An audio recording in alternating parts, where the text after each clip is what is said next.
Greetings, everybody, and welcome to our New Year's Eve edition of the Strat-O-Matic Sports Network.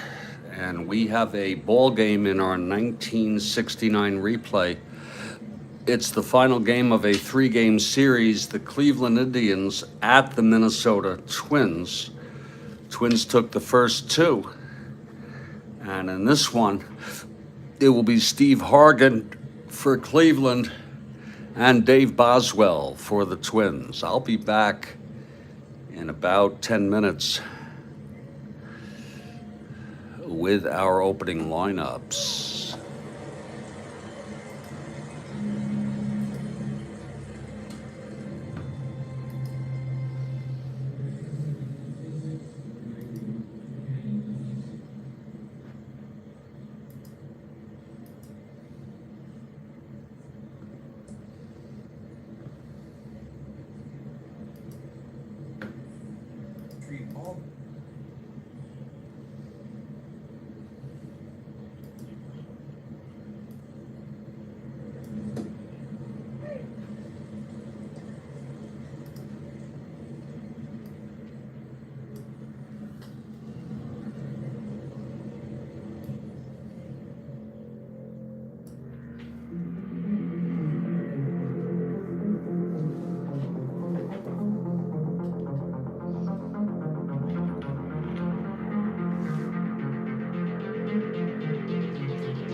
YouTube, Jeffrey Guterman.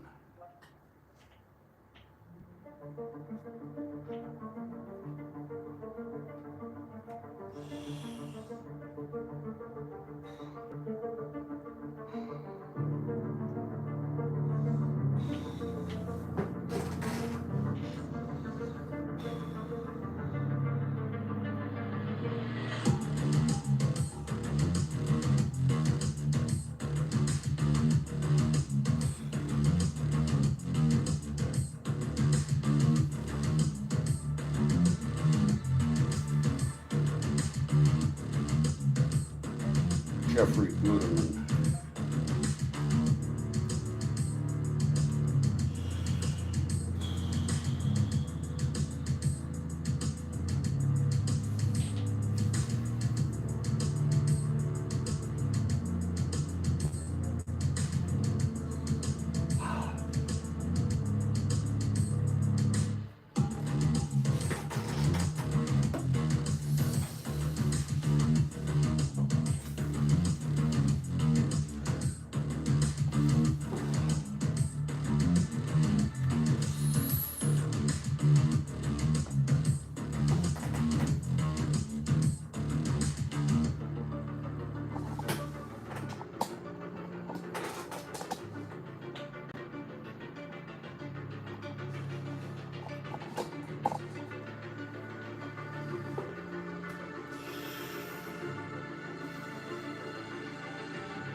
We have a 12:30 p.m. Eastern Time start here.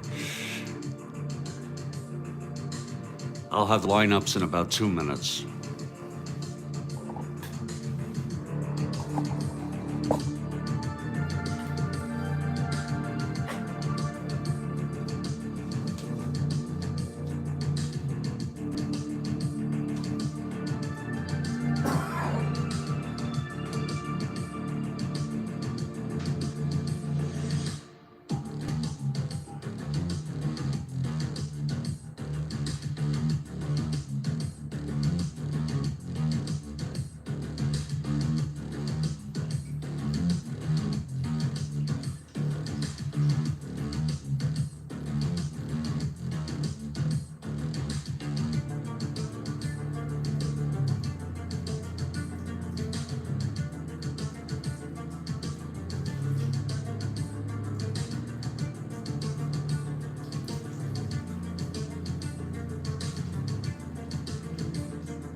And here's Kathy Harden for the last Strat game of the year here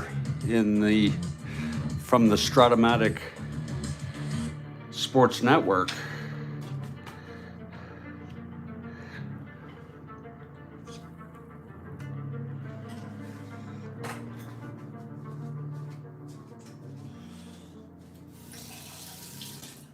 And what I'm hoping for is a nice leisurely ball game.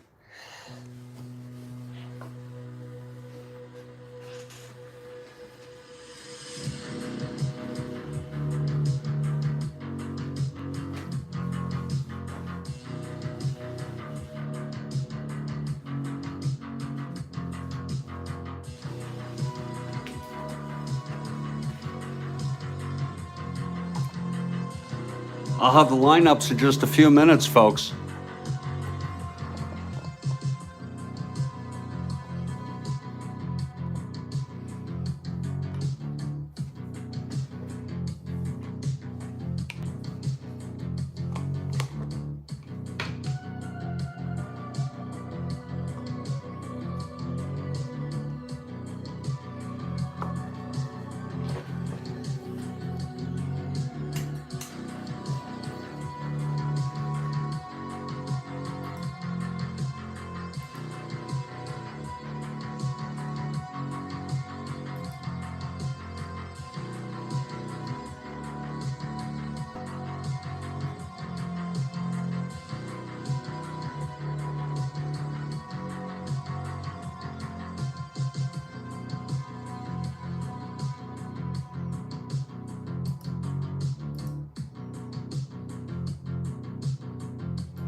a very, very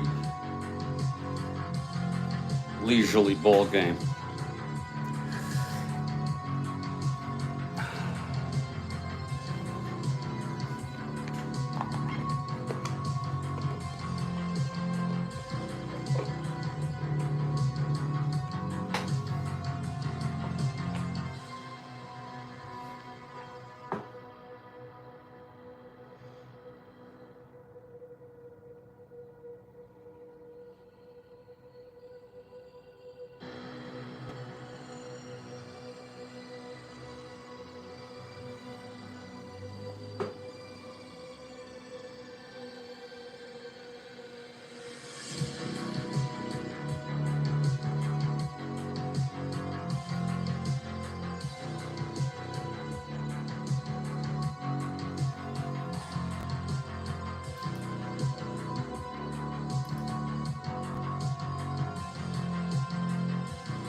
Like a stroll in the park indeed. Like a nice stroll, Kathy, with ducks.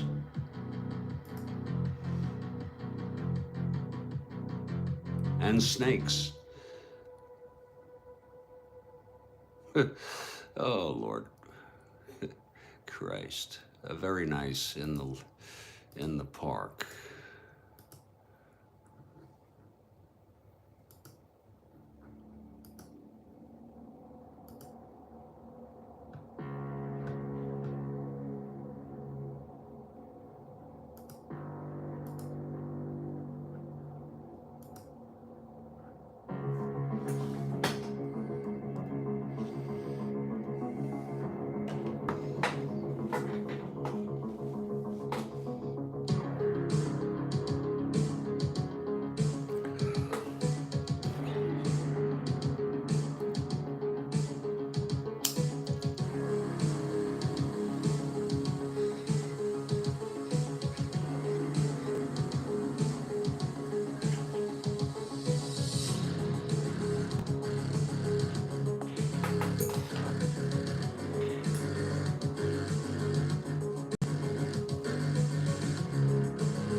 Oh, oh,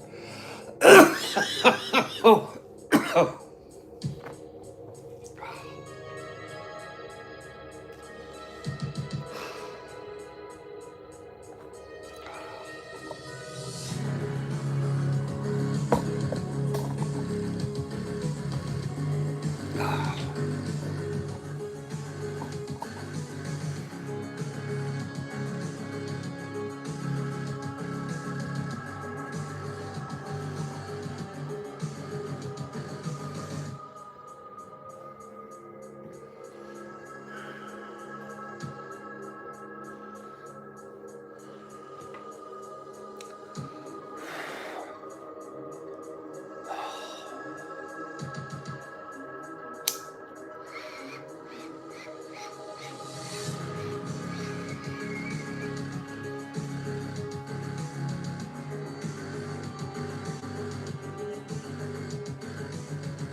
Thank you so much, Kathy Harden. I'll get CBS going here at 1 p.m. for Fins Up time.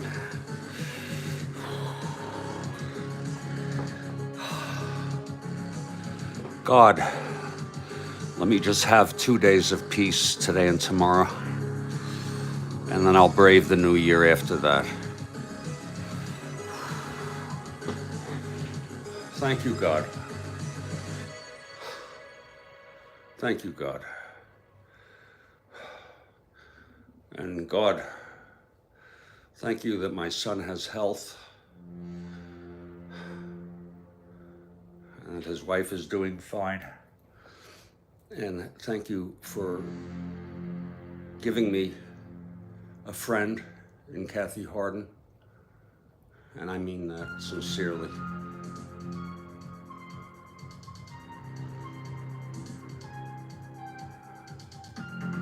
They're saying there's an epidemic of loneliness in the world these days.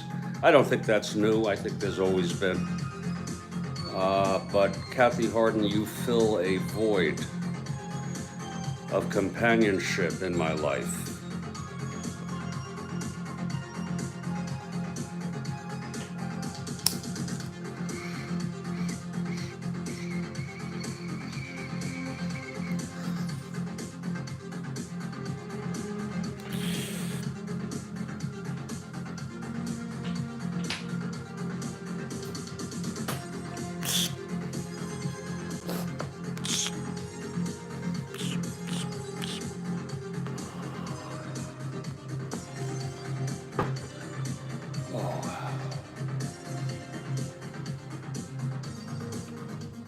I have pork and potatoes.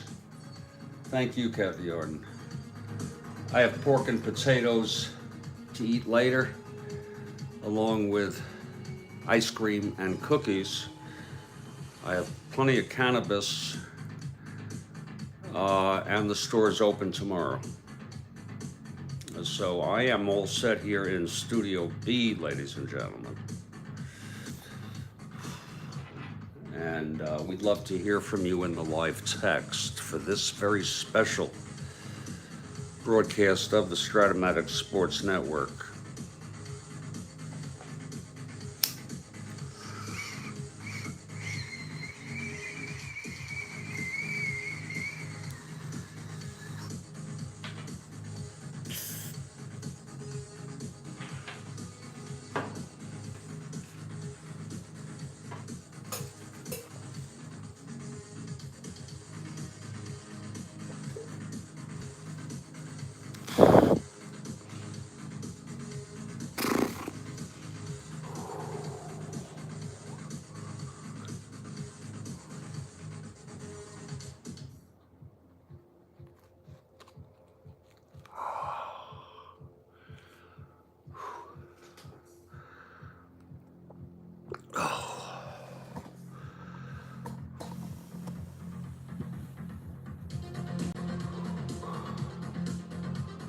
And now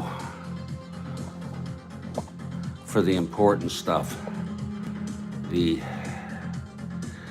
don't do it out of guilt, Kathy Harden. I understand if you don't want to be here or it's consuming a lot of your time.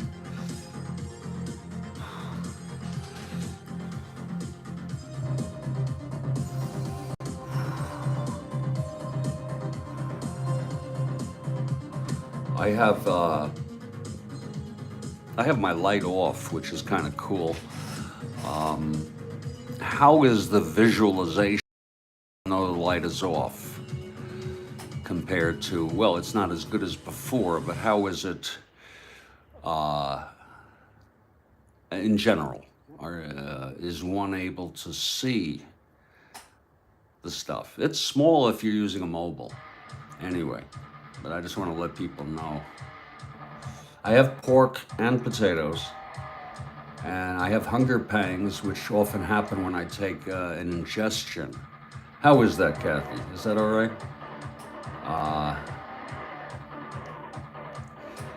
And we're going to move on to the starting lineups. We have a post, an ex-post, which I believe has been posted. And already there are two. Oh, looks fine. Okay. Thank you. I used the filter also. Mark Shooker and a Uche Biafra, who retweets a lot of my stuff. Little does he know I'm giving him a mention.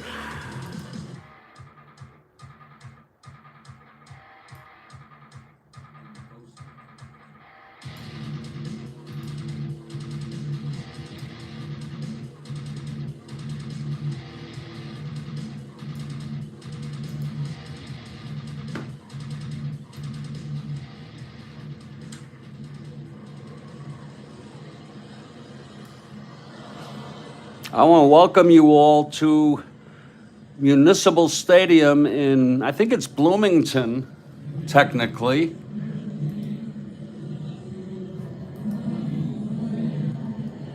Coming from the Twin Cities, I think Bloomington is a third city.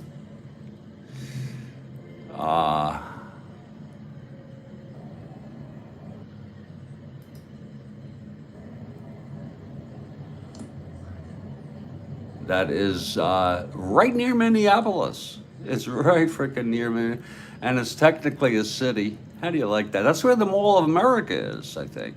I went there. Yeah, it's close.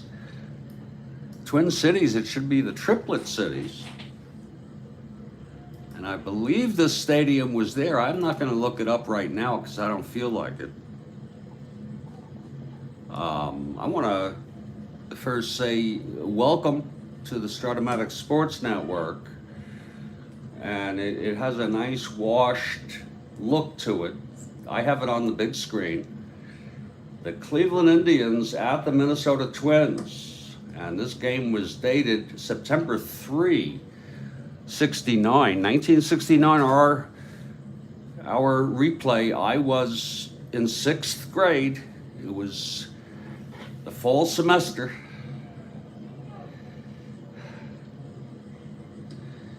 And this is the final game of a 3-game series. The Twins took the first 2. And they've won 3 in a row. They are 93 and 40. And if you do the math, if they win 17 out of the last 29, they'll win 100. I'm sorry, they'll win 110. If they win 7 out of their last 29 games, they're going to win about 15 of them probably. And they may end up with about 108 wins. Could be anywhere from 105 to 110 if they go crazy. And so this is going to be a 100-win ball club. So are the Birds. If I may, and we have Kathy Harden for the Tribe. And if you don't mind, I'd like to go through our opening lineups. We have 2 right-handers going today. Steve Hargan for Cleveland. He's won 4 this year. And Dave Boswell with 19 wins. He's going for the magic number 20. He won 20 in real world, as you can see. I have this up on the big screen. And the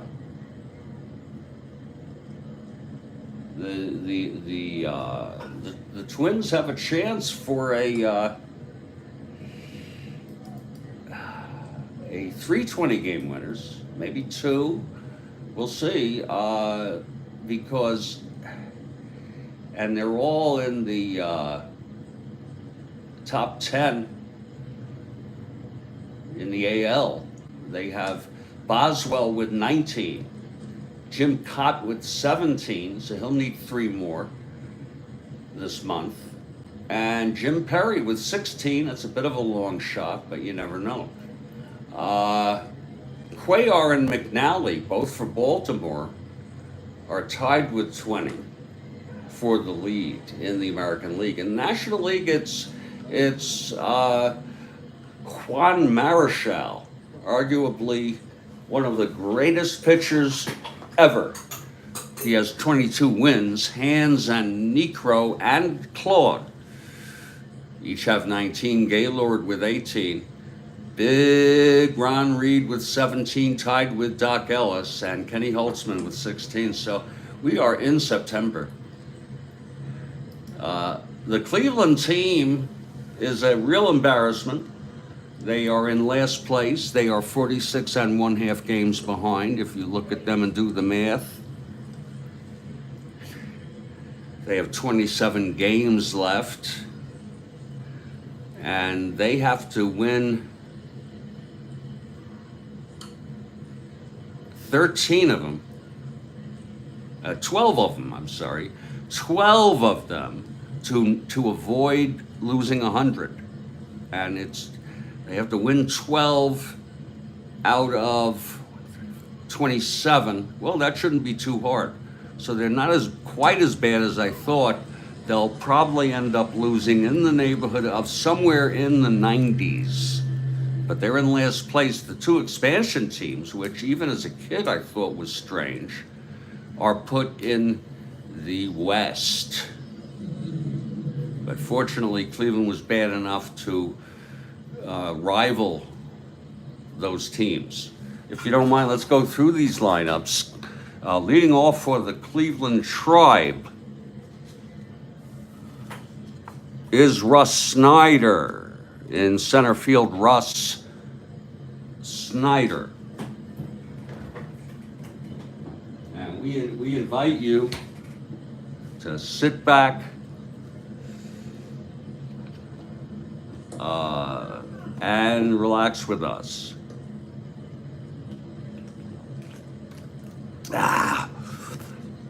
And I got plenty of water. Batting second today for Cleveland is Lou Klimchak at third base.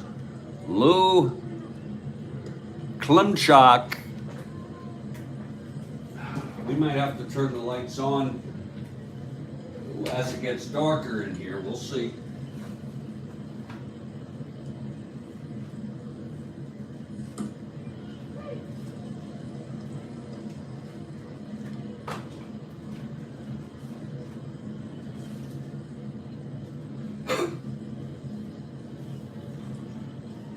Batting third for Cleveland, Frank Baker. In left field, Frank Baker. He did hit 3, so he's a home run Baker in a way, if you don't mind. The cleanup hitter is Tony Horton, the always dangerous Tony Horton. He'll play first.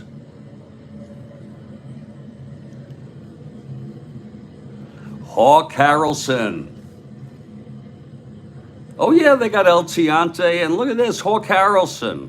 He really didn't come through too well, as you can see. He did have 30 home runs. He's been light within the replay. He had 30 goners. Hawk, I remember he only, God, where do you see what he has? Hawk Harrelson, 13. It's a really underperforming, and he was on the cover of magazines. So they were really, he could run. Batting sixth is the always dangerous Duke Sims behind the plate. He's got power, 18 in 326 innings. That's a robust ratio.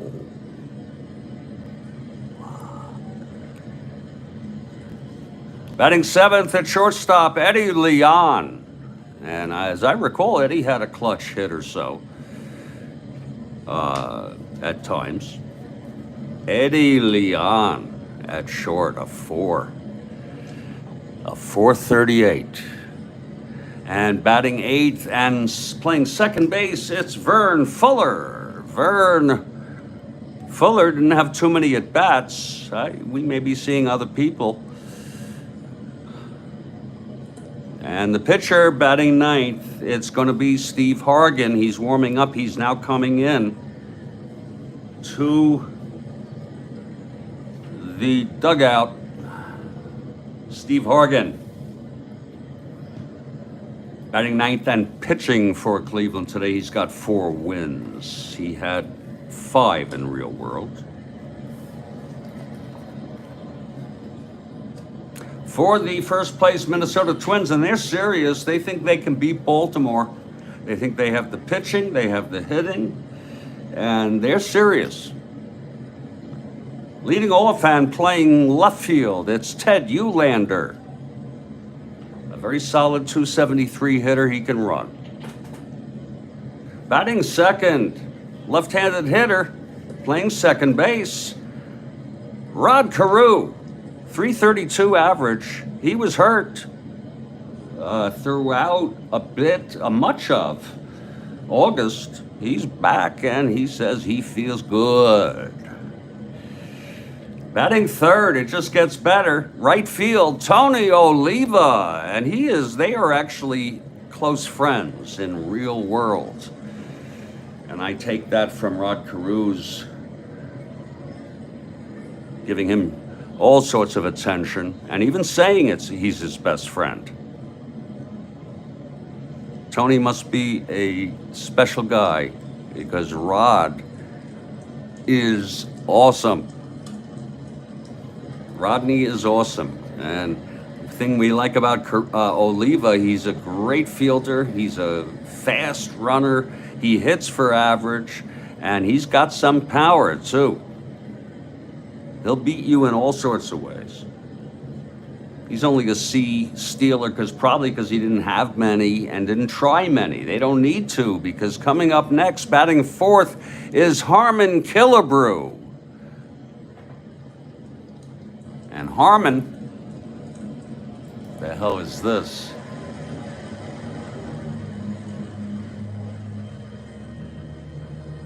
Okay. Harmon, not that tall a man. He had a solid body. I think he was about 5'11" or something. He had some brothers, and when he was a boy, he told the story of him and his brothers were playing football on the front lawn, and his mother yelled out for them to get off the grass. It's trying to grow. And his father interrupted and said, "Dear, we're growing boys, not grass."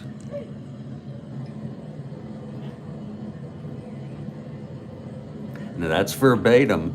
Of course, it's sexist, but they had 3 boys, something like that.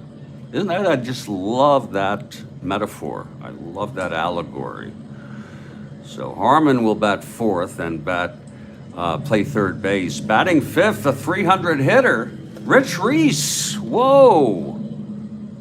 Rich Reese, oops. Put the wrong frickin' guy. Rich Reese, 322 hitter, 419 at bats, 16 goners.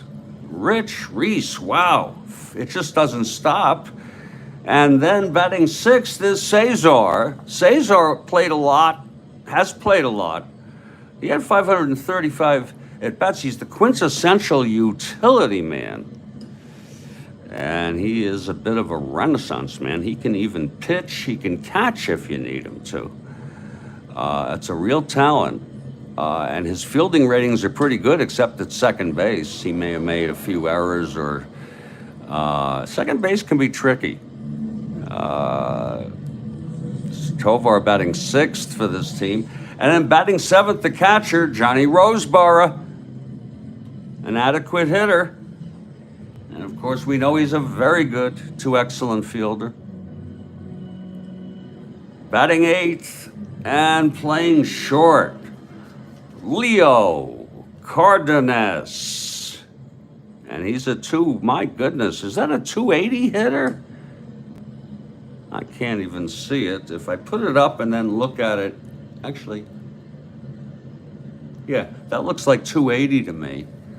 I'm gonna just look at it right here on the big screen. I already saw it. It looks like 280. And pitching and batting ninth will be Dave Boswell with 19 wins, a 3.23 ERA. That's good enough to do well if you get a lot of starts, because he frickin' has those twin bats. Yeah, that is 280. Yeah. Okay. So Boswell he's already in the dugout. And we're waiting for the Twins to take the field here and play ball here in the final game here. And it's been for Twin fans, it's been a very enjoyable season. And now with Rodney back in the lineup at second base, It's a very nice feeling. It's reset first. Cardenas at short, Harmon at third. In the outfield, left to right, Eulander. Tovar in center. Isn't that great? He was playing second base for Carew. Now he plays center, and he's a 2.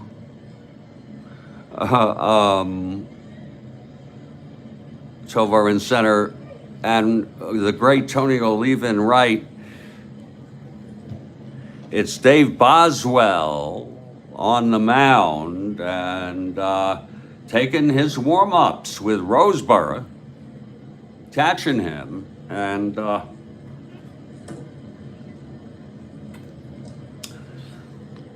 I'm trying to be mindful of my behavior tonight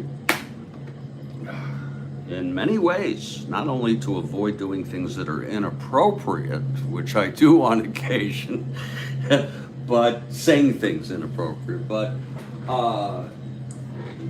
trying also to be entertaining. And I'm going to take it slow here. And God, just escape, because life is very scary for me right now. I got to tell you, and I use this to cope. If you only knew, it's pure escapism. Okay, Boswell now is taking his warm-ups and leading it off for the Tribe. And Kathy Harden for the Tribe against this great Twins team. You know that the Twins are favored in this game. I think anything can happen. Look at this, Hargan with a chunky 5.70 ERA. Oh my, whoa, Lord, Hargan. We'll see how long he lasts against this Twins lineup. Jesus. Boswell is ready now.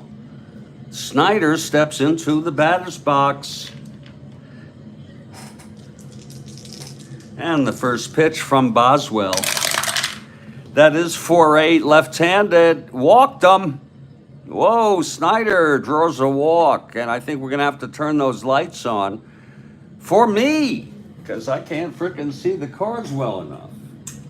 And we want to welcome you here for just a lovely afternoon, and we're going core afternoon here East Coast. We started at noon. We took a while to set up, though. Snyder has drawn a walk from Boswell, and here's Lou Klimchak.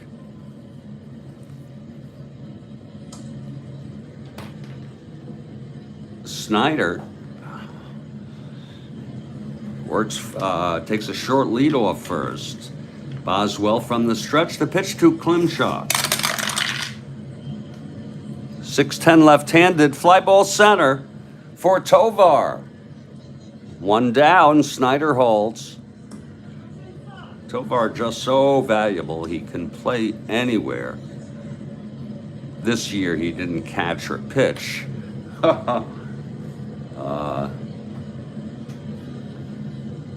Frank Baker now. Boswell and the pitch. That is 2-7 right-handed, and he struck him out. 2 down. And here comes the always dangerous Tony Horton. Boswell steps off the mound, grabs some resin, touches himself in a couple locations.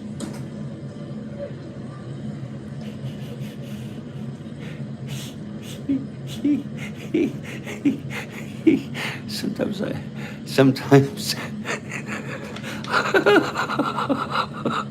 I crack myself up. Here's the pitch to Horton. And he struck him out, Boswell, with 2 strikeouts of Horton and, oh, wait a minute. He struck Baker out. Wait a minute. Was that Horton? Yes. Yeah, Horton is batting. Yeah, here it is. He struck him out. Lord, Boswell. You get it. He's got a slightly above average ratio of strikeouts. Boswell gets out of it, no runs, no hits, a walk, a leadoff to Snyder left on. We've gone a half tribe, nothing. Twins coming up.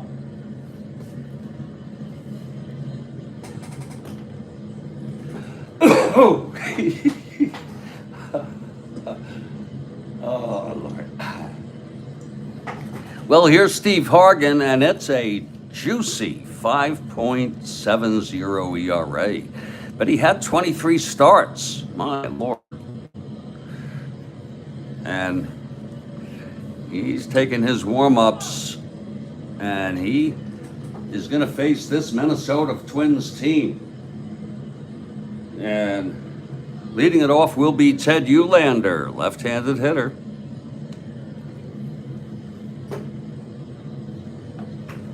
Hargan now is ready. Here's the pitch. That's 5-5 left-handed, and it's a liner to first, caught by Tony. Kathy Harden, that was caught by Tony Horton for the first out. And here comes Rodney.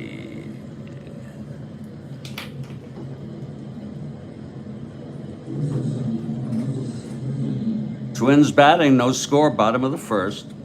Cleveland at Minnesota. Here's Hargan now. The pitch to Carew. Whoa, it's a 3-7 right-handed. Single 1-7. It's a grounder to short. Eddie Leon has it and fields it quite nicely. 2 down. Indeed. In fact, I think Carew is like something like 0-5 since he's come back. And nothing to worry about. He'll find his groove. Give him a time. Go easy on him. Here's Tony now. We have 2 Tonys here today. Got Tony Horton, the always dangerous Horton, who struck out by Boswell, and we have Tony Oliva. He's got to be in the Hall of Fame. I think he's got to be close in there. I can't imagine him not being in the Hall of Fame. Carew's in the Hall. Harmon is in the Hall. You know, he had over 500 homers, Harmon. Yeah, that's automatic. Here's Hargan now. The pitch to Tony. That's going to be 2-7 right-handed. And it's a liner to second, caught by Fuller. And the side is retired. So it's a 1-2-3 for Hargan. Quite impressive. But it goes on with Harmon. Got Harmon and Hargan facing each other next inning. 1-2-3 though for Steve Hargan. With that juicy ERA, we've gone 1. It's a scoreless ball game, and we hope you're doing well wherever you are.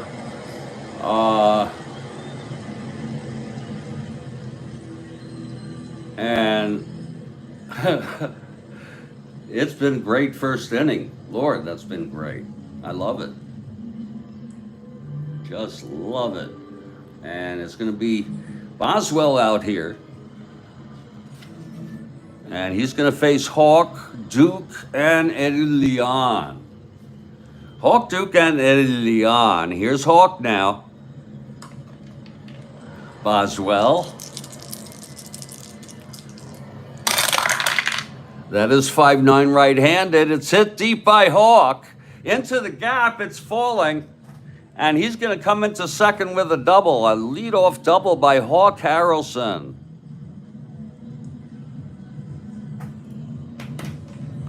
Oh boy, did he hit that hard. Hawk Harrelson, 5'9", right-handed. Off of Boswell's card. It was gone 1-6. It was a 17.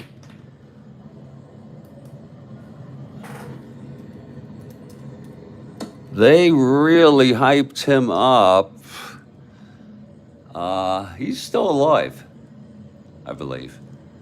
If he isn't, God, that would be awful. Hawk Harrelson.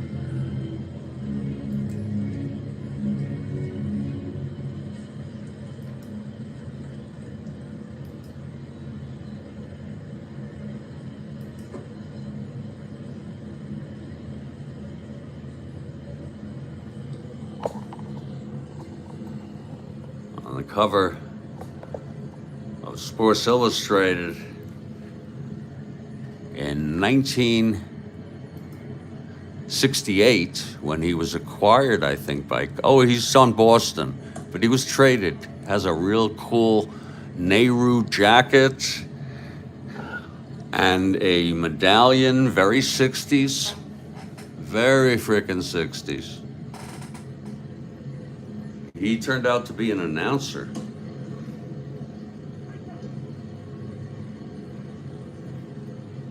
And he has just led off the top of the second with a double. And he's still alive, I believe. Let me see. Got Hawk Harrelson here. And I think it was Hawk, not the Hawk. I could be wrong. That's why I never die for my beliefs. I could be wrong. He's still with us. No, he is nicknamed the Hawk. I'm so sorry. I stand corrected. And he got that because of his profile. His nose looks, it's hooked. And Lord, came up with the A's in 65.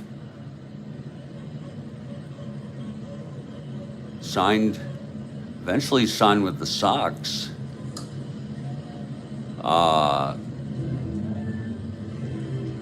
He was on the A's, and he said in a newspaper interview in 1967 that Charlie Finley is, quote, and this is quote, a menace to baseball after he had fired Alvin Dark, the manager.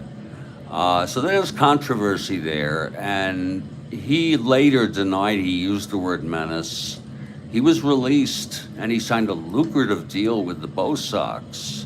And as you can see, he eventually made his way to Cleveland. He was brought in to play for the injured Tony Conigliaro, and he did help them win the pennant in '67. He had a fine season in '68. He made the All-Star team for the Red Sox. He hit a career-high 35 homers. When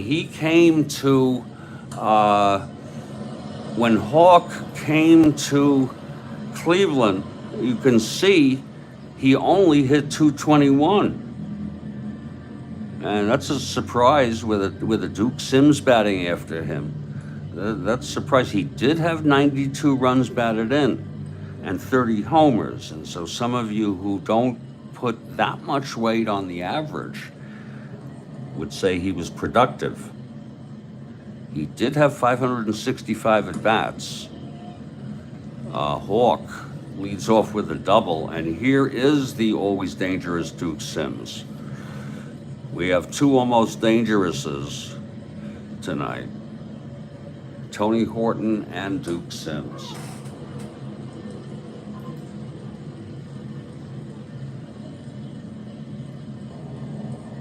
Well, yeah, I have mental health experience. I think he's just speaking his mind, and he's probably right about it. And it's the best thing that happened to him, actually. Good to get out of that organization. Then, of course, they became a champion. So he basically, I see him as being independent there. And he got a good deal with Bo Sox. But he never turned out, if you look at all his numbers, he never turned out to be for the long haul. I guess I could look. We've gone this far with Hawk, and we will check out his lifetime. Wow, he only played 9 years. Okay, he retired After 71, his last 2 years he didn't play much. He missed. He didn't play much. I'm sorry, in 70 or 71. And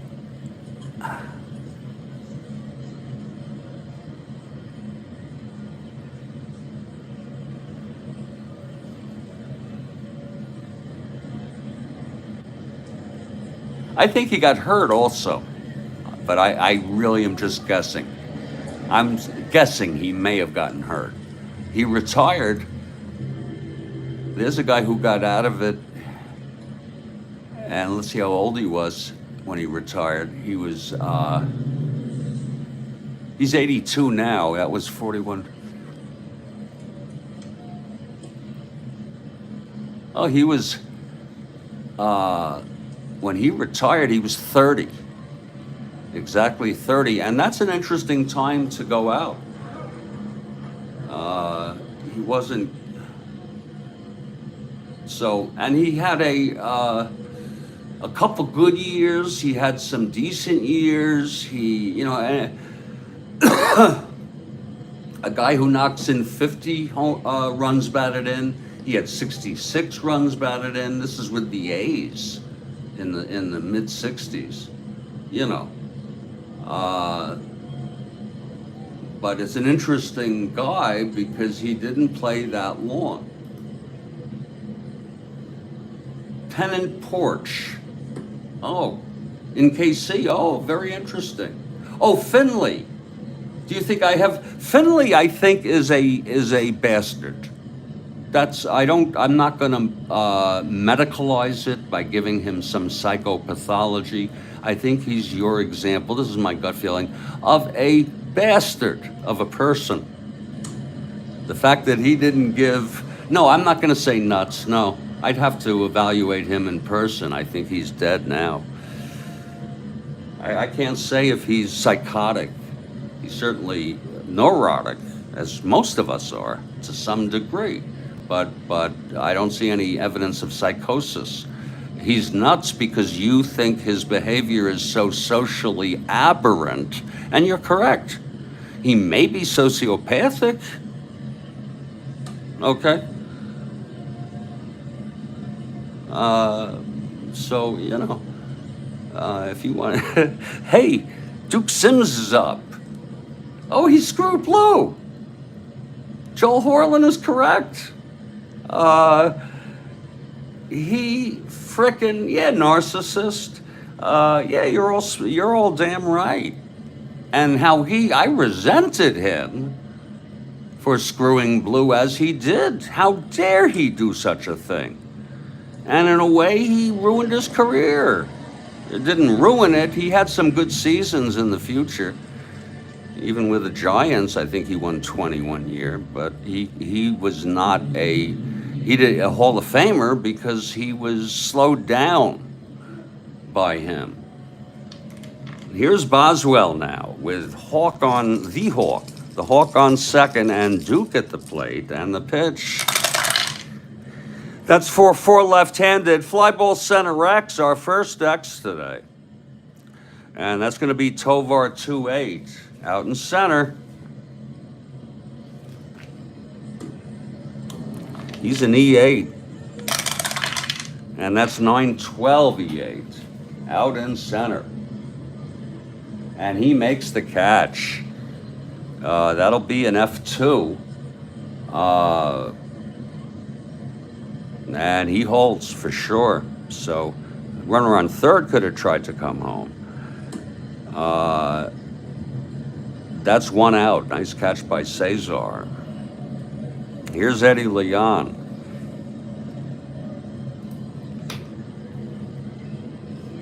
Those are personality traits. I don't consider them so much psychopathologies, even though some people debate that. But yeah, what a son of a bastard. God. Here's Boswell now facing Leon. Hawk on second, short lead, 1 down, and the pitch to Eddie. And that's 6-8 right-handed. It's a base hit up the middle for Eddie Leon. Hawk rounding, and he is a 1-14. That's going to be 6-8 right-handed, doubling check the center field Tovar, a -1, 1-13. He's coming home. And here's the pitch from Tovar, the throw. And he is safe. Eddie Leon goes to second. It's 1-0 Tribe. Oh, Eddie Leon with a big base hit, and Hawk be hustling around third. And the throw came in from Tovar, and he was safe. So it's first, and it's Eddie Leon in scoring position, 1 down. How refreshing. Lord. Here's Vern Fuller now. Here's the Hawk. Oh, look at that big smile on the Hawk's face, talking to his teammates. Led off the inning with that double.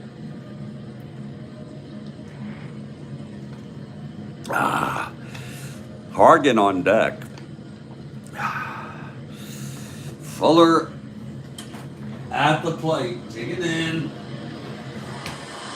And here's Boswell now, and the pitch. That's 6-7 right-handed, grounds to second X. It's a chopper. Scooped by Rodney. He's a 326.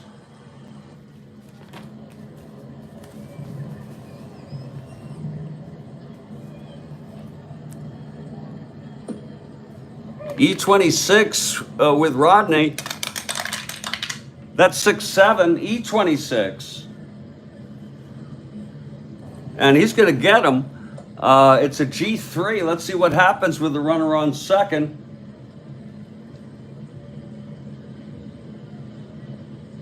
He advances to third, Eddie Leon. So Rodney throws Fuller out, 2 down, Eddie on third. And here's Steve Hargan, who retired the side of Twins. Oh, Bill Veeck, sure. But to say they're mentally ill, we don't know. Now, I think many people go through periods throughout the development of their lifespan. Some have depression, anxiety, whatever, but no evidence that any of these people were quote-unquote bananas, meaning psychotic. 2 outs, Eddie Leon on third. Here's the, not to say that they might not have been at some times. Here's the pitch to Hargan. But I doubt it. 6-9 right-handed. That's going to be 6-9 right-handed. And it's a fly to left. Under it is Eulander. And Teddy makes the catch, and the side is retired. But 1 run for the Tribe. On 2 hits, the leadoff double by Hawk. And Eddie bringing him home. So they hit Boswell, and they're really glad that they did.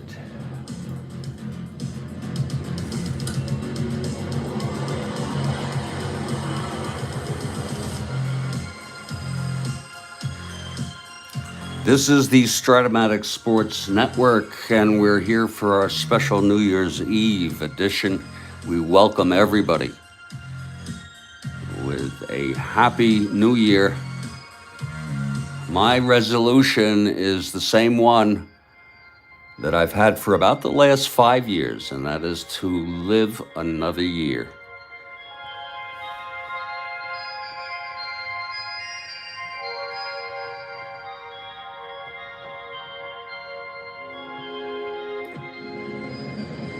Oh, yeah. Another year of precious life. Another year. Here comes Steve Hargan now. He surprised everybody. and retire the Twins in order in the first. He has that juicy 5+ ERA. And here's Harmon now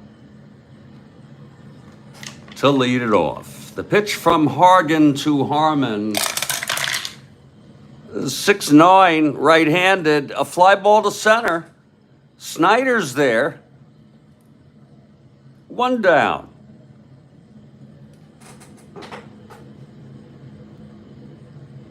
And here comes Rich Reese walking to the batter's box.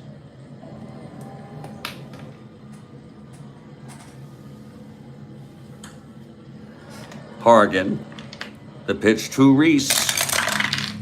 That's 1-8 right-handed, and that is, Reese got that one. It's a base hit right up the middle. Past Fuller. So Reese is on.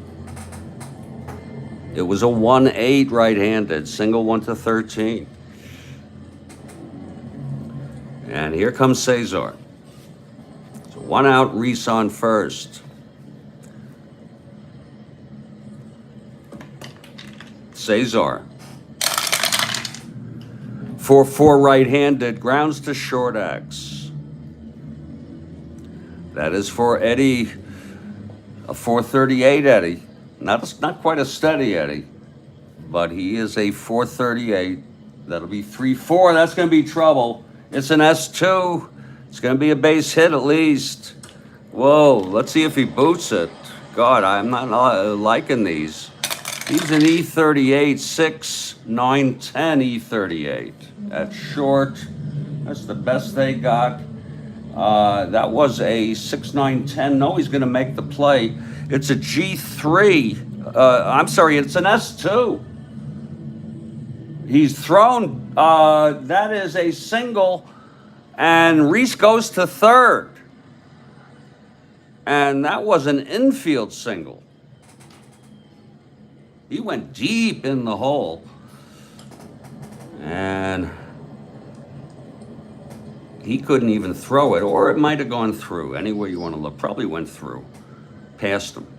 That's probably what happened, yeah. First and third, 1 down. Here's Roseboro.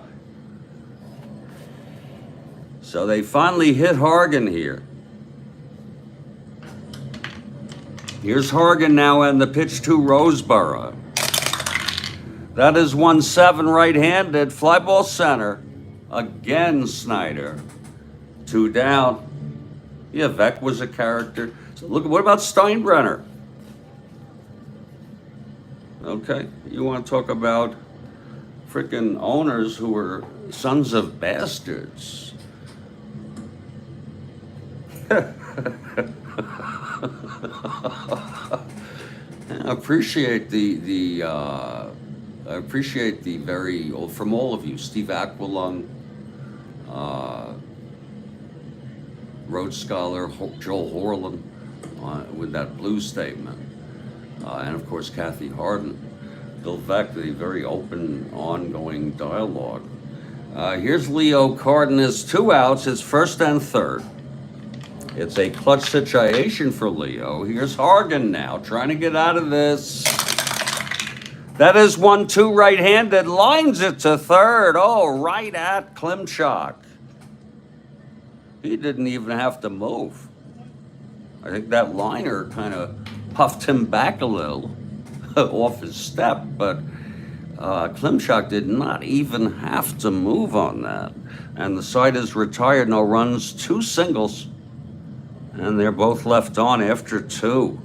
Hargan is holding these Twins with that juicy 5.70 ERA. Can't just be 5.19 or something like that. It's a frickin' almost a 6 ERA. Oh yeah, Steinbrenner, yeah, right. We would say that, and it wouldn't be unusual for him to get that far in shipping, or whatever his field was. Has to be some sociopathic traits, along with conduct that is maybe breaking the law, lying to people. I don't believe you can get that far. I know that sounds cynical. here is Dave Boswell coming out here in the top of the third. And he's going to face one Russ Snyder to start off the top of the third in a minute or two. I need to just get myself together here. I really need to dim the lights and just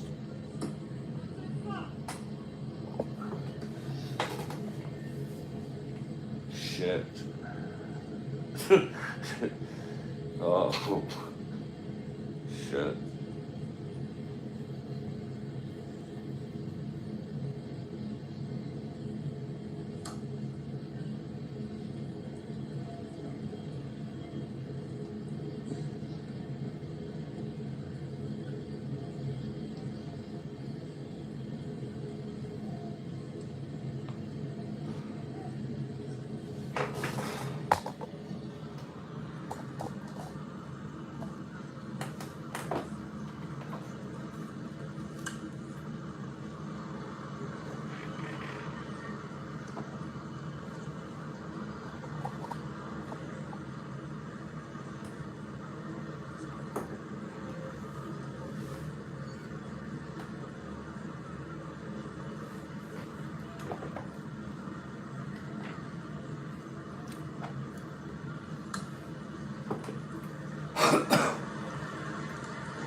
You could take, you could, if you all want to talk about, well, I guess, I was going to say John McGraw, who managed the Giants, but we were talking owners.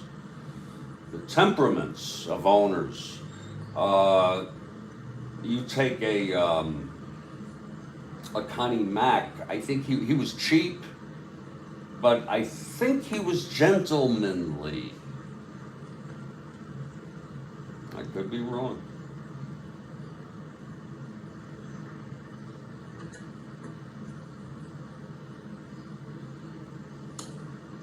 And his career started as a player, I believe.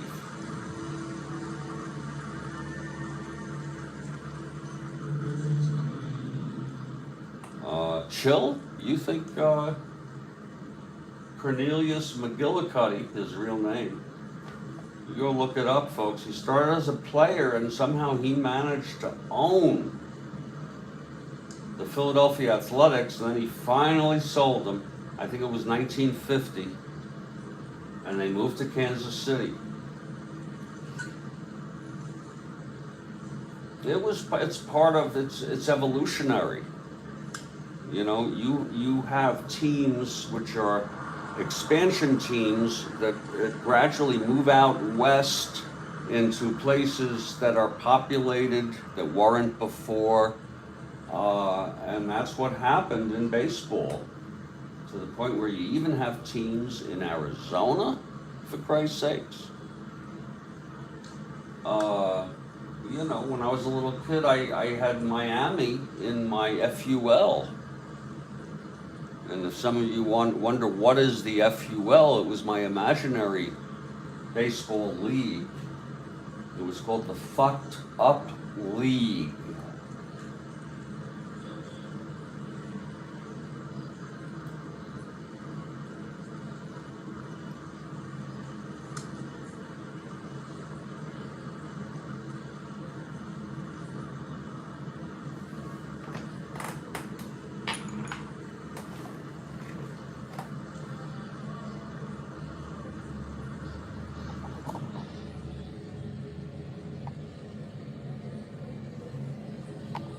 Oh, we're doing Strat-O-Matic here tonight on a New Year's Eve special. Oh, Lord, can you believe that?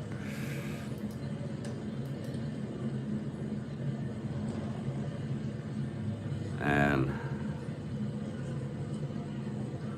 getting ourselves straight here forward now.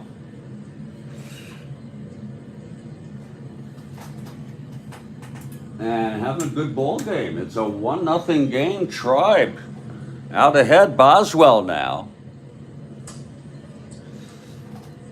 allowed a run in the second. He'll face Snyder to start it off. Here's the pitch. That's 4-6 left-handed. Struck him out. Now Boswell getting back on track. That's his third of the day. And it's Lewis Klimchak. Lewis flew to center in the first.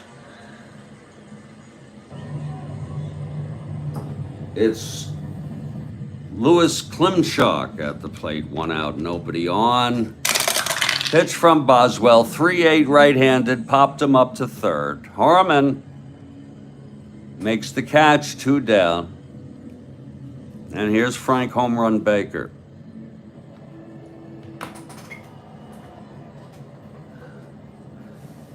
Baker was struck out in the first, and Baker digs in. Oh, he's digging in deep. Digging in freaking deep into, the batter's box, my Lord. Frank Baker, a great opportunity to play again through Strat-O-Matic.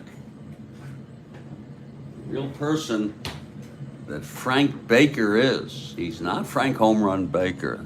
He's not the Frank Home Run Baker, but he is a Frank Baker.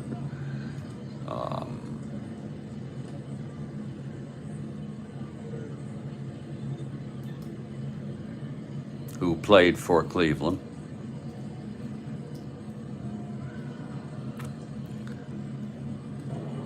And he's digging in. He's digging in deep. Unfortunately, Frank Baker is no longer with us. My Lord. Frank Baker is no longer alive.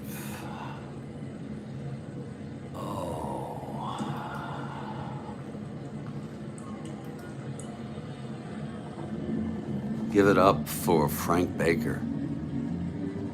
Oh, he friggin' died.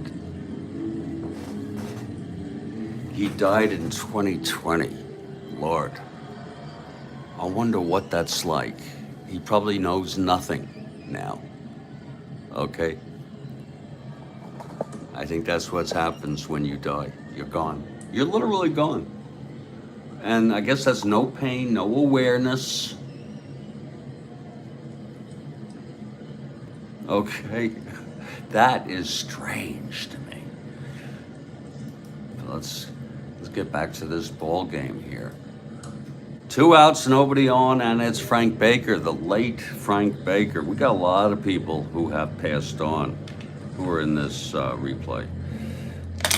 Here's the pitch to Baker. It's going to be a 4-9. I saw that move, and that is a line to second caught by Carew. Oh, what a catch by Rodney. Oh, at the side is retired. Boswell. 1-2-3 inning there. Let's look at that again. 4-9 left-handed. It was single 1 to 14. It was an 18, and Rodney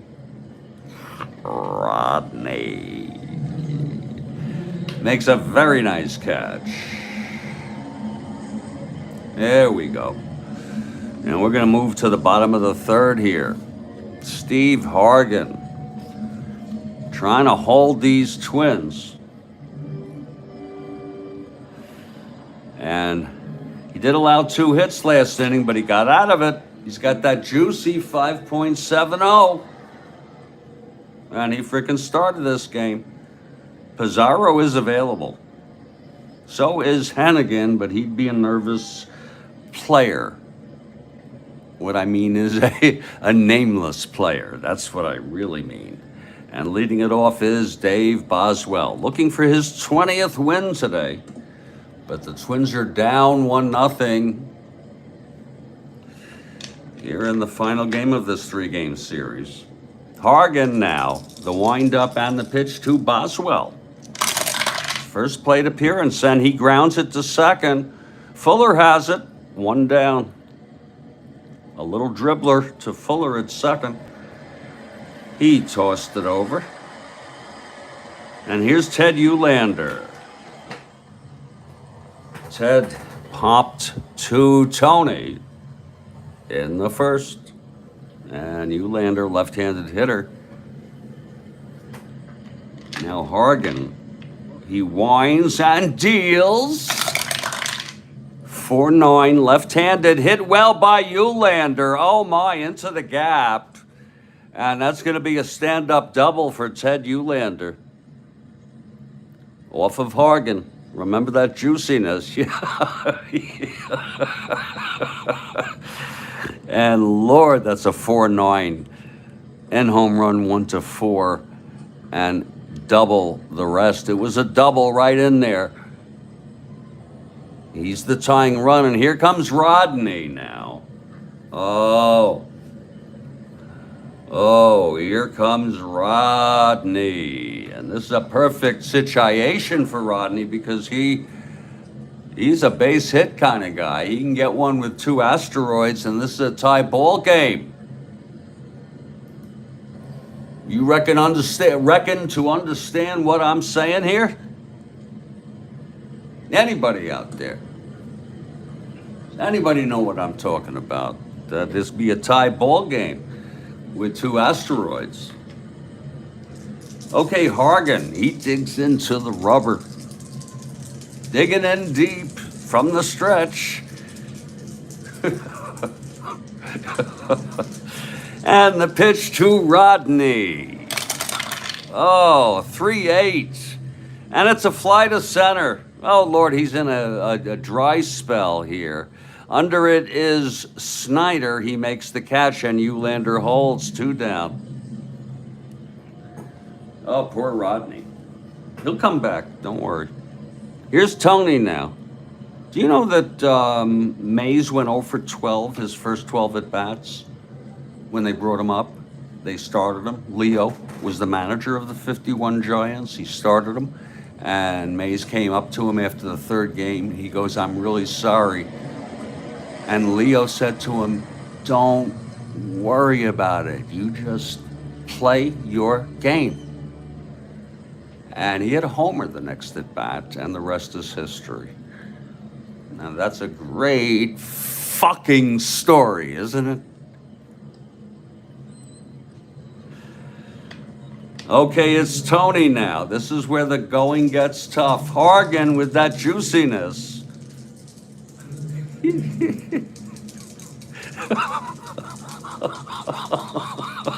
Eulander on second. Twins down by 1. The pitch from Hargan. That's going to be 4-8 left-handed. Fly ball center. This should end the inning. And it's Snyder under it. And the side is retired. Eulander abandoned. On second base, we've gone 3.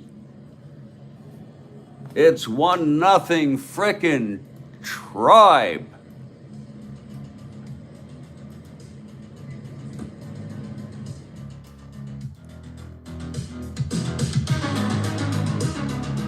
Oh, damn, yes it is. How do you like Hargan getting out of it? We're going to move on to the top of the 4th now. And we're playing Strat-O-Matic. Trying to savor it a little bit because this will be the final game of the year.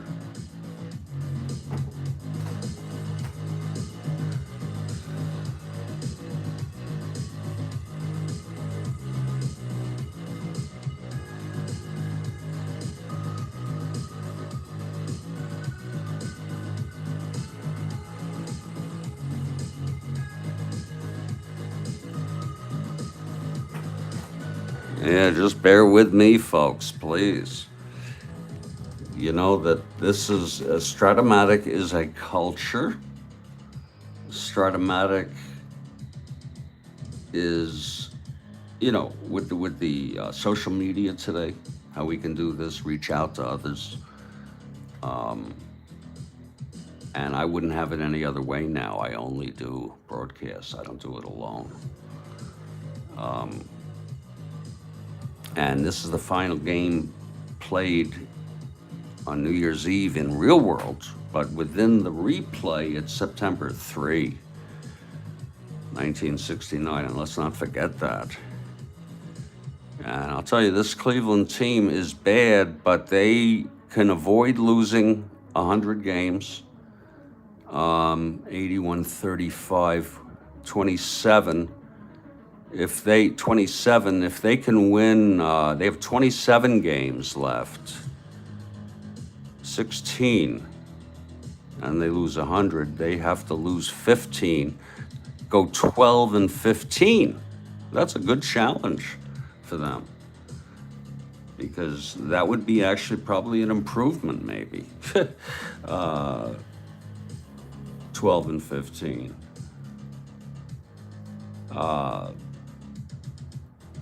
But they sure have been entertaining, whether we're talking about Tony Horton with one of his wallops, just talk Harrelson in general. Sims is a fine catcher. And they're pitching, well, you have McDowell, and I find the rest of the pitching to be not too great. And I even think McDowell's been off. McDowell has won only 12. I'd have to go check what he had in real world. Oh, no. Yeah, 12. I'd have to check what he had in real world.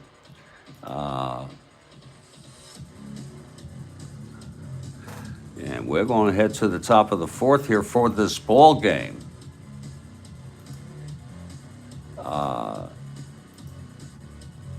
And continue. It's going to be the top of the fourth. 1-0 Cleveland.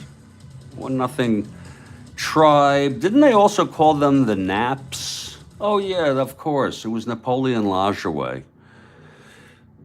Freaking named the whole team after him. Can you believe that?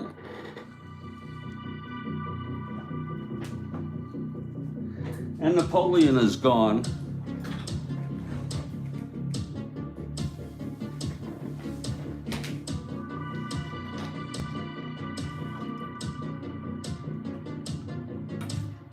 Honus Wagner died.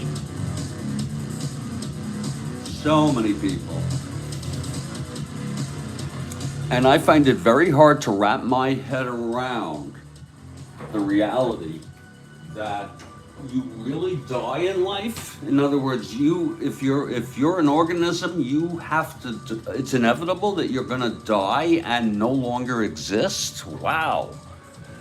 Maybe it would have been better if I was never born at all, for Christ's sakes. I mean, that's one way to look at it. And then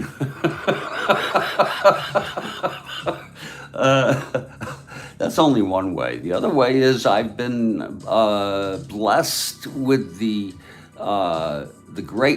wonder of life.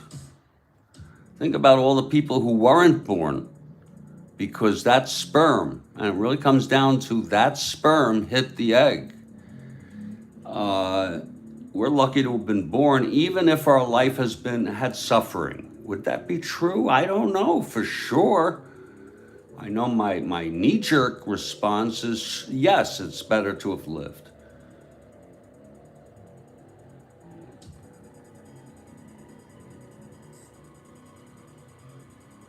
As Shakespeare said, it's better to have lived and loved and lost. It's better to have loved and lost than to have never loved at all.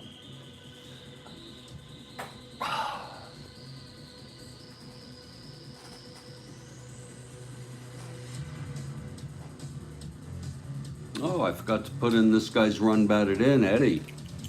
Sorry, Eddie. And we're going to get back to this ball game, sure. It's going to be Dave Boswell again.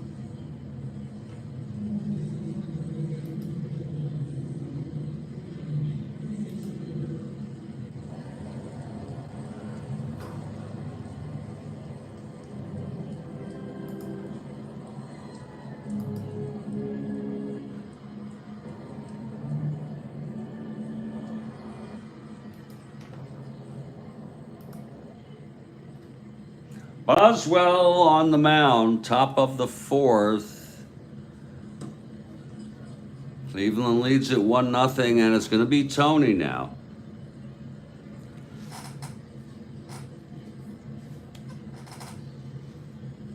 Tony struck out by Boswell in the first. Here's the pitch to Tony. And that's 2-8, right-handed, popped him up to short. And Leo makes the catch, 1 out. Routine pop, and here's Hawk. Doubled and scored. 1-0 Naps. Here's the pitch from Boswell. That's 5-9, right-handed. It's hit well by Hawk. Oh my, into the gap. That's going to be another double for Hawk. Oh my. Hawk is on second with his second double of the frickin' ball game. How do you like that? And it is so realistic. Hawk is hitting tonight. And here comes the always dangerous Duke Sims. We've been here before. Hawk takes a short lead off second here with 1 down, and Duke at the plate now. He flew to center to Cesar in the second. And here's Boswell, the pitch to Duke. That's 1-6, right-handed. Struck him out. Oh, Boswell got him swinging. He got the Duke swinging, and that's his 4th strikeout. 2 down. And now Boswell a chance to get out of this. It's Eddie Leon who had that big base hit that brought Hawk home in this 1-0 ball game. So it's deja vu all over again. Hawk on second, 2 down. There was 1 down when Eddie hit the base hit to bring Hawk home. Here's the pitch from Boswell. That is 4-3, right-handed. Grounds it to third. Harmon, he may have trouble. He's a 439. Harmon trying to get that. It's a G2. Oh, with 2 outs, quite lucky. Let's see if he doesn't boot it or not. Harmon, E39, 13.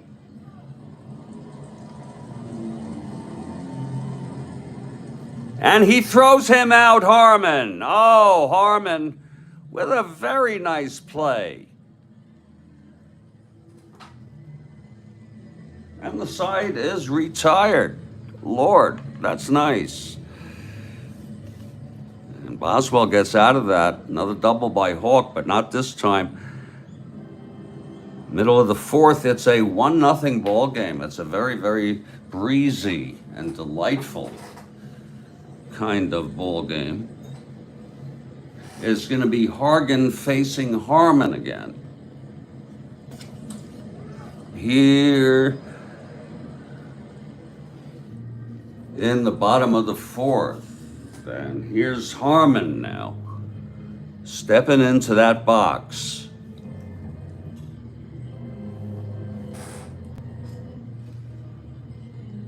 Hargan, no runs, 3 hits in 3 innings. He hasn't walked anyone or struck anyone out. Tied the side in order in the first, put 2 on, and left him in the second. Allowed a double to Eulander, left him on in the third. Here's Harmon now. Hargan into the windup. The pitch to Harmon. That is 2-8, and he walked him. And that's one way to pitch to Harmon. That is often a good thing. They end up pitching when you have a count of 3-1, you just frickin' put them on. Don't give him anything to hit. Frickin' put him on. And Harmon is on first. He's a 1-8 runner, by the way. And he's a 4-fielder. So, you know, there's everything comes at a cost. Here's Rich Reese.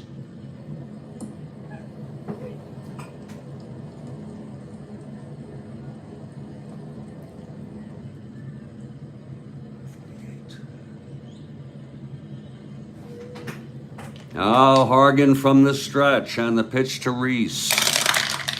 That's 2-7 right-handed. Base hit to left for Reese, his second of the ball game. Harmon goes to second and holds. So the Twins got something going here. Off Hargan, remember the juicy Steve Hargan.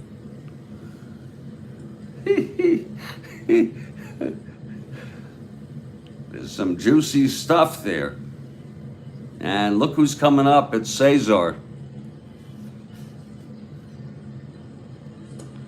It's Reese on first, Harmon on second. Nobody out. Cesar now. The pitch from Hargan. That's 4-7 right-handed. Fly ball right. And Hawk is under it. He makes the catch. Runners hold. Especially Harmon. A 1-8. And here's Roseboro.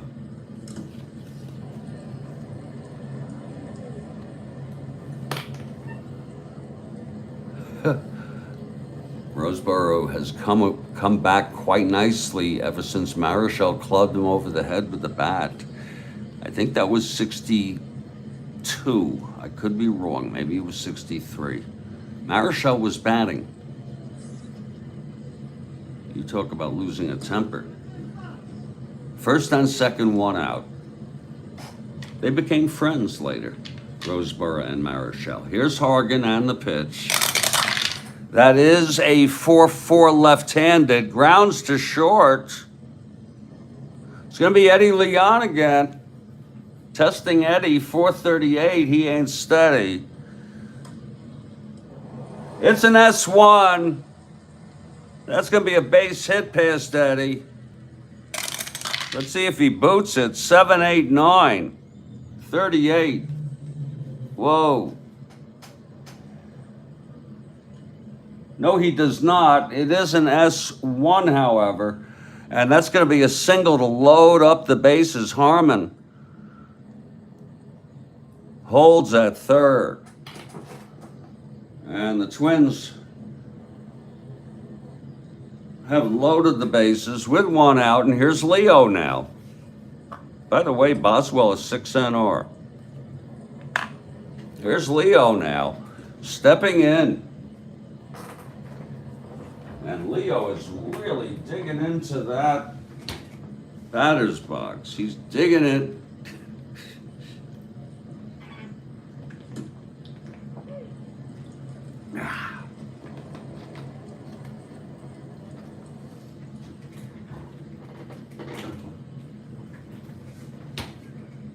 Here's Hargan now. Bases full, one down. The pitch to Leo. 6-7 right-handed, and that is a double down the line. Harmon scores. Reese scores. Roseboro comes into third. A 2-run double by Leo.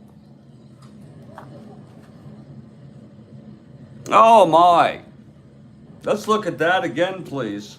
And that was off the juiciness. 6-7, right-handed, double 1-8. It was a frickin' 5. A frickin' 5.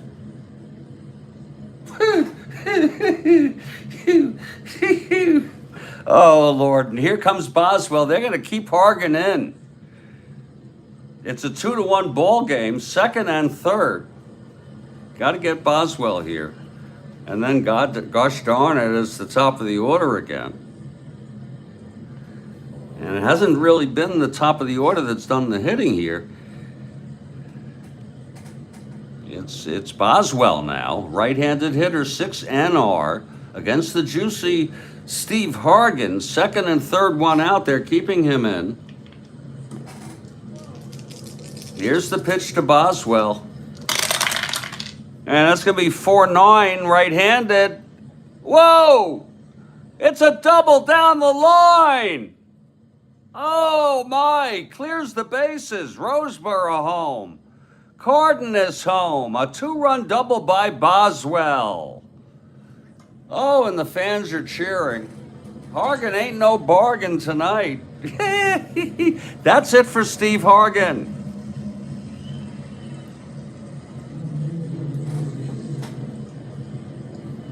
And there's going to be a little break in the action here. Going to be a pitching change. Hargan knocked the hell out of here. 5 runs, and I think it's the super advanced. 5 runs in an inning, you reach fatigue anyway. And Hargan, 3 1/3, a lot of juiciness off his card. 7 back-to-back doubles by the Twins. And this is like child's play. It's 4-1 Minnesota. Oh. Oh, Christ. He's responsible for Boswell. He's allowed 4 thus far. We'll see who's coming in. They have motion to the bullpen. We're going to see who's coming in here. Oh, look at that. Look at that. They used Pizarro, but they're going to go for somebody here just to finish the inning because they'll have a pinch hitter. And Larry Burkhart is well rested. And Kathy Harden is fuming. Fuming. Larry Burkhart will come in here to close out the inning. And they can still stay in this game. So Burkhart is coming in from the bullpen. In for Hargan, who has allowed 4 runs here in the 4th to make it a 4-1 game, Minnesota. They turned that around quickly. Burkhart now at the mound taking his warm-ups. And it's going to be top of the order. Oh, Ted Eulander, still only 1 out. Killebrew walked, re-singled. Then Tovar flew to right. Then Roseboro singled, loaded the bases with a base hit. And then Cardenas knocked Killebrew and Reese home. And then, how do you like it? Dave Boswell himself, the pitcher, who's a 6 NR. Not totally surprising. He doubled and really got the hometown crowd grooving on that shit. And he sent everyone home. Now Boswell on second with still only 1 out. Eulander, left-handed hitter, facing Burkhart now in. He's ready. He can keep Cleveland in this game. Here's the pitch to Eulander. 6'8", left-handed. And it's a base hit. Here's Boswell coming home. Eulander with a single, so all 5 runs will be charged to Hargan, who was no frickin' bargain today. No frickin' bargain. That's 5-1 now. And it's going to be Rodney now, who is, I think he's hitless since coming back from the injury, but we'll see. Just like DeRocha told Mays, Billy Martin, who doesn't hate hitters, he hates pitchers, all of them, even his own. It's like a guy who hates mothers, you know what I mean? That's sick. Oh, that's sick as hell. It's Eulander on first, and Eulander is a B, but Sims will hold him. Let's see if he's being held. He is not being held. He's a 1-13. Well, he's not being held, yeah. 1-13. Uhlander on first now, one out still. And it's Rodney. Here's Burkhart now.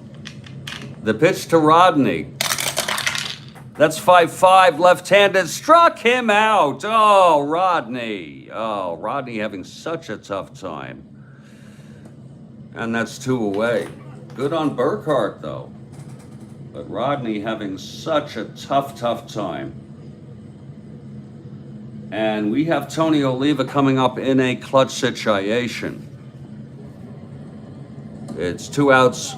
Actually, it's not a clutch situation. I'm so sorry. Uhlander on first with 2 down. 5 in this inning. Okay, Burkhart looks in. Here's the pitch to Tony now. Whoa, that's a 2. That's going to be 6-4 left-handed, catcher X. That's going to be Duke, 3-3. Lord.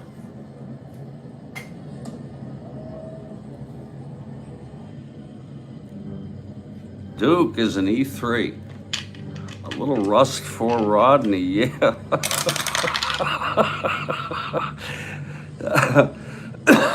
That's going to be 8. He is a, Duke is a 3. It's going to be a 3-8. And that's going to be a PF clean. It's going to be a clean PF. Get that freaking PF there. Where the hell is it? Here it is. There was a runner on second. There's a runner on first. Oh, Lord, it gets past, the pitch gets past Duke for a passed ball, and Uhlander goes to second. Oh, my. Nothing's going the Cleveland's way here in this 4th inning. My God, a pass ball by Duke. And the count remains 2-2 now. It's 2-2. That was a ball to Tony. That moves Uhlander into scoring position. And here's Tony now with a 2-2 count. Lord. Okay, Burkhart trying to finish this up. The pitch to Tony now. That's 6-10 left-handed. Fly ball center X. Oh my. That's going to be for Snyder, a 3-16. Let's see if he can get this. Oh my, it's an S2.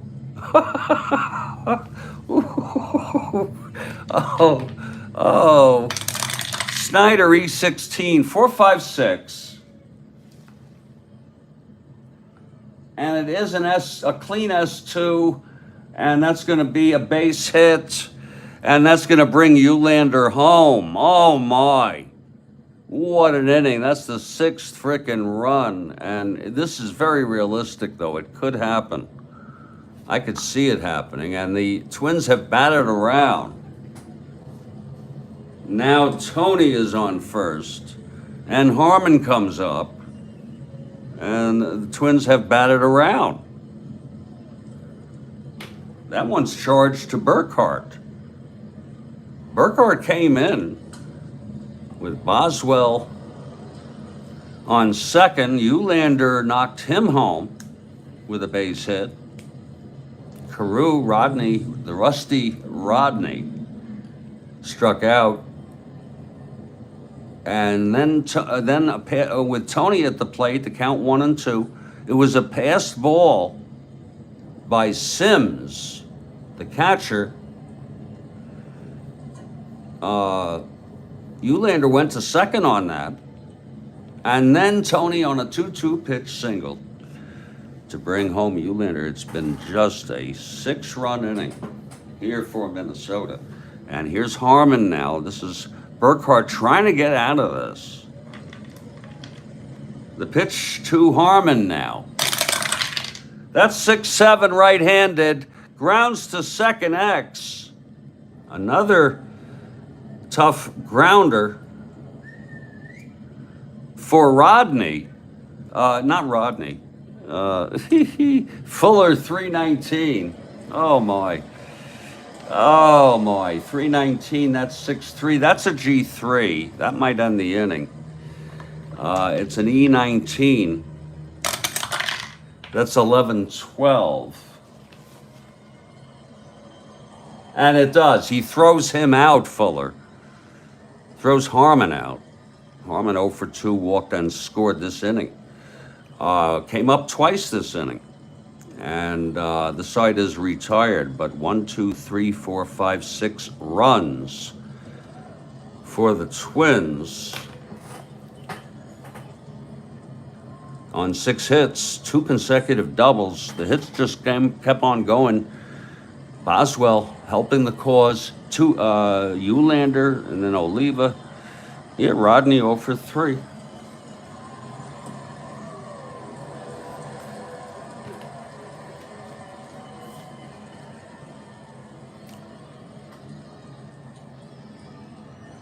And where the hell is Boswell?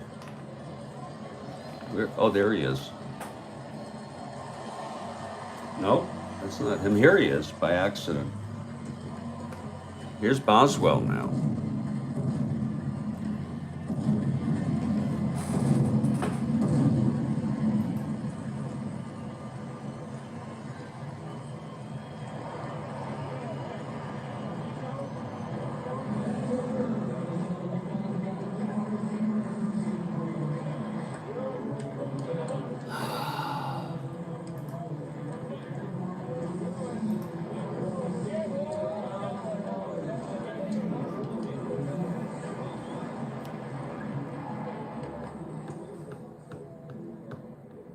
Boswell now.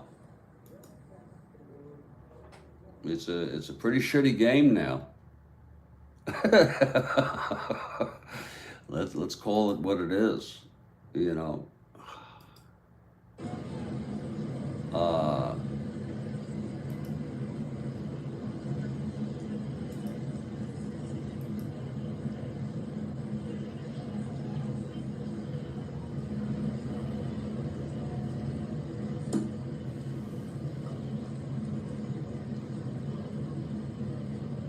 6-1 Twins after 4.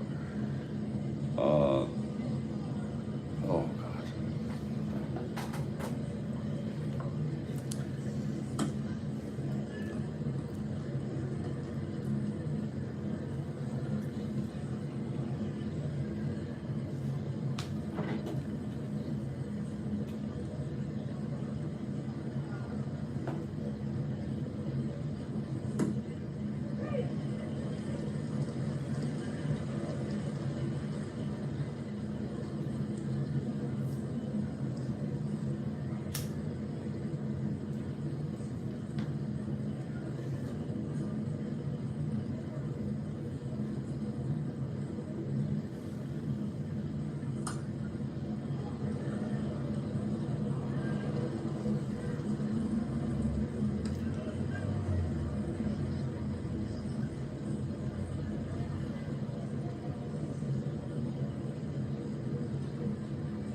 Hargan allowed 5 runs in 3 1/3.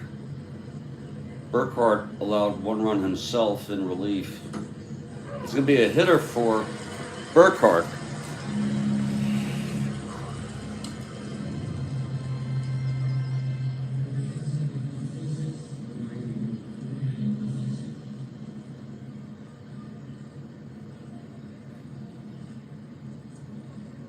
And it will be Pizarro coming in. He pitched in Real World.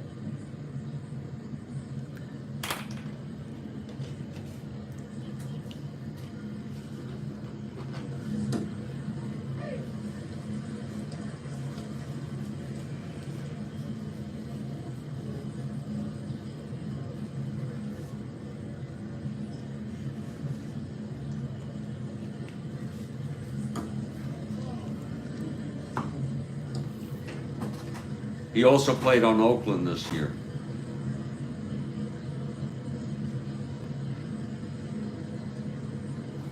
Pizarro is warming.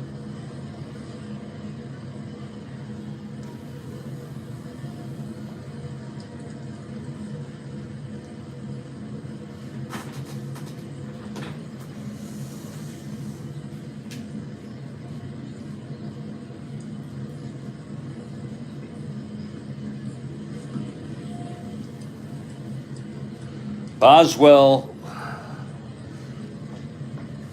will face Fuller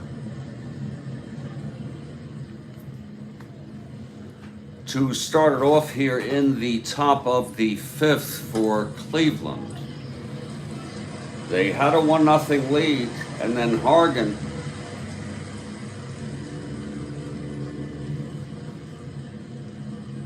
succumbed to his juicy 5.70. I think there were 3 hits off his card. At least 2 doubles off his card. He just got shelled. And Burkhart came in, but he wasn't much better, allowing a couple of base hits. And there was a pass ball by Sims, which set Eulander up to score.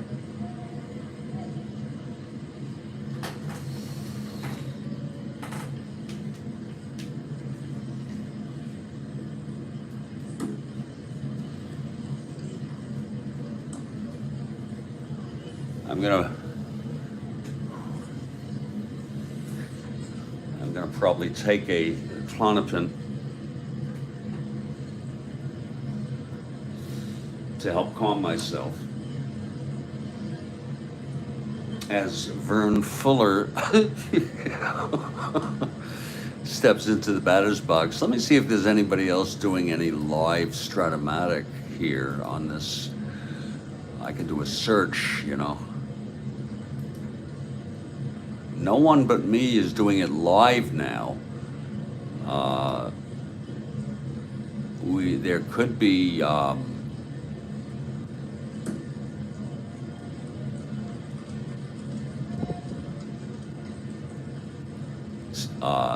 Mr. Aqualung, but we'll see. We don't. He takes holidays off, I believe. Steve Aqualung has a live stream at 5:15 p.m. I want to tell everybody, and that should be just around the time I need to finish this up. So Steve Aqualung, you want to check that out. It's going to be 1966 replay, Cleveland at Boston. So you've got a new look at Cleveland again in '66, and you also get a peek at this Red Sox team before they won the pennant the next year. Of course, the Orioles, I think they pretty much ran away with it in '66 in the AL, as Dave Boswell is ready to face Vern Fuller here in the top of the fifth. Here's Boswell now. The pitch to Fuller. That's going to be 5-6 right-handed. Fly ball center for Tovar, and it's one away. And there's going to be a hitter here for Burkhart. A hitter for Burkhart. The Cleveland led 1-0, and then 6 runs in the bottom of the fourth. It's now a Twins 6-1 ball game. Cleveland looking to avoid getting swept here. They've lost 5 in a row. Let's see who's coming in to hit here.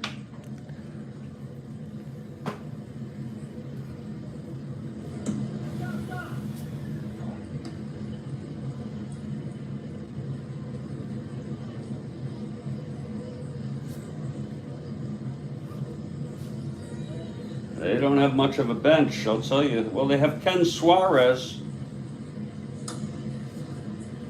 Jose is out, by the way. Some of you may not have noticed that. It's going to be Ken Suarez. All right. Suarez is the backup catcher. I know that's a little unusual, but I've done that before. Here's Kenny Suarez coming up to hit.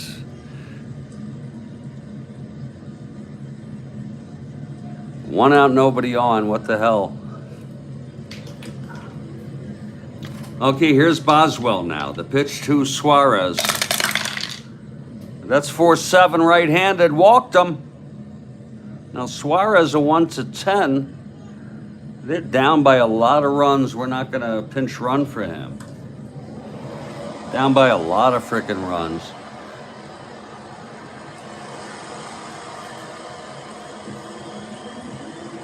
Here's Russ Snyder. There's a Russ Snyder fan club here.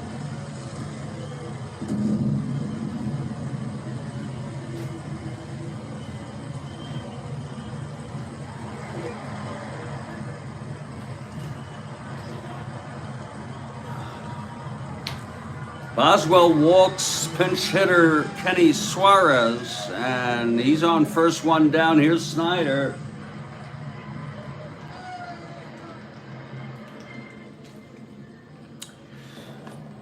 Snyder walked and struck out. Boswell from the stretch, and the pitch to Snyder. That's 4-12 left-handed, grounded back to Boswell. He is a 4-12.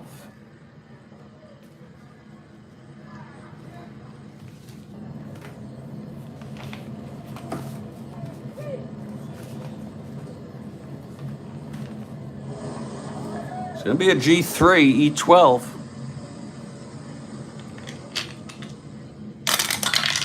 That's going to be 10-11, E12. And he throws him out. It's going to be a G3 with a runner on first. And he will go to second, Kenny Suarez. So Boswell throws Snyder out, 2 down now. And it is a clutch situation here for Klimchuk. Lord, they need at least a run.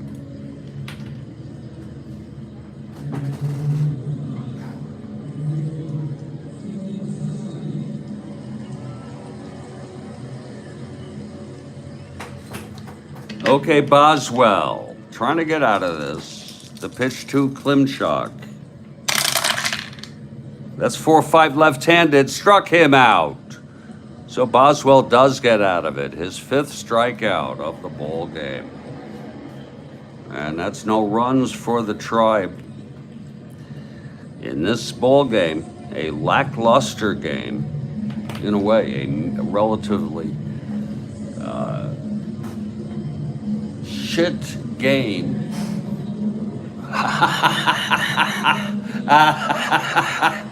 Ooh, oh yeah. And there's a new pitcher, Juan Pizarro. Pretty good card for the Cleveland.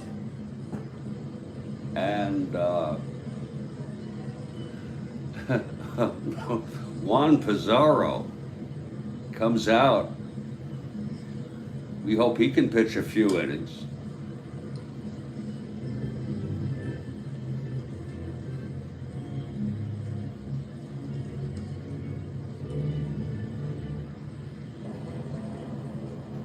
And Pizarro is taking his warm-ups. And on that note, I'm going to go go to the restroom, the lavatory. And it gives you a chance to do the same or do anything you need to do.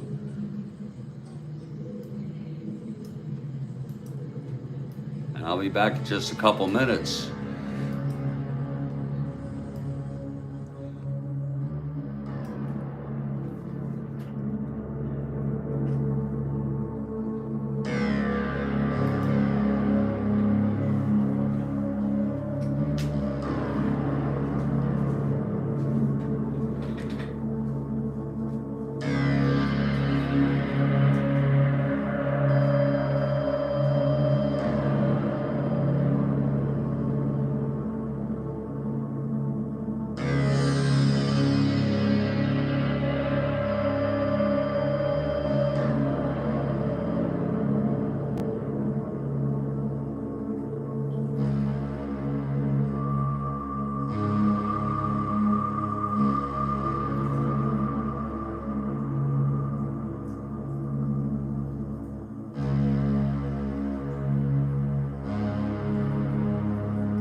And Steve Aquilong checks in there.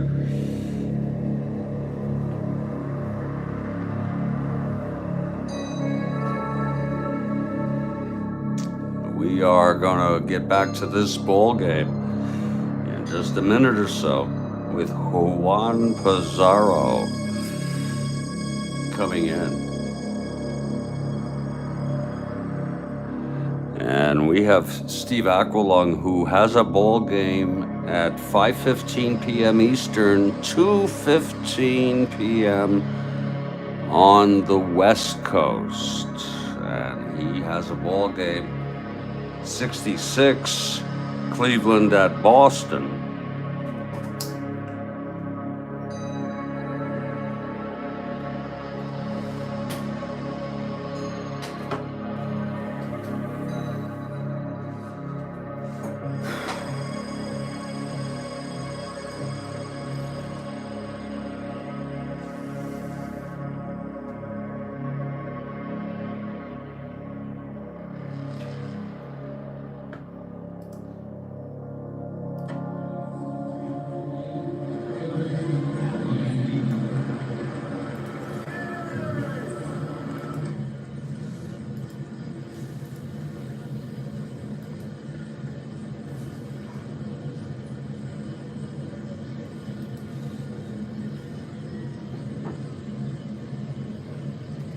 Pizarro will face Reese, Tovar, and Roseboro here in the bottom of the fifth. Oh yeah, let me take my closet just to take some of the edge off because I'm really frazzled.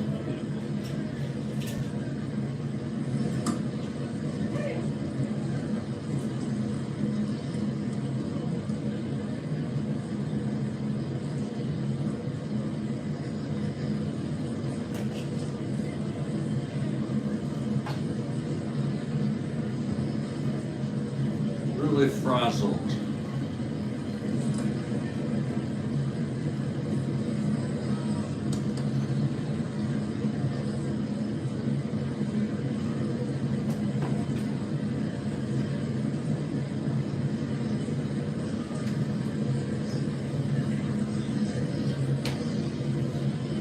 And I would just like to calm down a little bit today. So that's what I did. It's Juan Pizarro, and it's going to be Rich Reese to lead it off. Rich Reese, 2 for 2. Singled and scored in the fourth. Yeah, we'll see. Yeah, it usually helps a little. Takes the edge off a little. Nothing, expectations aren't high, and the results are usually somewhat helpful. Juan Pizarro now facing Reese. Reese, a left-handed hitter. This is the final game of the year for us.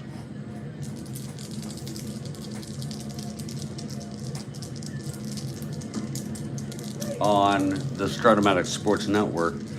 Here's the pitch from Pizarro. That is 6-12. Left-handed, grounds to first X. That's Tony, 415. Getting tired of these, Cleveland.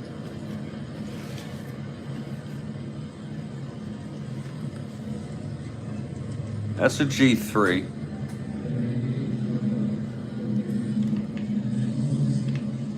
Tony now, 15. E15, 912. And he takes it to the bag, 1 down. So Reese is retired. Here's Tovar now.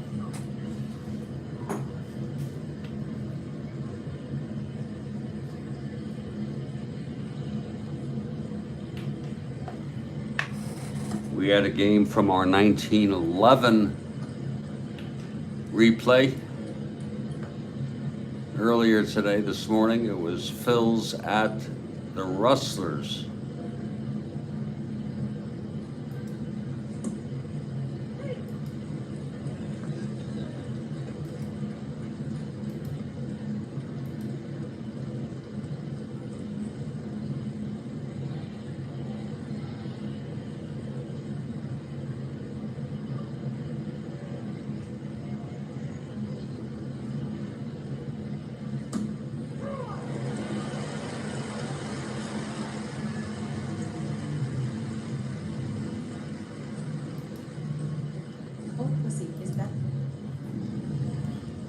Okay, here's Pizarro, the pitch to Tovar. That is 3-9 left-handed. He chops it to second. And Fuller has it, throws it to Tony, 2 away. And here's Roseboro.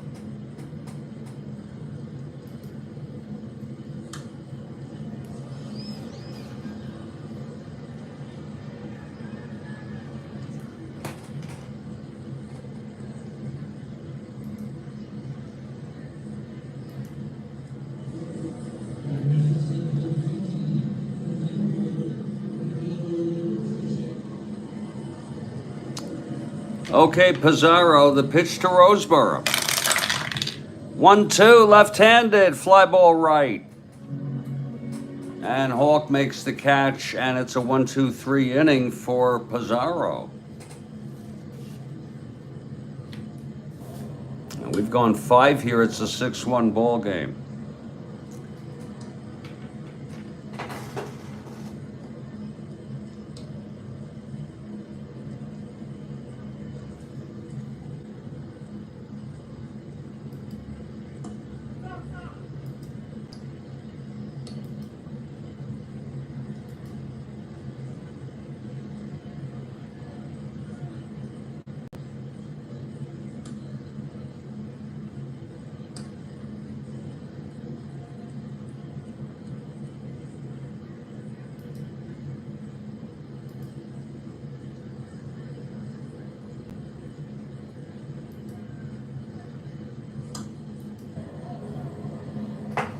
Okay, here's Dave Boswell to take the mound facing Cleveland.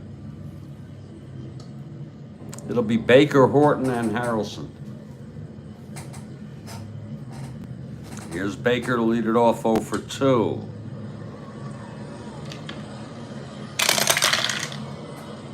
Three right-handed fly ball right for Tony, 1 down.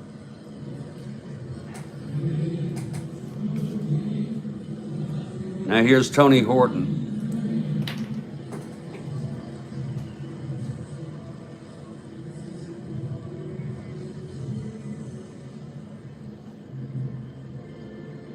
Tony 0 for 2. Here's the pitch. That is 4-5 right-handed. Struck him out. So Boswell with his 6th of the ball game. Pretty good strikeout pitcher. 2 down now. Here's Hawk Harrelson, double D's today.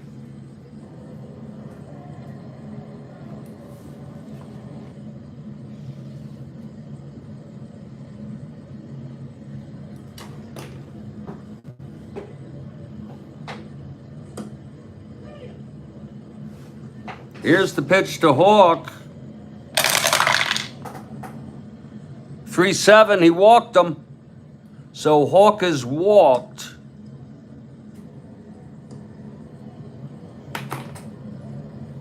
B, not being held, 1-9. 1-12, I'm sorry. And here's Duke Sims. Duke has power, and about the only hope the Cleveland has is he hit a 2-run home run, put him within 3 here. Boswell now from the stretch with Hawk on first, 2 down. And the pitch to Sims. That is 6-10 left-handed. It's a fly to center. It's a can of corn for Cesar. He makes the catch, and Boswell is handling these. He lets a runner on base, but every inning just about, but he has been handling this tribe quite well. And we're in the middle of the 6th. This is a 6-1 ball game, in case you're wondering. And some of you may understand that this is Jeffrey Guterman. And this is the Strat-O-Matic Sports Network. You can count on it. There may come a time when I say, you know, I just don't want to do this anymore. There may come a time when I want to take a break. but I'm more than glad to strum along with the absurdity right now, because it does give me companionship, social connection,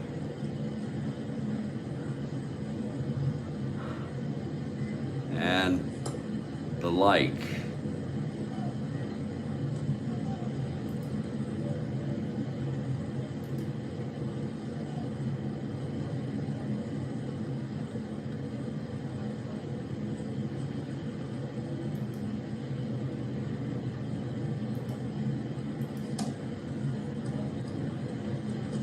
And we're taking a nice, leisurely kind of ball game here.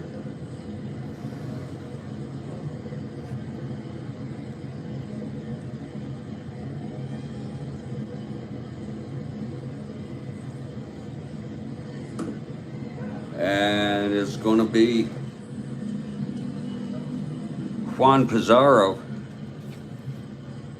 to face this Twins lineup again. Again, they're getting really, really excited in Minnesota, or the Twin Cities, or with Bloomington, 3 cities, for postseason baseball. This the first year of divisional play and divisional playoffs, championship playoffs, best of 5, and they're looking forward to take on those Birds from Baltimore. The two best teams in all of baseball, I might add. Pittsburgh leading in the NL East, and they've been a big story this year. They have a 4.5 game lead over St. Louis. They've won four in a row. Cubs 10 games behind in third. They've lost 3, and the Mets are a half game behind the Cubs. Atlanta with a 4-game lead over the Giants. Giants have lost 7 in a row.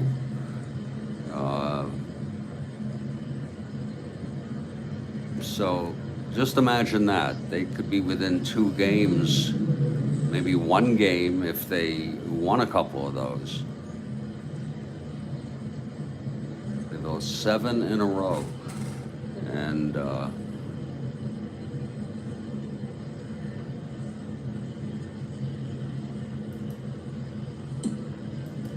sounds familiar.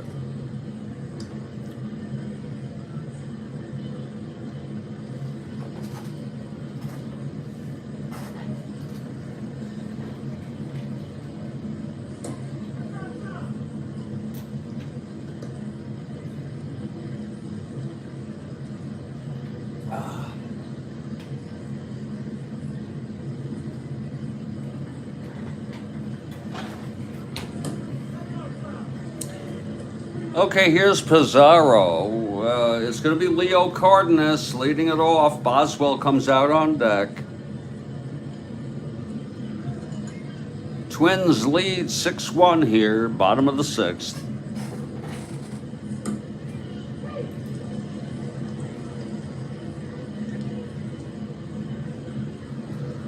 Pizarro, the pitch to Leo.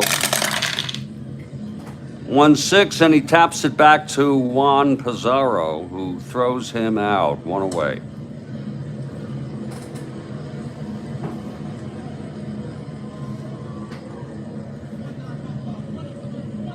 And here's Dave Boswell. He had a big 2-run double in that 6-run 4th.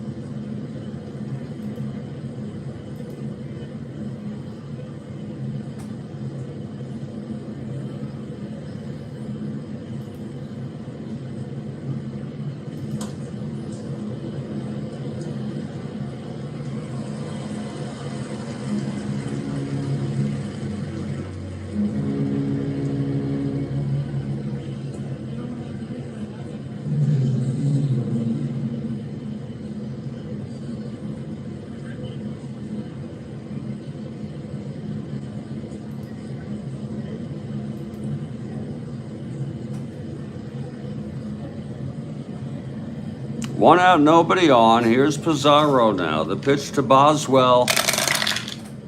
5-9. Right-handed. Grounds to short X. Eddie Leon, 438. Oh, that's an S2. That happens when you have fours. That's going to be a base hit.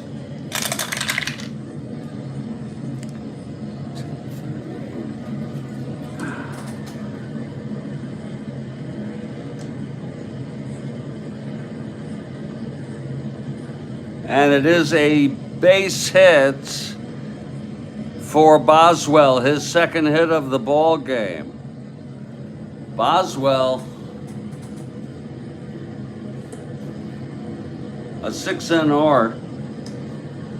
Shouldn't be too much of a surprise. That's the first hit allowed by Pizarro. With Ted Eulander now stepping up. 2 for 3.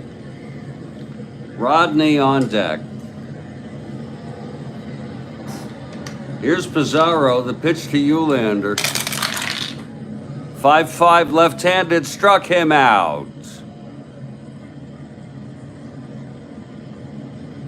And here comes Rusty Rodney. 0 for 8, I think. I'm not certain, but he's something like that since he has come back. Rodney. Billy Martin tells him still, don't worry about it, guy. You got 30 some odd more games in this frickin' season. Rusty Rodney now. 2 outs with Boswell on first. Here's Pizarro now. And the pitch to Rodney. That's 5-7 left-handed. Grounds, chops it to second. Maybe this could be a base hit, the way their fielders. 319. It's a G2 E19.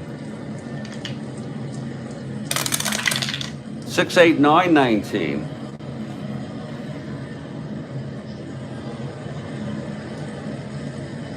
And he throws him out. Rodney, 0 for 4 today. I think he was 0 for 4 last game. Side retired. Nothing to worry about either. And the side is retired. No runs, 1 hit. The single by Boswell he was left on.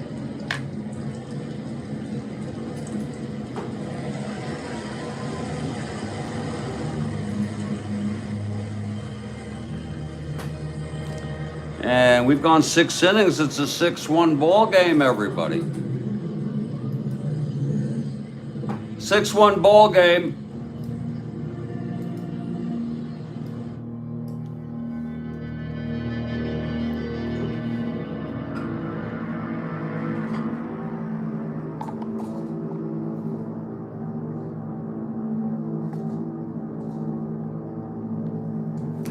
And we are here in Studio B on New Year's Eve. It's still afternoon. It's so goddamn early for my taste.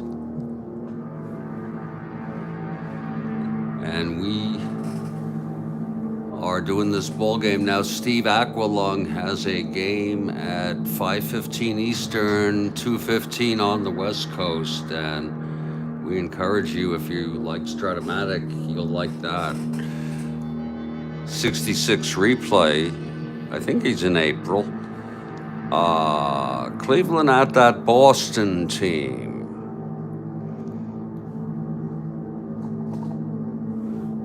And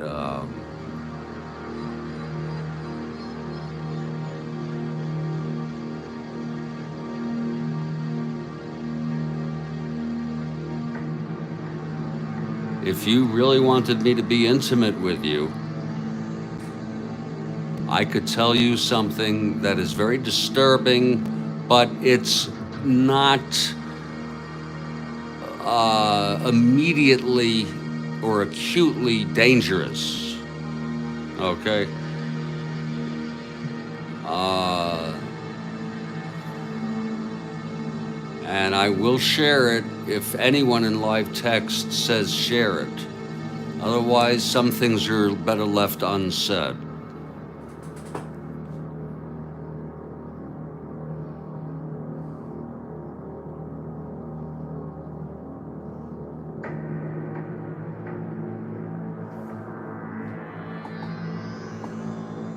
Well, we'll leave that unsaid.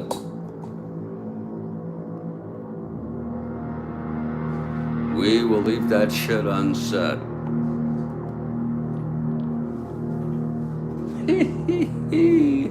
Oh.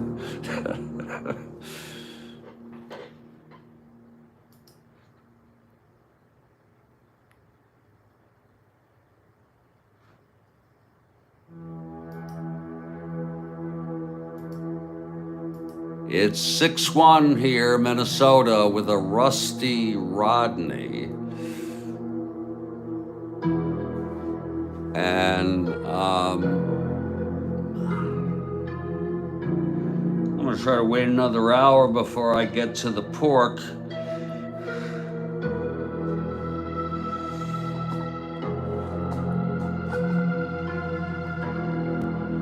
I got some cannabis right there.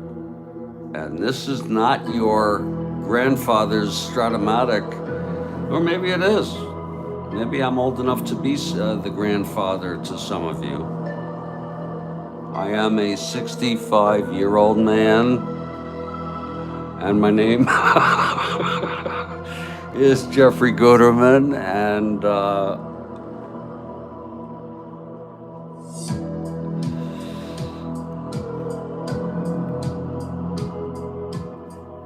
I'm just riding off into the sunset here in life.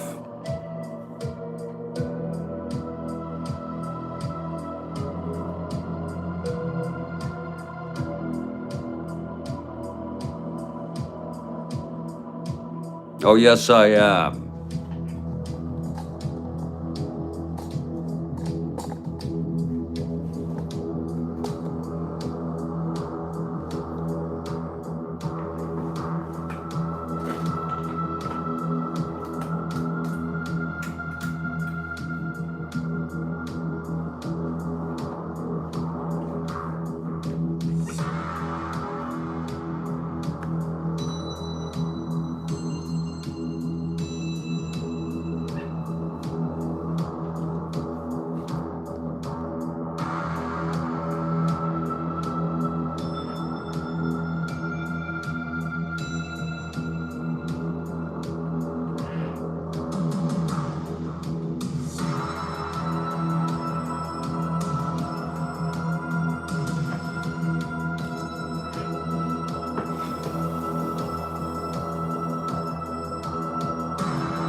Ooh.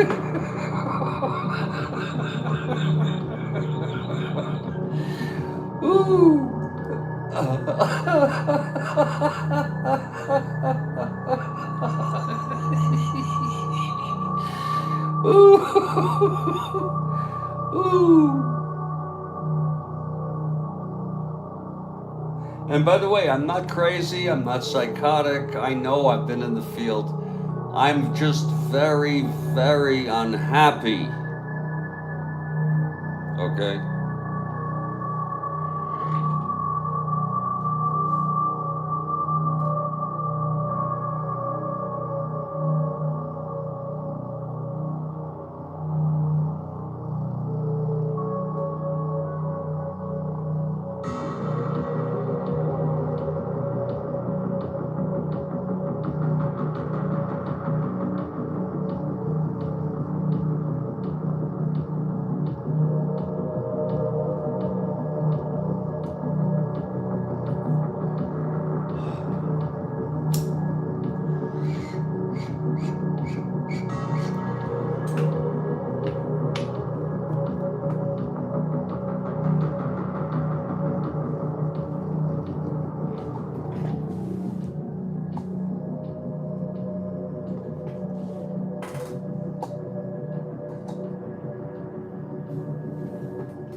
It's 6-1 Minnesota Twins in our 69 replay, third of a 3 with the Tribe. Tribe down 6-1 here. They lost the first 2. Tribe, not exactly the most successful team, but they got some personalities on the club that make it interesting and fun.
And in some ways, this may be one of the weirdest Strat-O-Matic channels. It may be one of the also other things, not just weird, but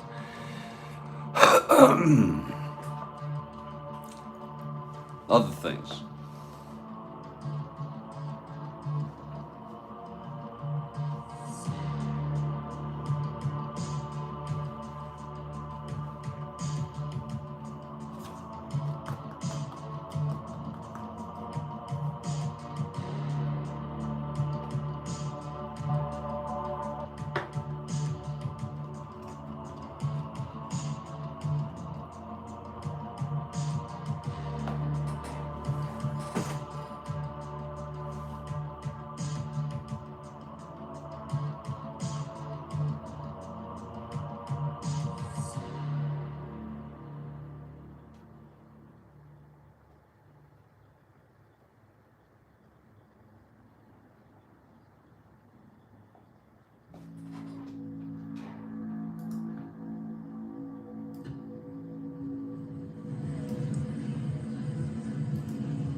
Boswell on the mound, and isn't it a shame he's going to, for the Cleveland, they got the bottom third of their order.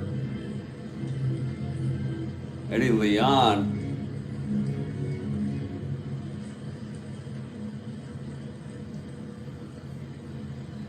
Fuller, and we assume a pinch hitter for Pizarro.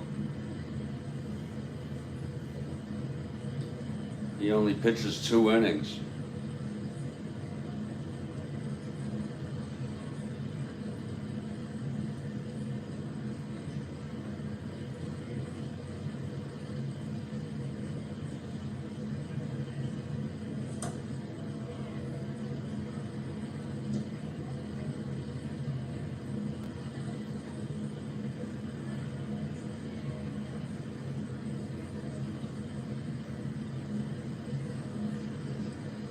Eddie Leon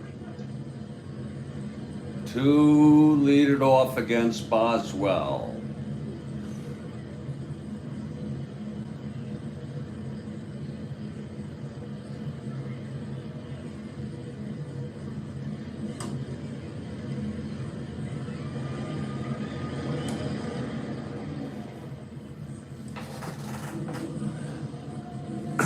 Eddie is 1 for 2 today. Eddie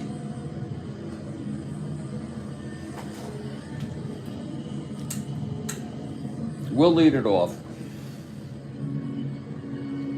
Here's Eddie Leon leading it off. What an obscure guy. Okay? You know, we've been told, we mention Eddie Leon all the frickin' time and when he plays. But who is Eddie Leon? Here he is. He is Mexican-American. Played 8 seasons. You want to talk about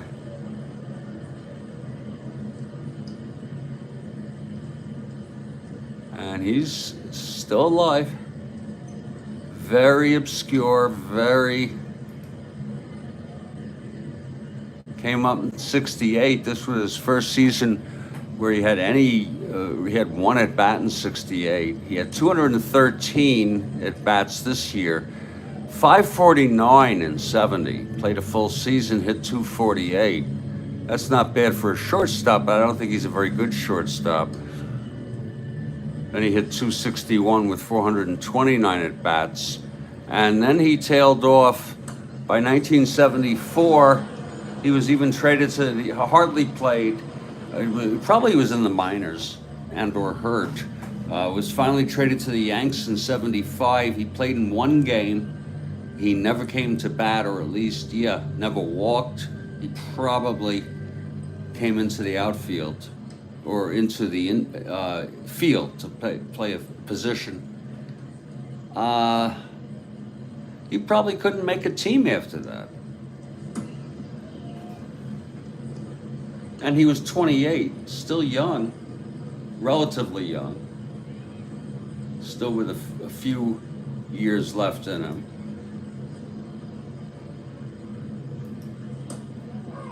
And Eddie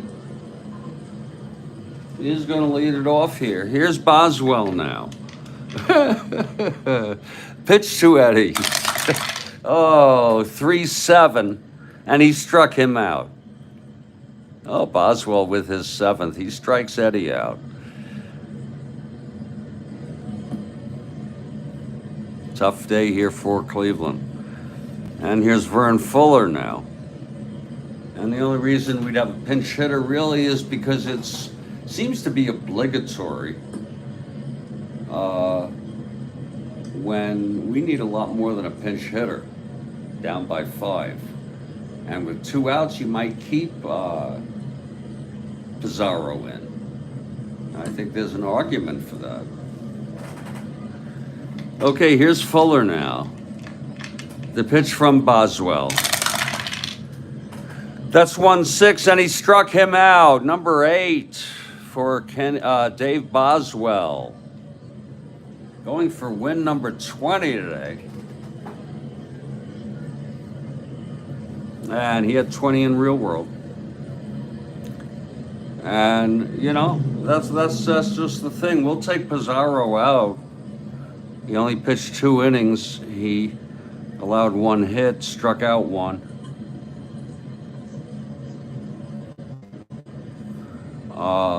We'll have a hitter who is not a good hitter. And we'll have a new pitcher. And you know what? Just for that, for them to set me up with that stinky poo. And it is a 6-1 game, Kathy Harden. I hope you don't mind.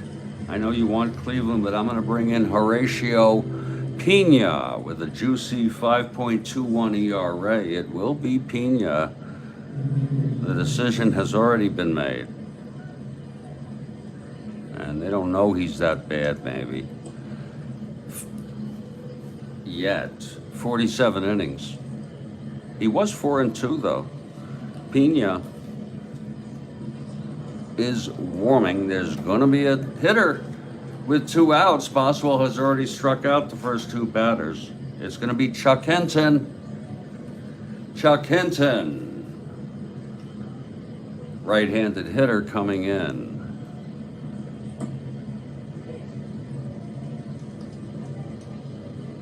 And so what? Even if he gets a base hit, you have a runner on first 2 outs. With a very, very tough Dave Boswell now. Here's Boswell, the pitch to Hinton. That's 6-6 right-handed, fly ball to right. And Tony is under it. And the side is retired. 1-2-3 for Boswell. With his 7th and 8th strikeouts of this ball game. This is the 7th inning stretch now. And there's going to be a new pitcher. And his name is Horatio Pena. They had no tilde, so I added it. Okay? They had no tilde. What kind of shit is that? Is it so hard to do? I mean, probably find a program to put in a frickin' tilde. Horatio Pena. I think Montañez. Willie Montañez had a tilde.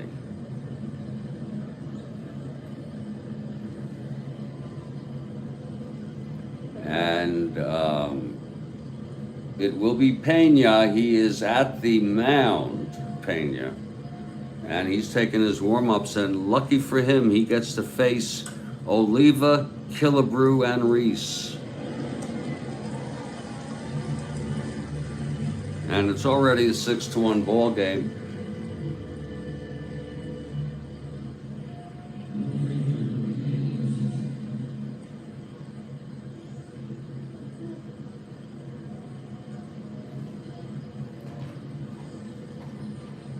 Hargan was no bargain. Burkhardt was okay. Actually, he was trouble also, and he let up his own run, and Juan Pizarro pitched fine for 2 innings. And now it's going to be Horatio Pena, and we are in the bottom of the 7th. How quickly it sneaks up on you. Here's Tony Oliva now. Tony 1 for 3. Harmon on deck.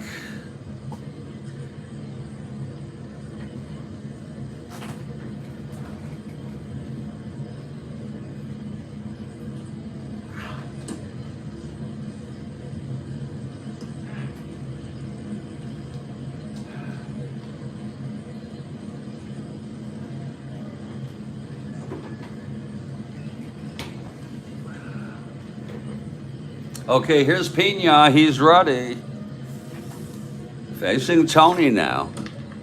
And the pitch to Tony. 2-9 right-handed. Grounds to second. For Fuller, he throws to Tony. That Tony. And this Tony is out. So it's 1 away. Yeah, I could say nothing is...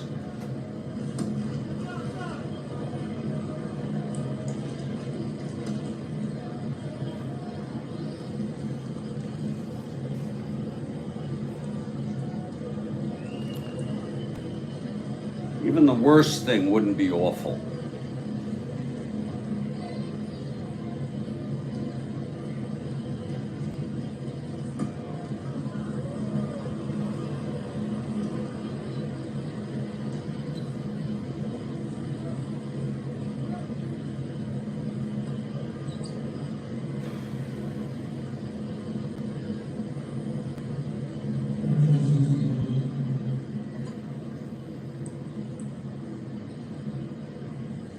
Here's Killebrew now.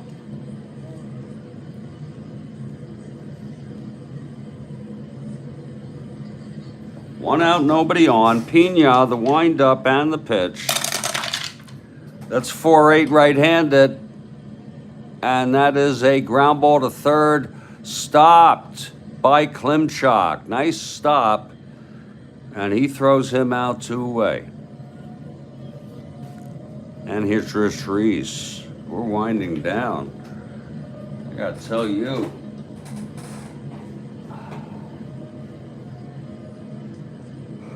Oh. I think 2024, I think there's a chance. Reese has some ballpark effects on his card. You don't see those too often.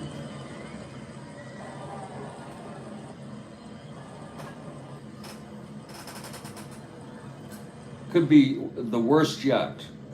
This could be just a horrible year.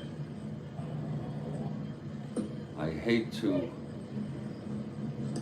be pessimistic. Here's Reese now. 2 outs, nobody on. Reese at the plate. Pena in relief. Pena juice. And the pitch. That's 5-8 left-handed. Walked him.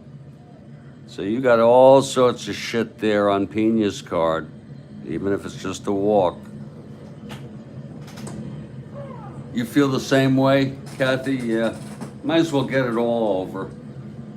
Let's get a nuclear holocaust, and let's hope we all go and get vaporized so that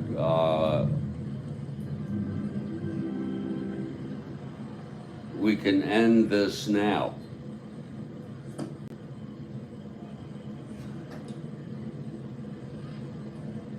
Here's Tovar now. One of the things is the election in the United States. The other thing is is the I think the economy is a threat for many people, including me. I have concerns.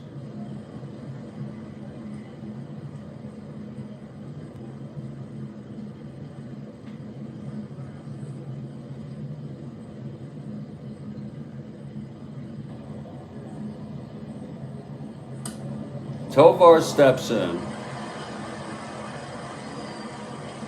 It's Reese on first, 2 down.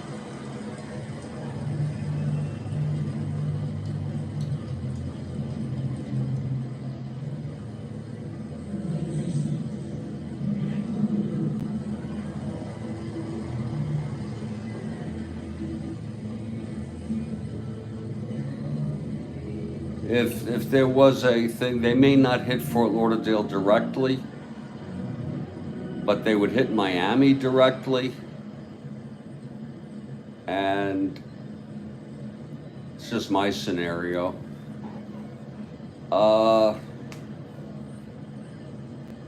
Maybe they would hit us. Maybe they would hit us with a lot more bombs than you would ever imagine that any city with any population to speak of would get hit, or maybe we wouldn't. And if we wouldn't, I think things would be very hard, though. It would be a terrible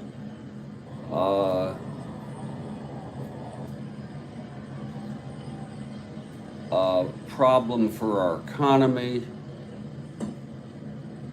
for just life, as services would not be available, services including the way to get goods, retail to get goods. I think you'd see a rise in the crime rate. You'd have a lot of people die within days, weeks, or months of the Holocaust. Oh yeah, well, we do have two wars being fought, no doubt about it. We have, I think it's very ominous.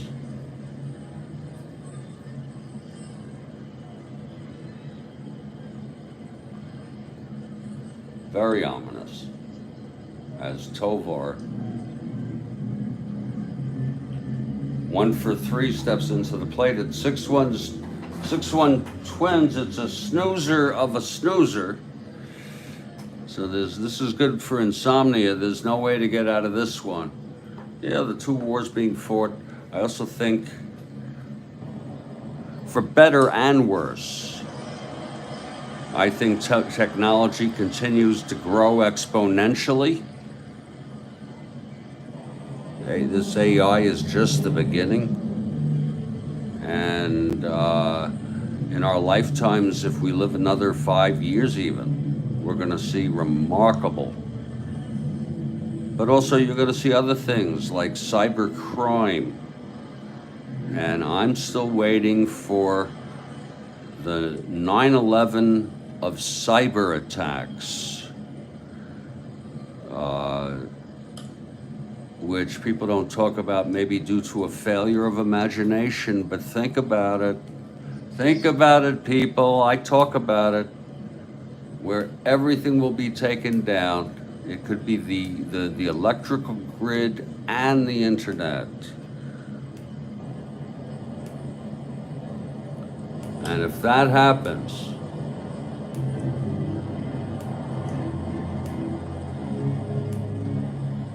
even if it's fixable,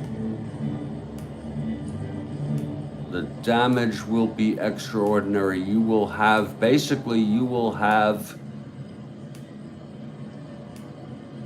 crime sprees,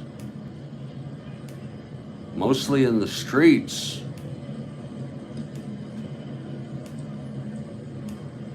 You would have supermarkets being overtaken. You would have groups of people. You probably have the smarter ones would be a large group who would go to the supermarket, break in, and take themselves of large quantities of food to be transported. They're nomads. And also their survival skills. They can kill all sorts of things, birds, you know.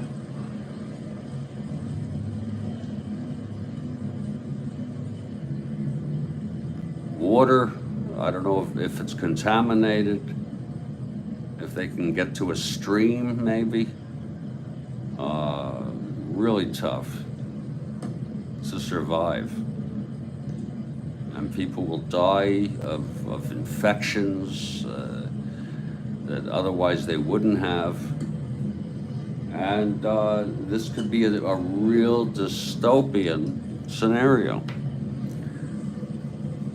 Again, if there was a major attack of a 9/11 type attack not with planes, on the infrastructure, the electrical and computer infrastructure. And when I say computers, I mean absolutely everything. That includes internet, intranet. I guess one computer might turn on, but it wouldn't connect to a network. First of all, you have no electric. Even if you have generators, and your mobile devices will go out eventually. and then you're going to have people wandering for food. Some people will have some degree of a survival kit, and some people are planning for years, with food for years. Dry food, cans.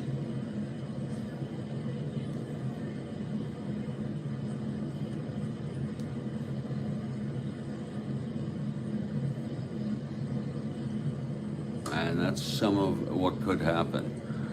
Meanwhile, we have Pena trying to get out of this. Here's the pitch to Tovar now. I think that Clonopin, I just felt it. 6-10, right-handed fly ball center field for Snyder, and the side is retired. So that's no runs. The walk to Reese. Pena does fine. Yeah, do you have doomsday preppers? I don't do that. I'm not into that because I don't think I'd want to live like that. Okay, and I'm pretty close anyway to my time. So no, I would not do that.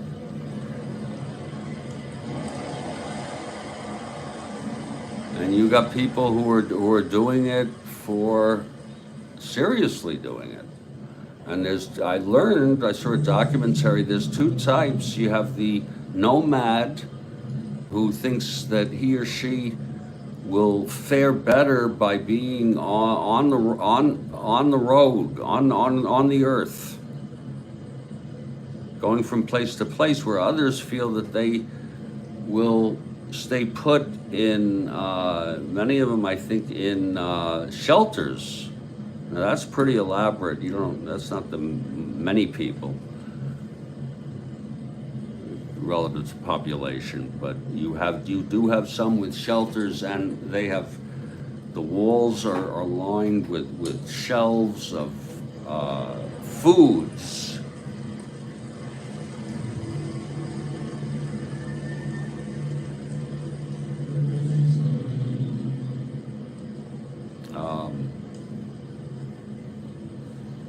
You should have medicine too. Know the people's medicine, and then also know maybe if you can get a nice pharmacy of antibiotics with a PDF that tells you which are for which.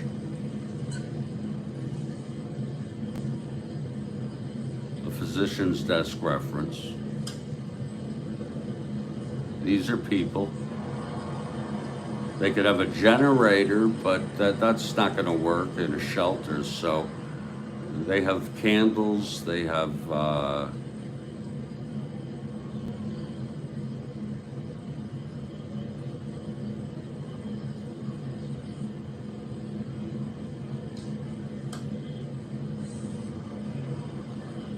we're headed to the top of the 8th.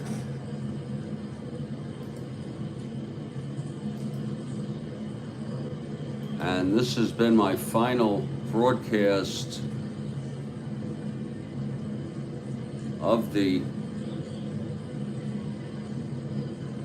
for the Strat-O-Matic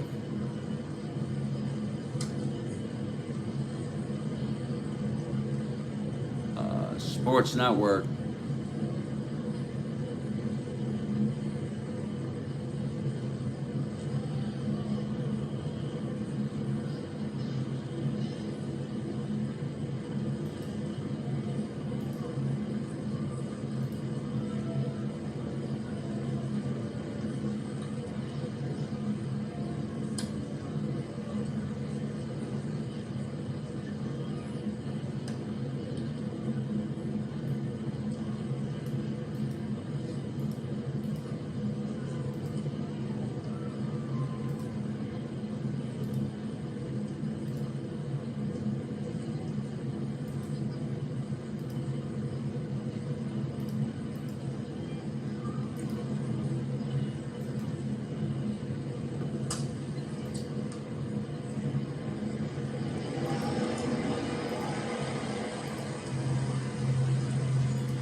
Well, we're going to be heading to the top of the 8th. It's going to be Boswell who's gone all the way here.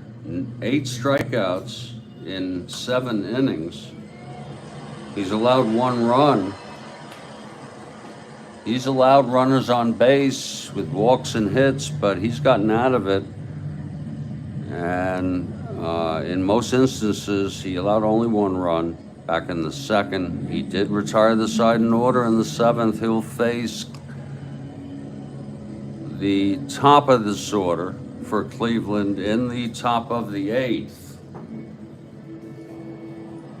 And it will be Russ Snyder. I'm waiting 4 p.m.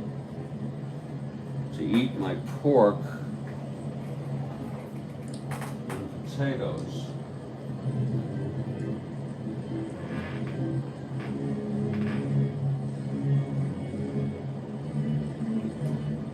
Folks, this is not my typical broadcast.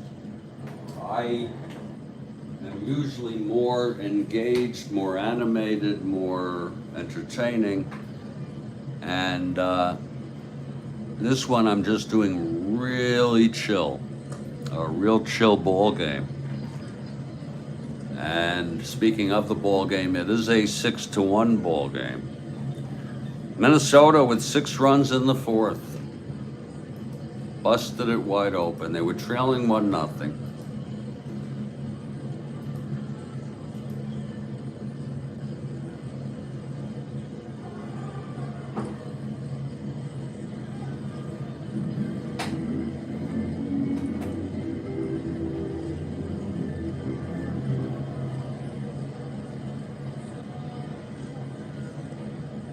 You can go through existential risks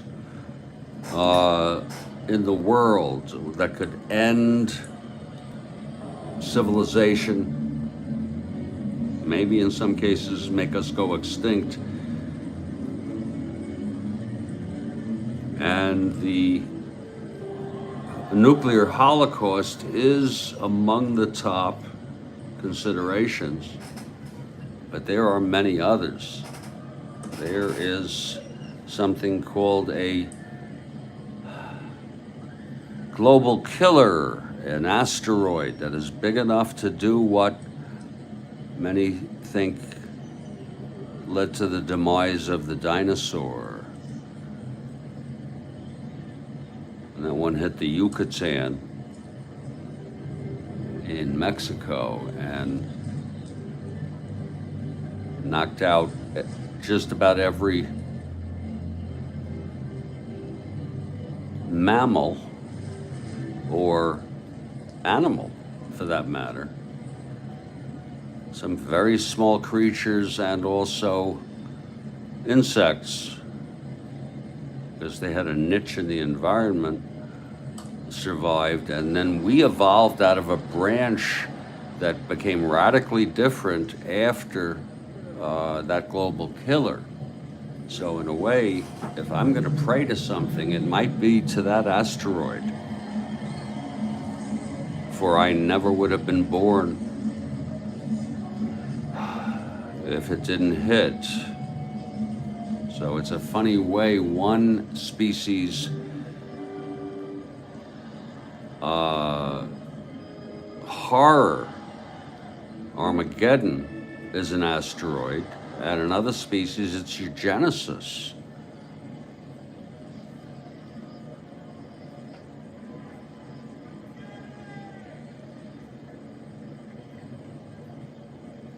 We are in the top of the 8th. It's been Boswell, very, very effective today. He has allowed 3 hits. He's walked 3, struck out 8. So allowed only the 1 run. It's going to be Russ Snyder leading it off here.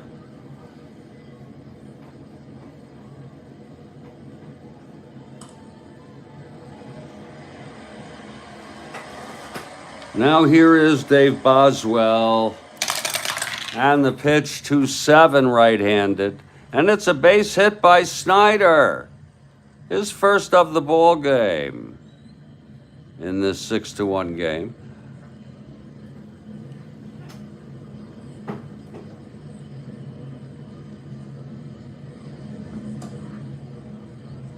Snyder on first.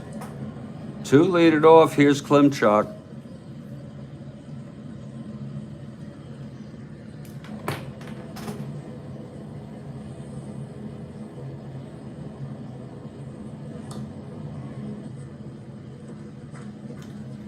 Klimchuk 0 for 3. Here's Boswell. 5-3 left-handed. Grounds to first X. Reese at 212. That's pretty good.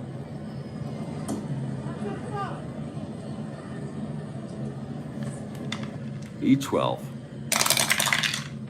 2-4-6. E12.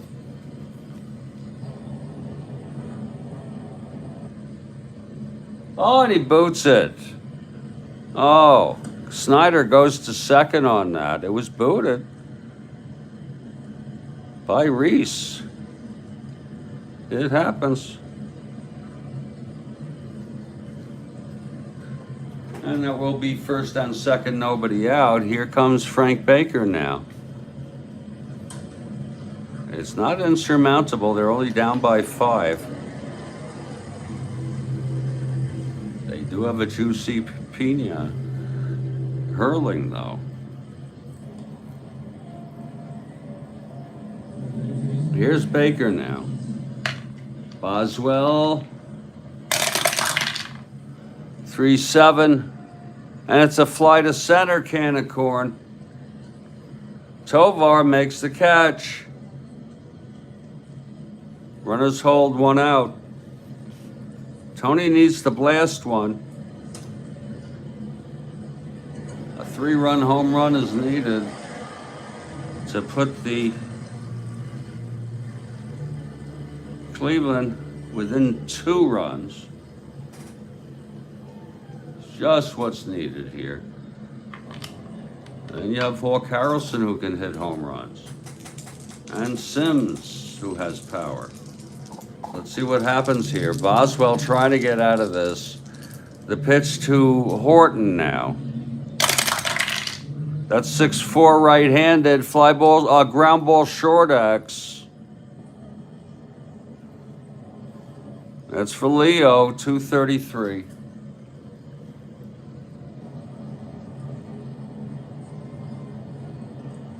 He's a G1, very good. But he's E33. That's 5-8-11.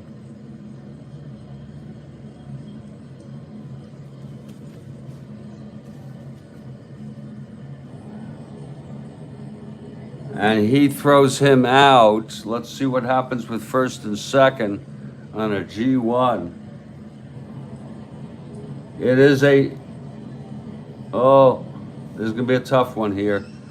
Batter hit to short, to side. Am I going to stretch Snyder? I'm sorry, am I going to stretch Snyder here? 1 to 13 to third. I don't think so.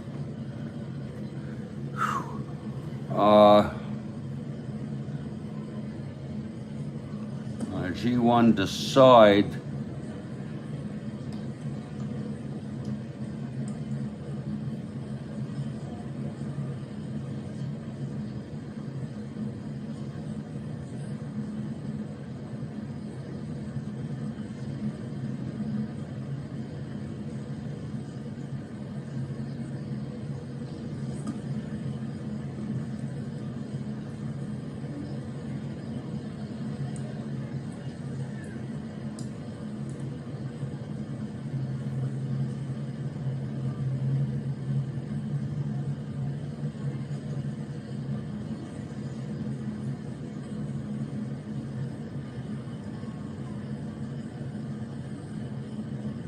Oh, this is tough.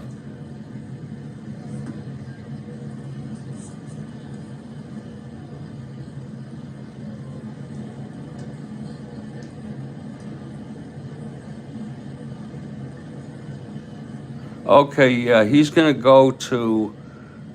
Sorry it took so long. He's going to go to the shore out at first, and everyone's going to advance. So it's 2 outs, second and third. And that's what Leo did. Here's Ken Harrelson now.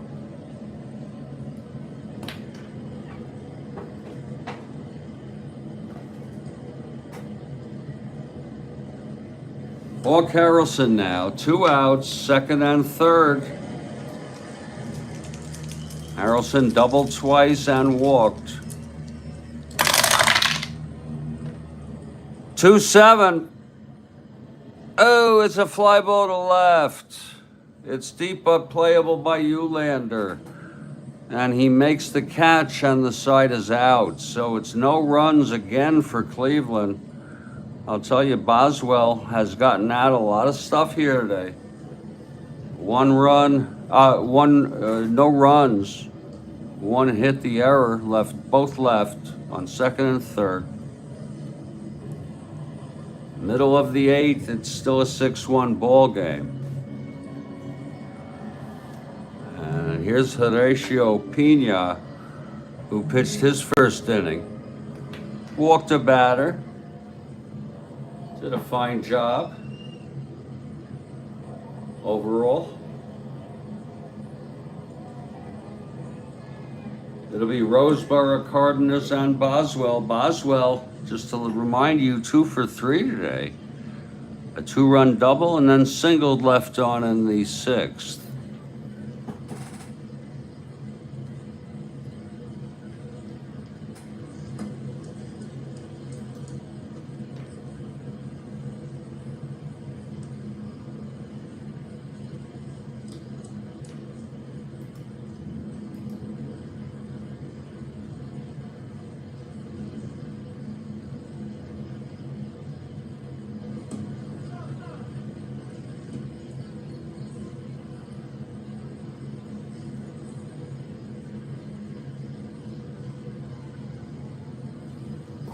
Whoa, sorry about that. I'm going to use the lavatory and then get some fresh air for about 2 minutes. And then when we come back, we'll get back to this ball game. And I'm going to have my pork and potatoes. It's already a pre-made meal that was made, and it sure is going to be filling.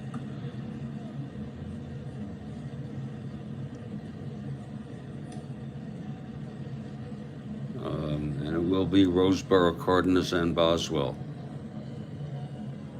I will be back in just a few minutes, everybody.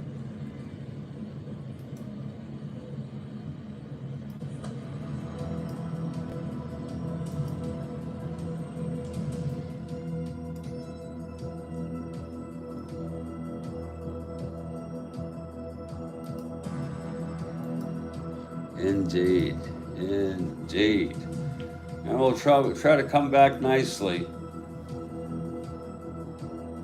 There'll be a post-game celebration with pork and potatoes. It may not look good to you, but it works for me.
if you were living in the 30s, 1930s, 1940s, I bet that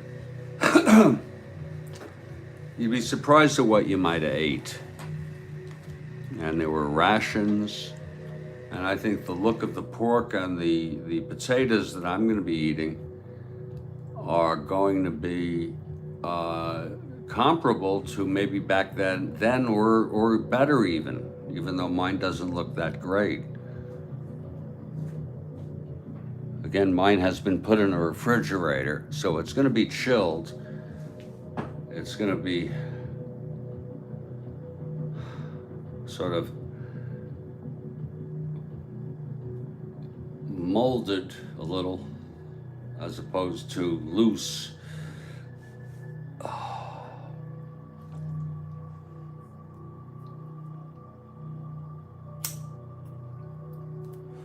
There's a chance where the Cleveland Tribe is giving Horatio Pena with a 5-point-something ERA a chance to pitch in a game that they're losing by 5 runs.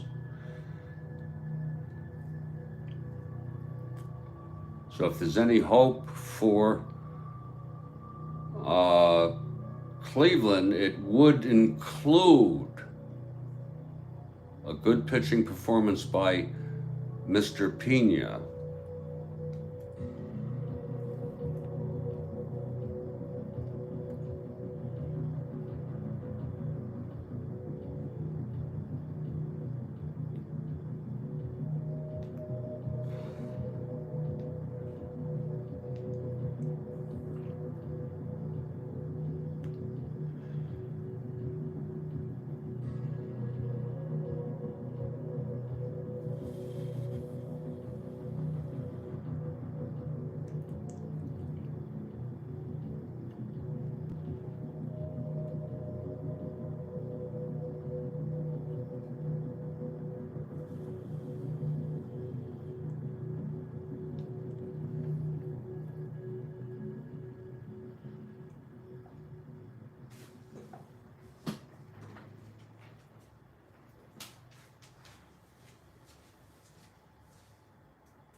And we sure do glad to have you here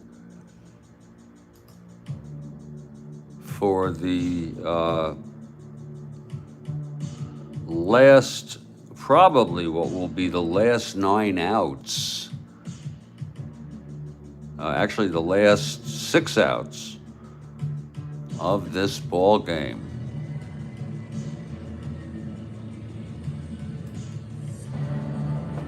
Been quite a year.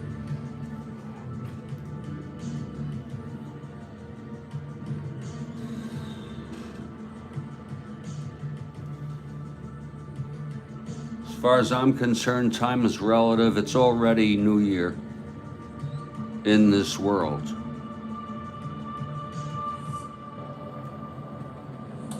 Australia, Singapore.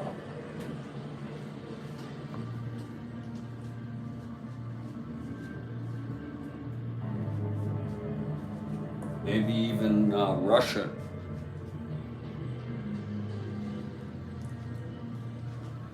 Maybe Russia's close, Moscow.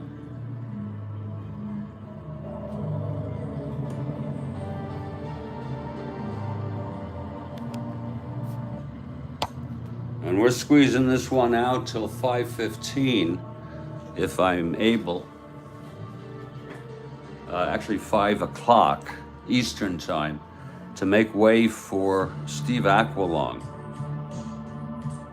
and his replay.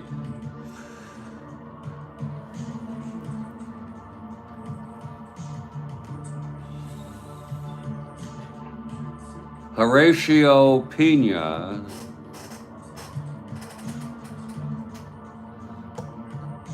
is on the mound now.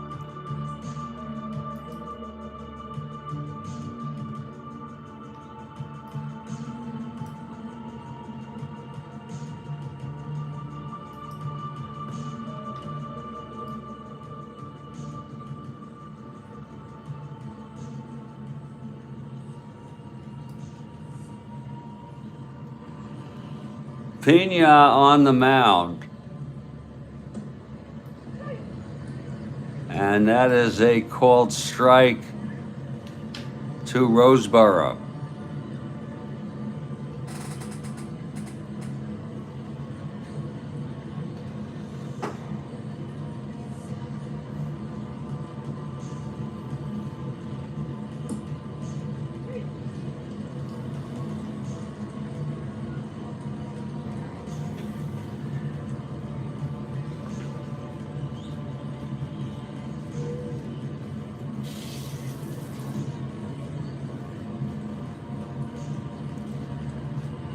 Pena walked Reese in the 7th, his first inning of relief, and that's all. No runs. Here's Roseboro now. The pitch from Pena. That's 3-3. And oh, it's a fly ball to right X. Lots of X's today. That'll be for Hawk 4-5. Wow, he's a 4? Didn't know Hawk was a 4 there. Okay. Whew. 4-5.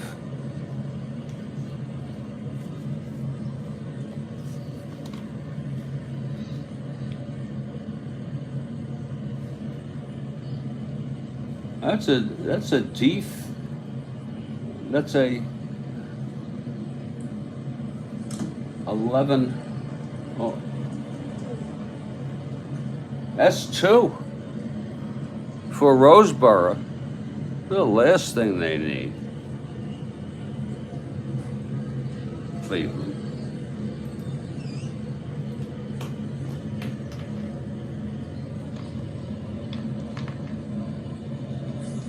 Hawk is an E5. That's 5, 9, 10, 11. It's gonna be a base hit for Roseboro. That got one. Harrelson couldn't get to that.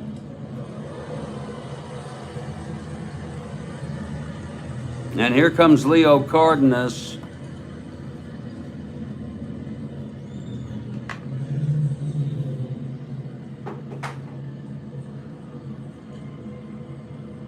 Leo 1 for 3 today.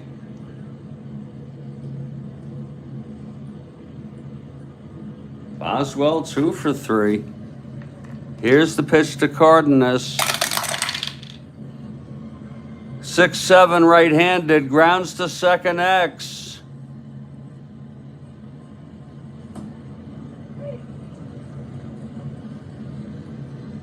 Fuller 319. All day. G3, Roseboro was not being held.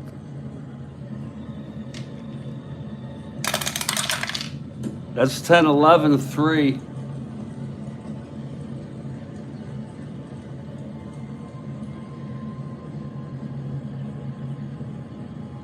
Fuller 19. And he's going to make the, it's going to be a G3 with a runner on first. And he will go to second on that, Roseboro.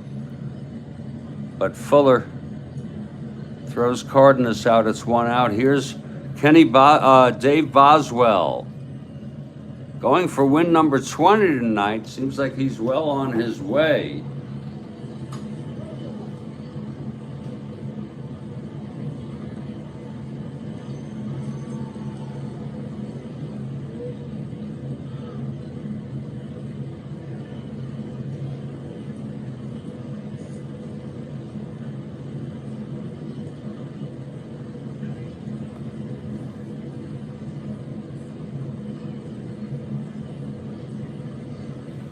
Here's Pena now with Roseboro on second, 1 down. The pitch to Boswell. That's 6-5 right-handed. Oh, grounds it to short again. X. Eddie, 438. Eddie. Oh, it's a G3. Eddie. 11-15-38.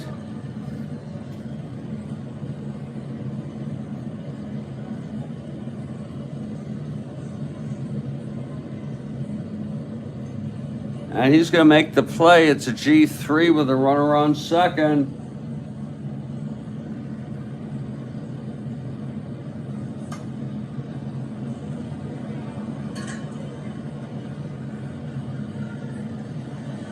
And they're going to go to first.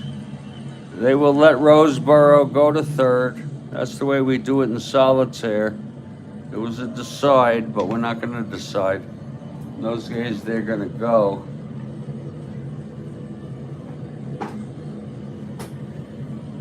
Even though Roseboro's a 1-10.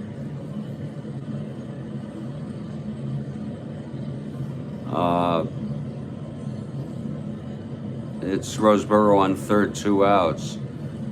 And here's Eulander. Pena trying to get out of this.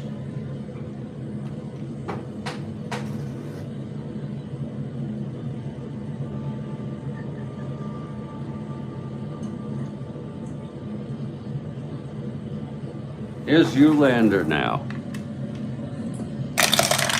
And the pitch, 5-9.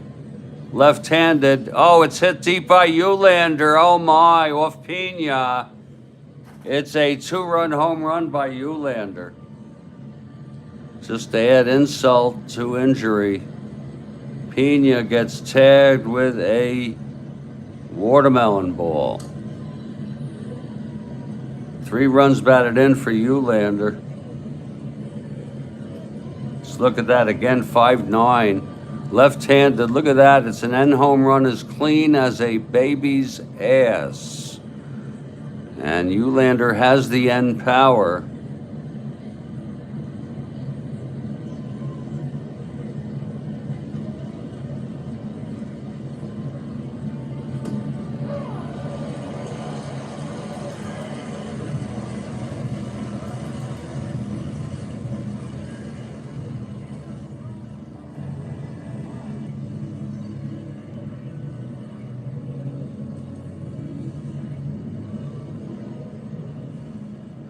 For Eulander,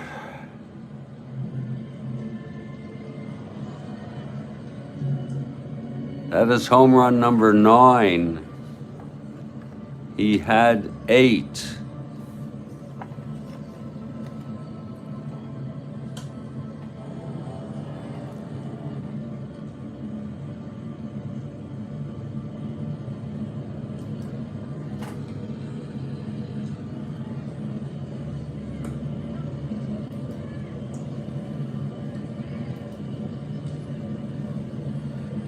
And that will make it an 8-1 ball game. And Pena, whose endurance is in the third, this is his second inning. They'll keep him in now to face Rusty Rodney now. Rusty has failed to get a hit in 2 games since he's back from an injury.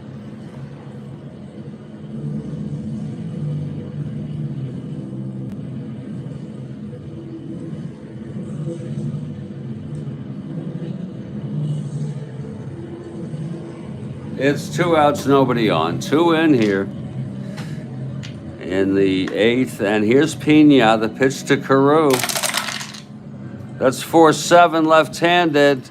And no, oh, it's a running catch by Snyder to rob him of a double. A nice catch by Snyder. And he's 0 for 5, Carew. Cleveland is playing exactly like their record shows. It's a washout ball game. Oh, Carew. I think it's kind of cool how you can have something like that. Or Carew, a 331 hitter who's 0 for 9 in his first coming back from an injury. Seems like something that could happen.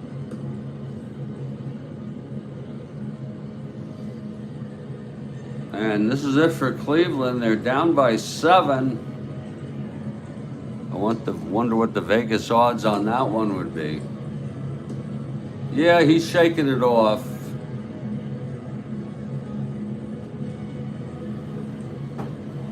He is shaking it off.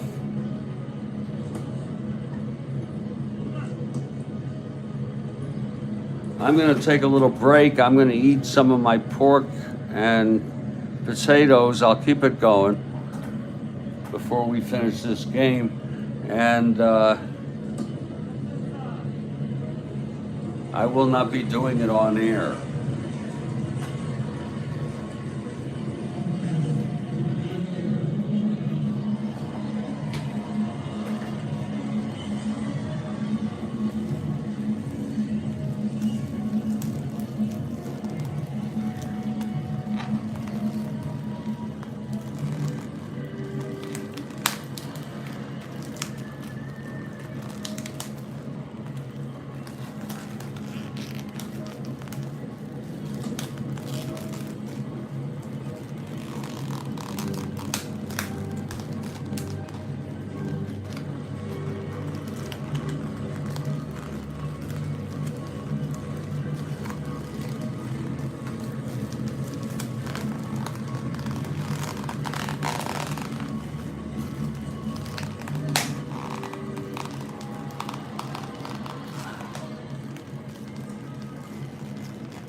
Oh, it doesn't look bad. And it's a lot of food. It gives me much needed protein.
We're biding our time here on New Year's Eve. There is a game. I'm sure it's going to be much more connected and rapid. And that'll be Steve Aquilung.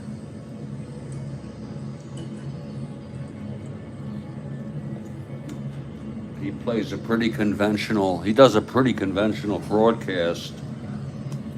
Not too much funny business.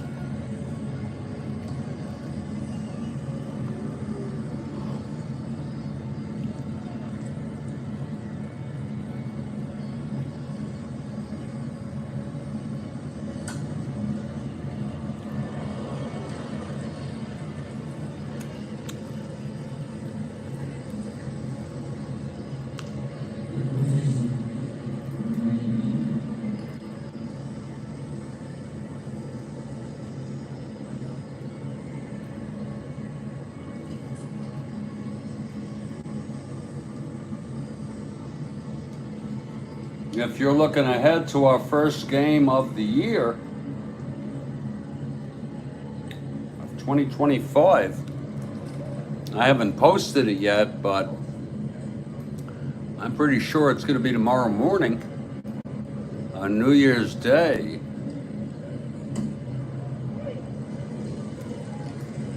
And that game will be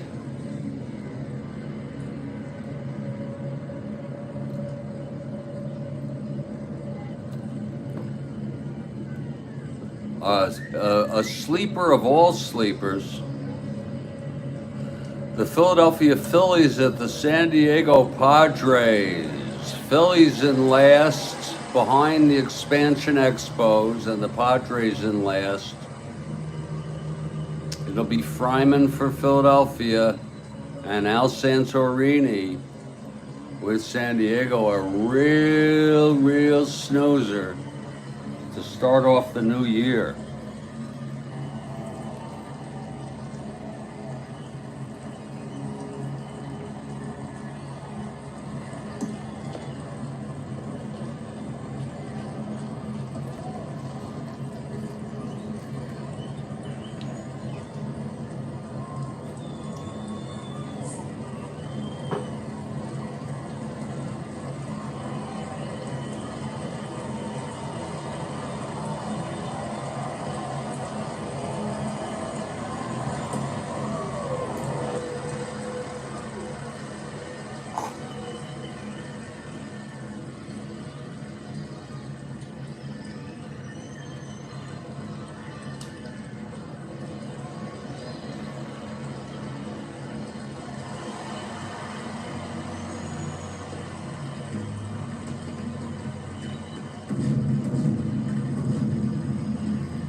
A Bloody Mary morning. I don't think you drink, do you, Kathy? I don't think you drink too much.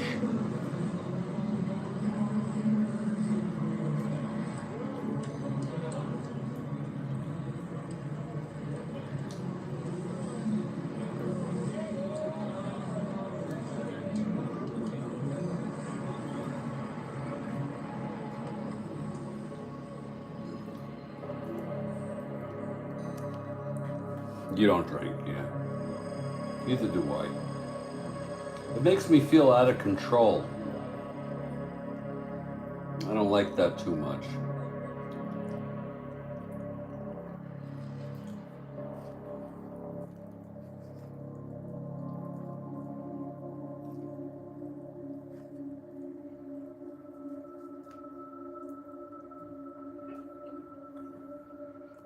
And that euphorant, when you first get buzzed,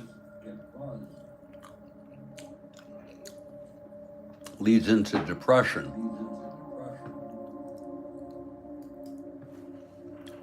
I used to have a drinking problem, and then I quit it.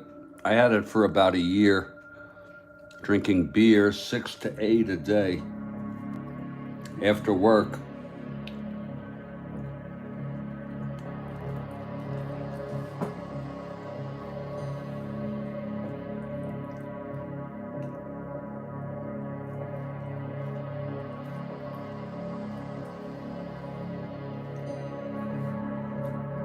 If you're wondering what we're doing here, folks, we are in a break.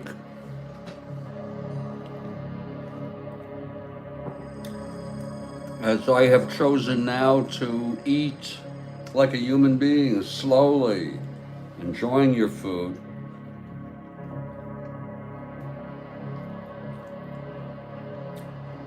I have pork and potatoes.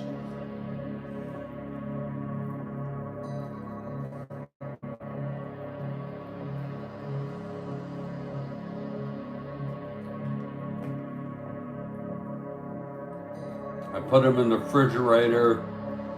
They were hot, and then for the short time they're now in room temperature. They're not cold. And the potatoes harden a little. It's a potatoes with cheese, and it's actually quite nice to, it's sort of has a thick consistency now.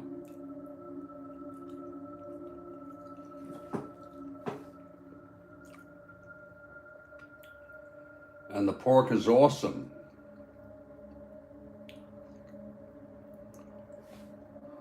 And it feels good to get some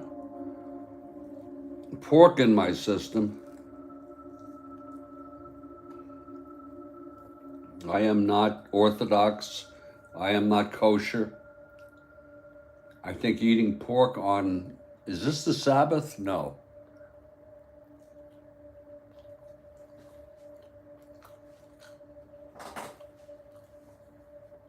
I think eating pork,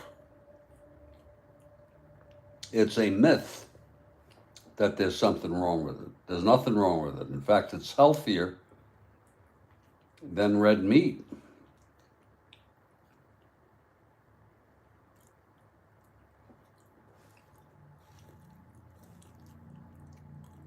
Oh, well, it's really good that they recovered. That's a success story, Kathy.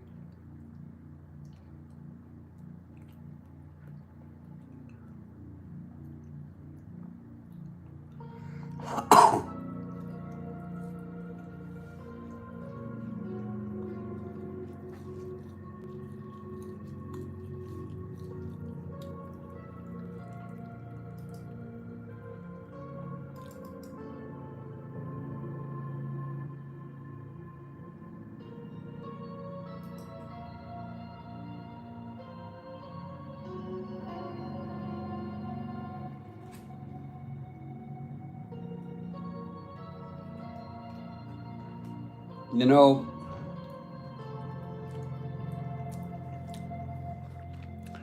today is John Denver's birthday. And of course, we know he died in a plane crash. Say what you will about him. Some people called him corny or too, you know.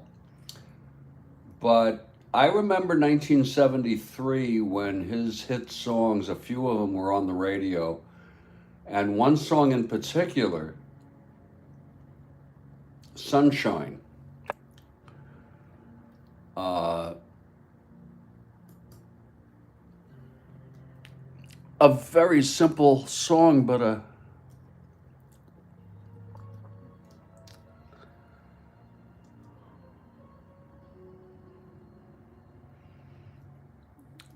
just a beautiful song. And the words are beautiful. I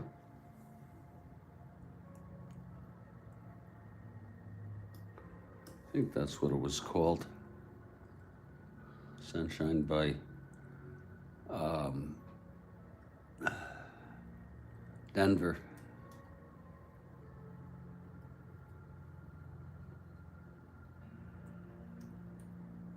Sunshine.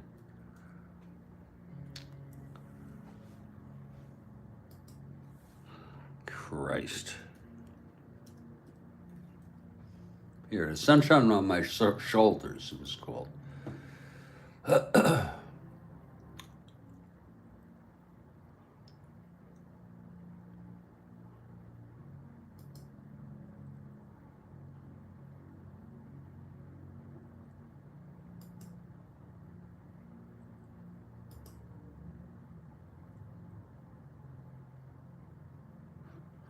Incredible song.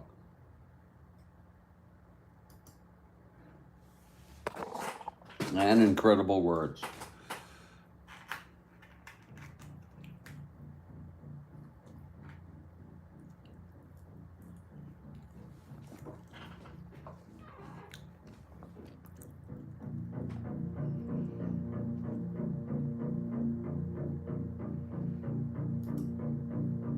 Sunshine on My Shoulder.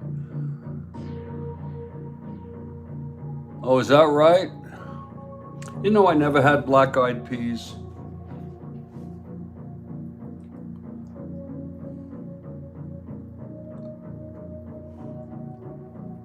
I'm not a very adventurous eater, but I could maybe try that.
What about that, Steve? You eat 12 raisins at midnight? Is that good for you or something?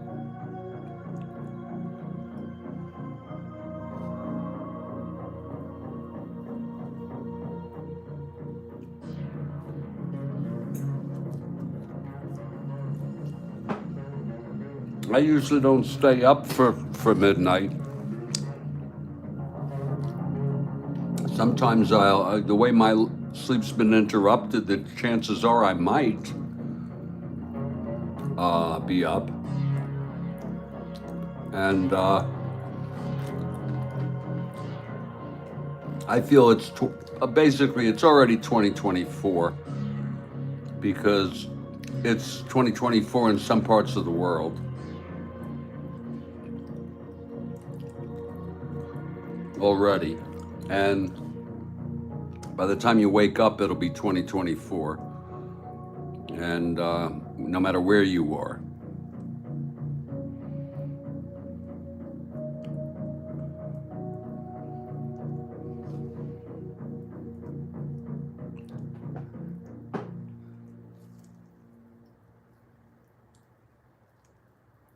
Wow. And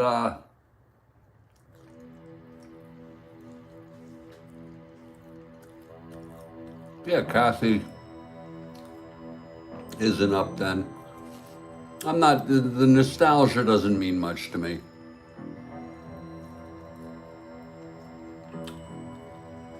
And I don't have to feel like going out makes me a big shit or something. It's overpriced and dangerous.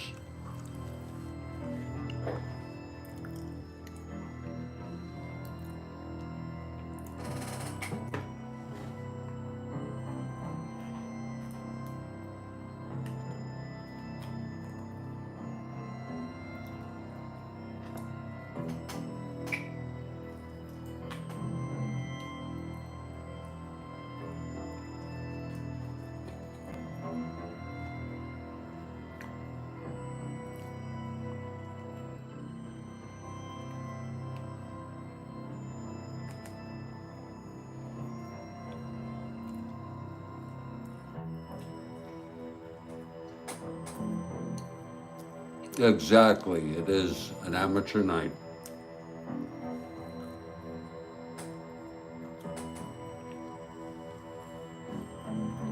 I went out a couple times, regretted it both times, overpriced.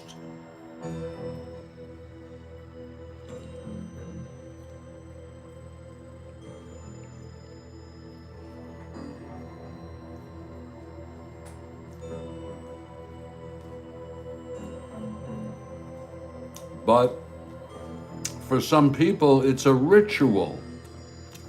And another example are the people who go out in the cold, wait in line for hours in Times Square.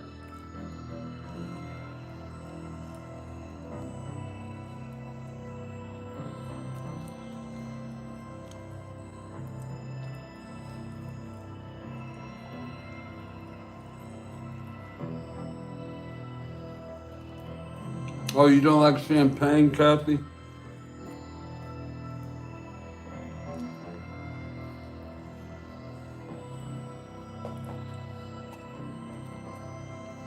I could go for a sip or two of champagne if it's dry.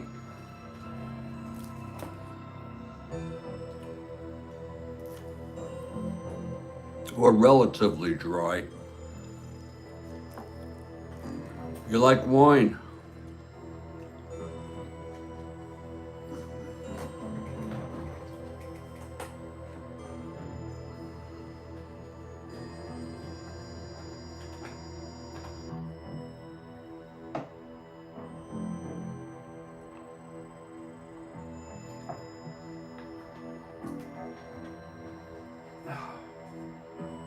I have my cannabis, and cannabis is satisfactory for me.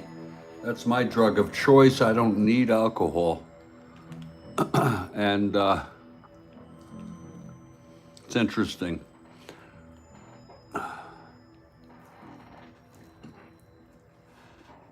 It's a legal drug, and it's one of the most dangerous.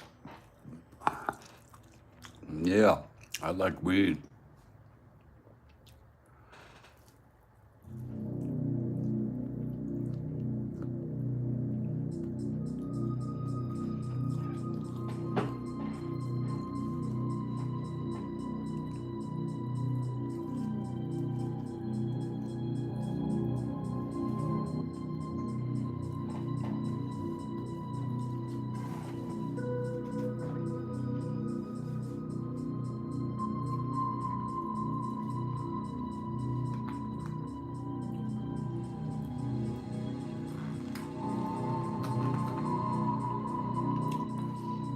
Boy, that was good, and I only ate about a half a portion or less. Put it back in the refrigerator. And, you know, would give us a late night snack if we want it. Otherwise, have it in the morning.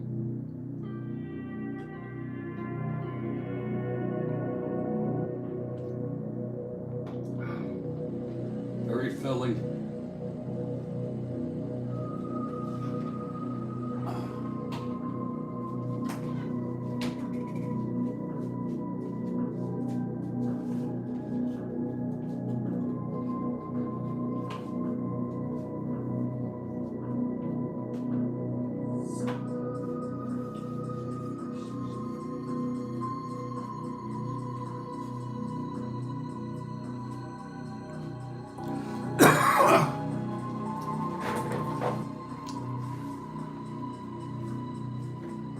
Oh, okay. Yeah, it's a superstition.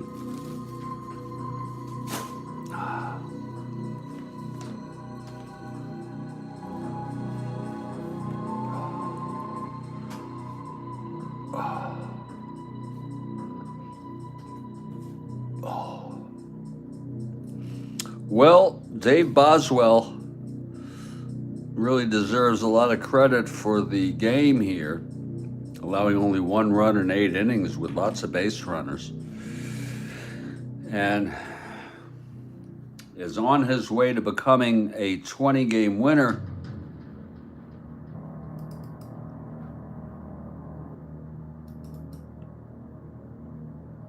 In the American League, and tying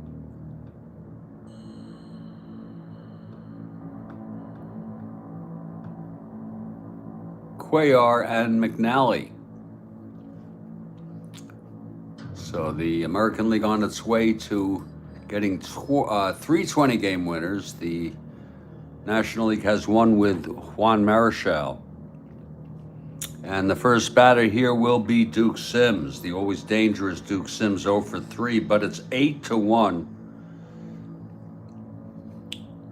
Tall order here for the Tribe.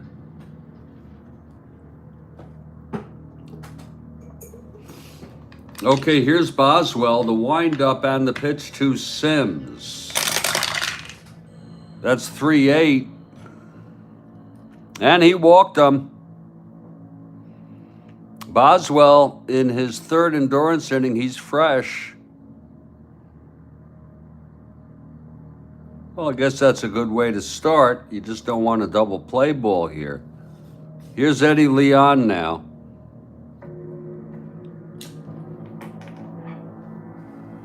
No runner for Sims, down by 7. Eddie Leon. Eddie, 1 for 3.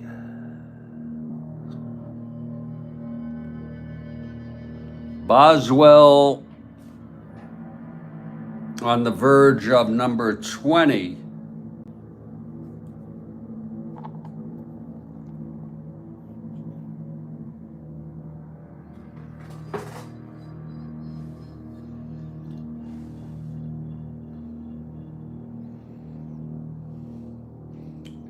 Boswell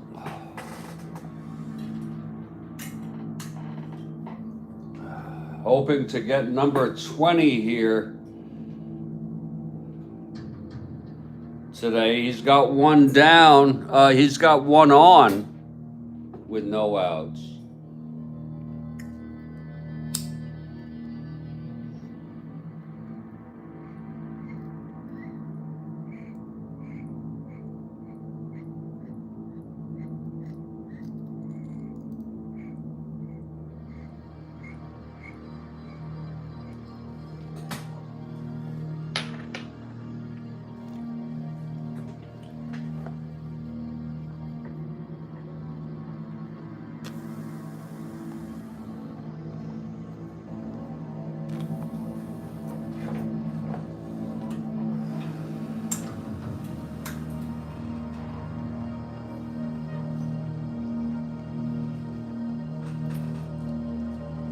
Eddie Leon is the batter.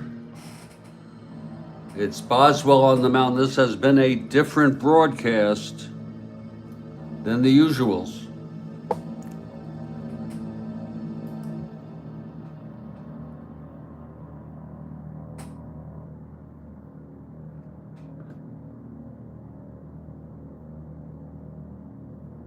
We've gone 4 hours here.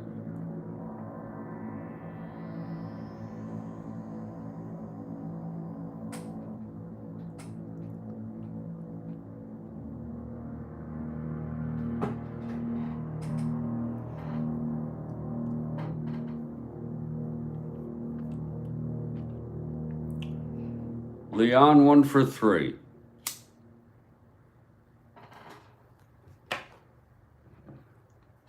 And here's Boswell getting ready.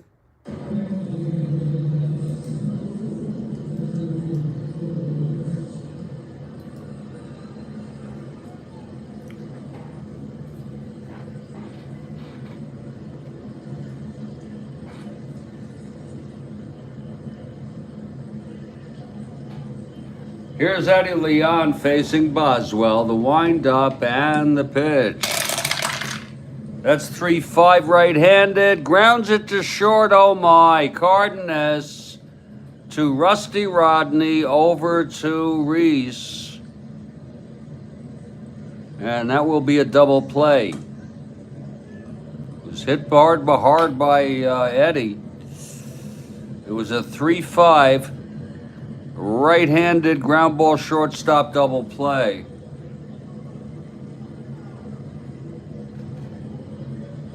And it comes out to the last out here, Vern Fuller. Now don't miss our post game.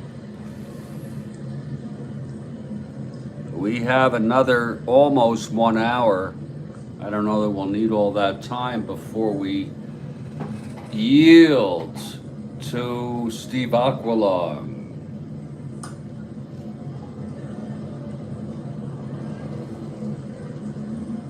Vern Fuller is 0 for 3. It's 2 outs, nobody on. A pretty hapless situation. 8-1 Minnesota, 2 outs, no one on.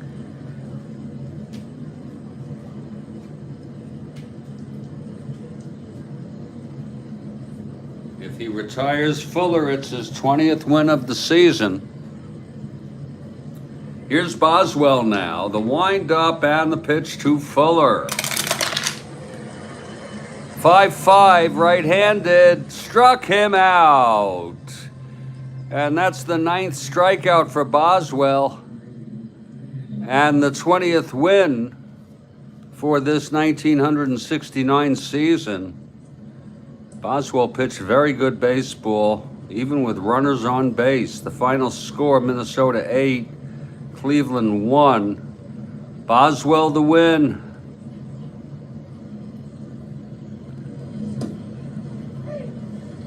Four hits.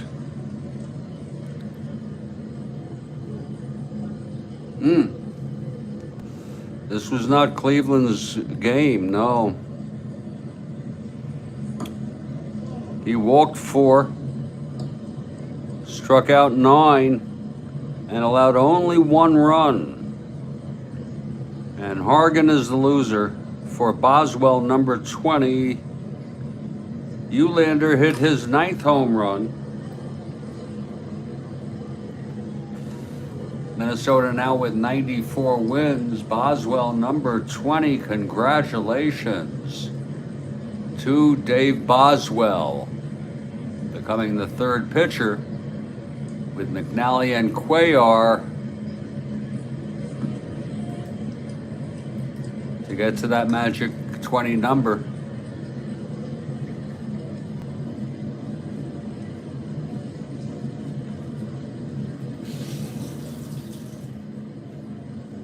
We will have a post-game show in a couple minutes with the wrap-up.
We'll put this one in the books tomorrow.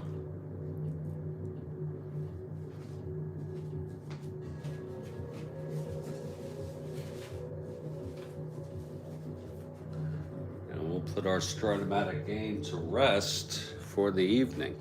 The final game of 2023.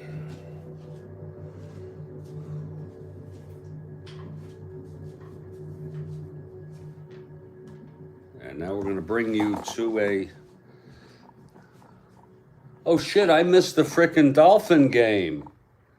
Holy shit.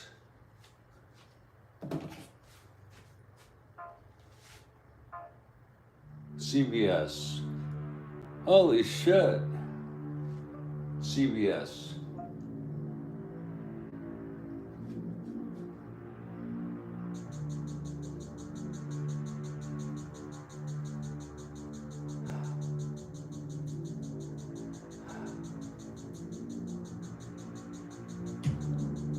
This game may be over. It looks like this game's over. Well, let's get a final. It wasn't pretty. Oh shit.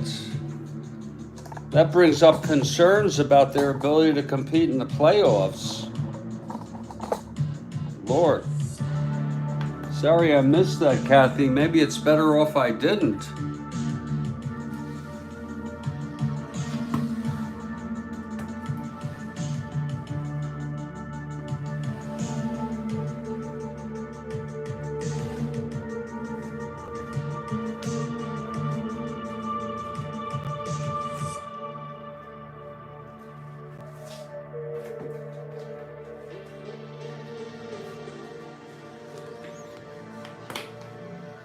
Lord, probably better I didn't listen to it.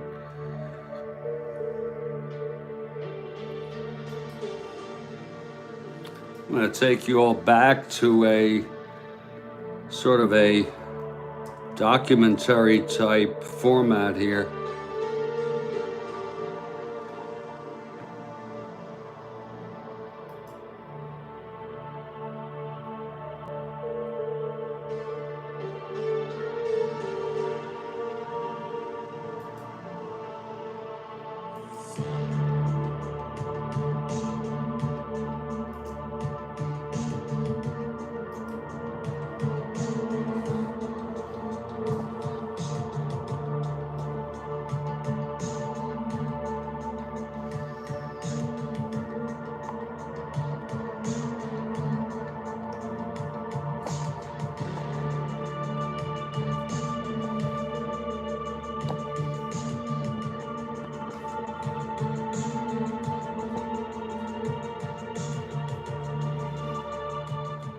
Well, it was an 8-1 ball game. It was Minnesota 8 runs on 10 hits. Actually, Pena came in 3, 4, 5, 6 and allowed 2. So that's going to be 7, 8, 9, 10, 12 hits and 1 error. Cleveland 1 run, 4 hits, no errors. And there were a lot of ball players I'd like to underscore in this ball game. Starting with the Cleveland Tribe, the losers of this ball game, there was Russ Snyder. He was the leadoff batter. He went 1 for 3. He had a walk.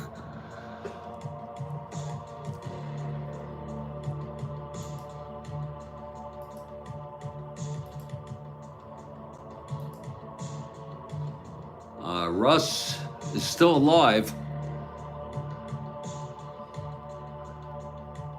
He was on the '66 Orioles championship team.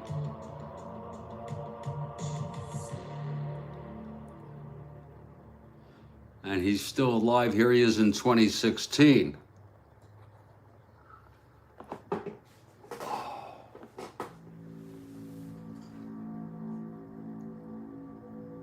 So that game is over, and that's not pretty.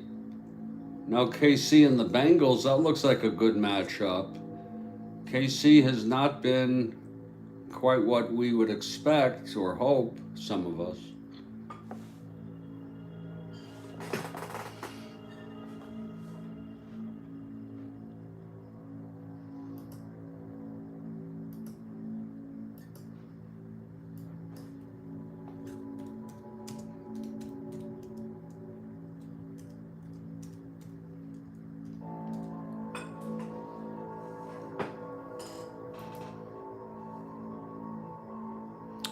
Lou Klimchuk is still alive.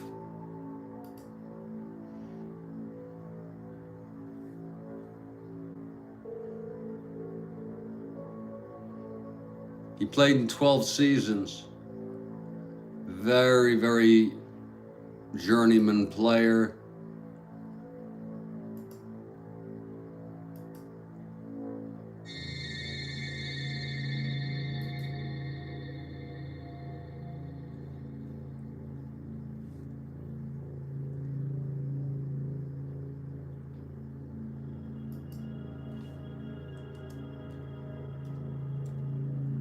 And he is still alive.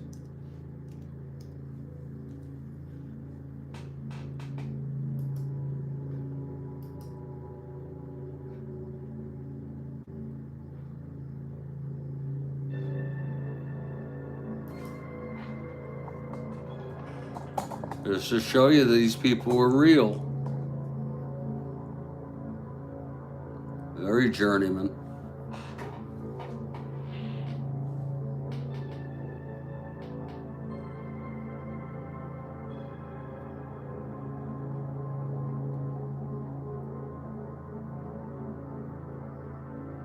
I don't think I have the energy or the interest in doing too many of these people. I'll do one more, Dave Boswell, only because I'd like to see how many years he did play.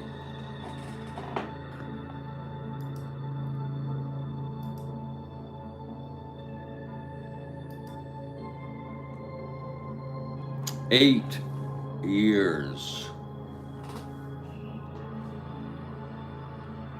He really wasn't much of a pitcher. He won 20 in 69, but he tailed off after that. I bet you it was injuries. I bet you it was injuries.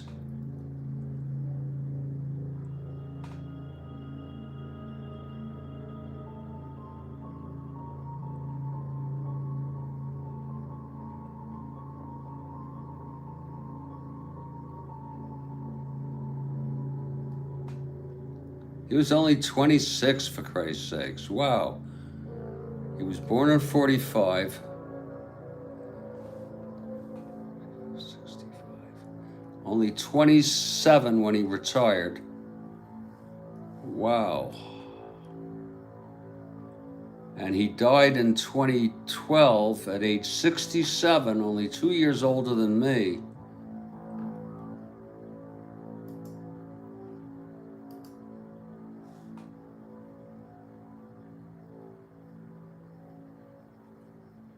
Heart attack.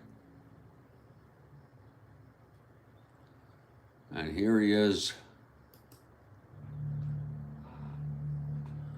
I'm not sure what year this is, but it's a later year.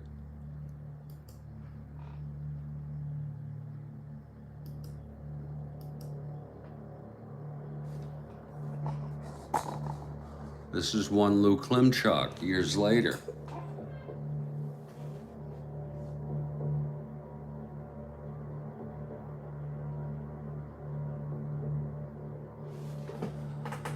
Lou went 0 for 4, reached on an error in this game.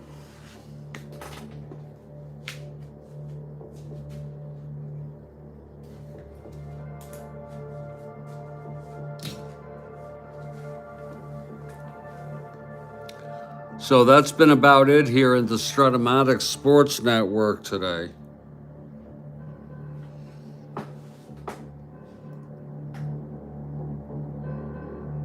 I hope you enjoyed the ball game.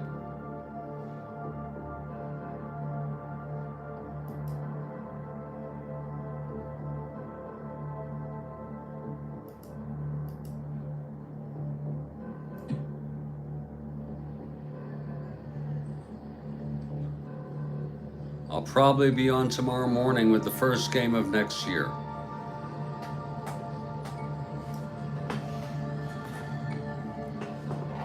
I apologize for the flatness of this broadcast.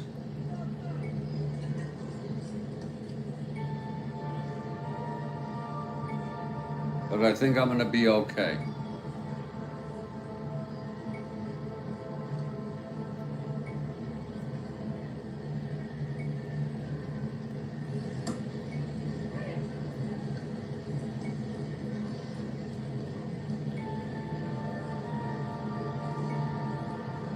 You all have a good night. Thank you to Kathy Harden, who's the last person. I saw Steve Aquilung in here a while ago, and everybody else who's been here.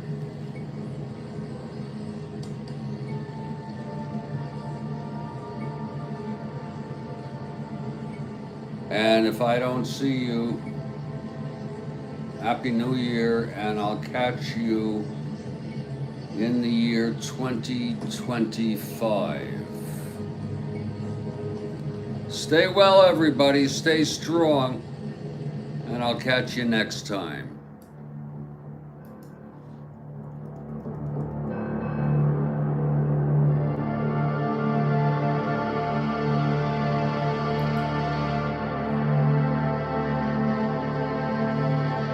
Happy New Year to everybody, and thank you, Kathy Harden.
We haven't entered.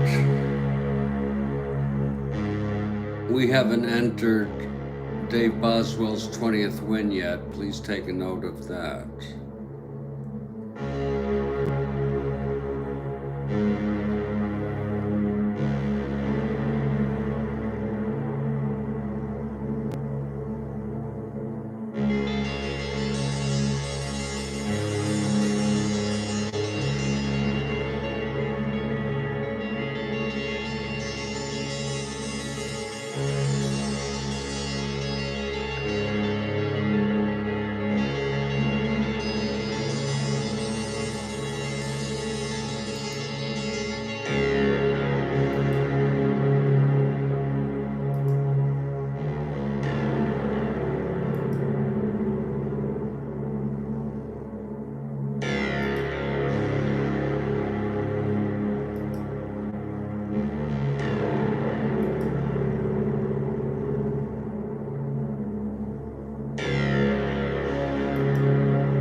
We'll go till the top of the hour here and allow yourself some time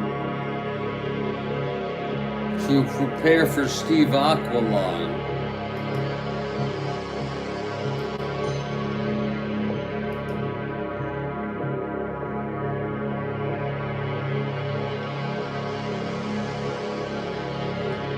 Steve Aquilon has an upcoming live stream. It's right there. It starts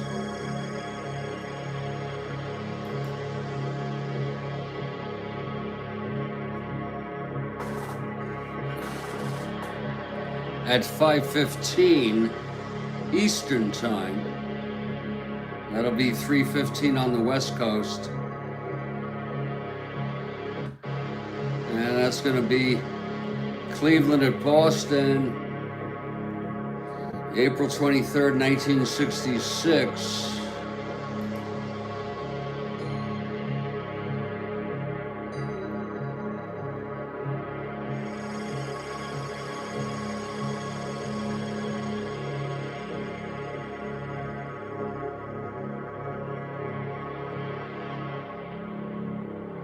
On Steve Aquilon.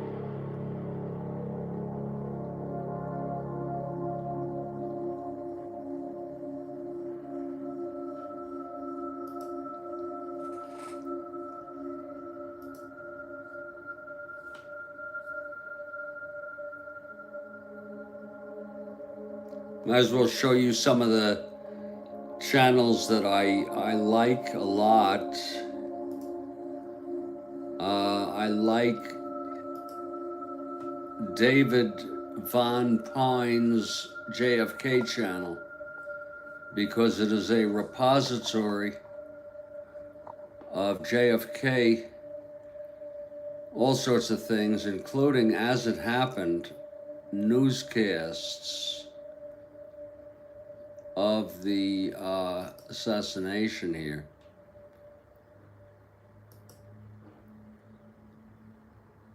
Documentaries, speeches, all of his 64 press conferences, audio mostly.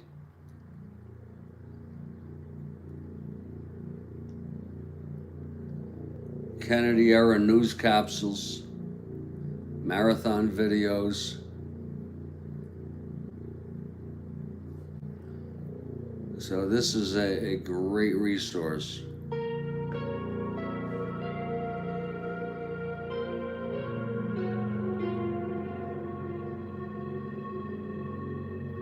I also like Agenda Free TV. They often have live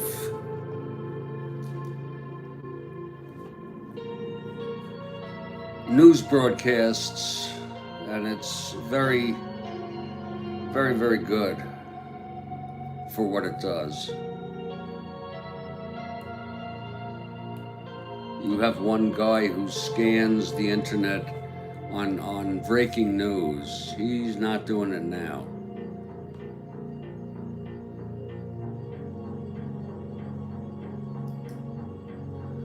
Strat-O-Matic is okay as a channel, but it could be so much better.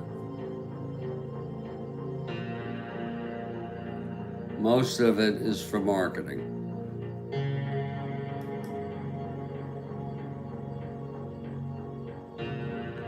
I'm not ashamed to admit that I like the dodo bird, the dodo, because in this time of great despair, one of the few things I still get some pleasure out of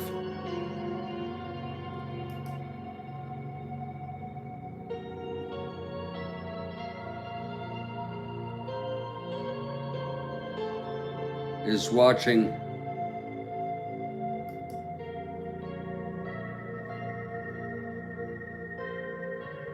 little animal videos, especially if they're short and cute.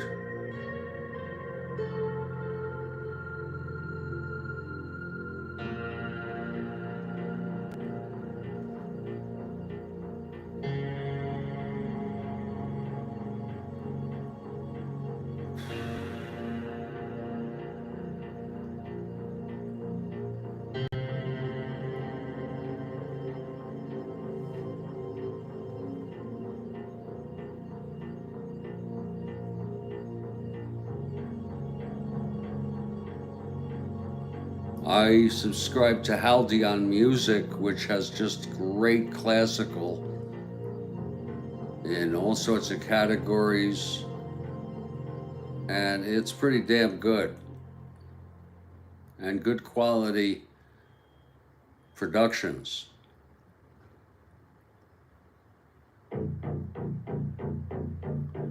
So I don't only do Strat-O-Matic.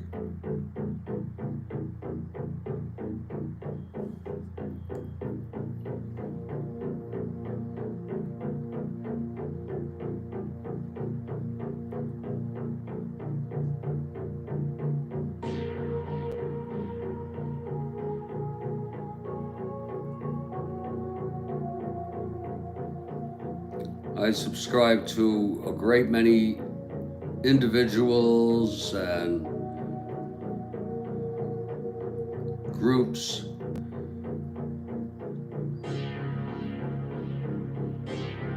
I enjoy the Frank Zappa channel.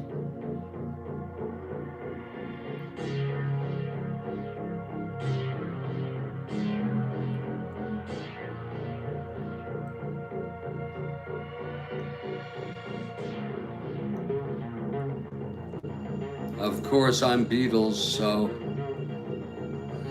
you'll always catch me jumping on here and seeing what new things the Beatles have.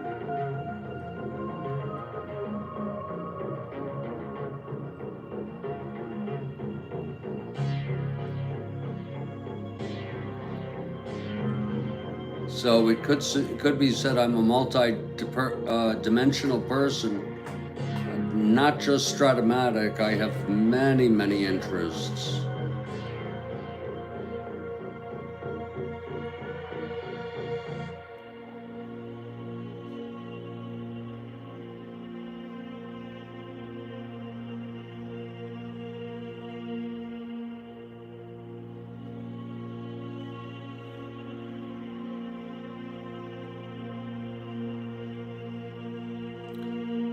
And of course, there's my own channel. This is our current game. Below that, I show past live streams. That way you can get a good sense of everything that's just played, regardless of the league. Mostly I have Strat-O-Matic replays here, but then we start with sections. 1969 baseball, and this is a collection of, it's a set of playlists, and each playlist is a date in our replay.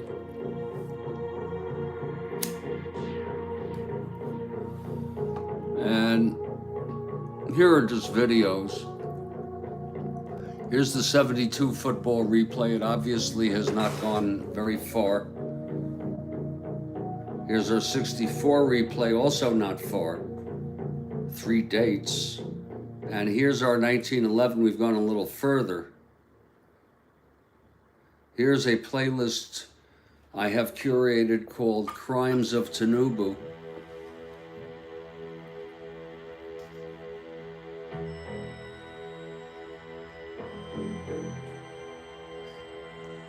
Here's my recent program marking the 60th anniversary of the JFK assassination.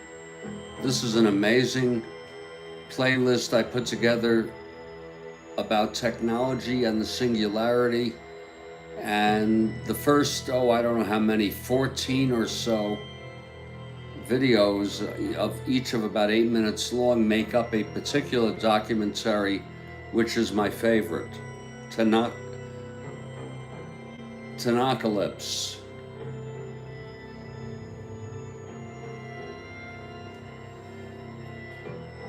Here are my original songs that I've managed to record. I have many others.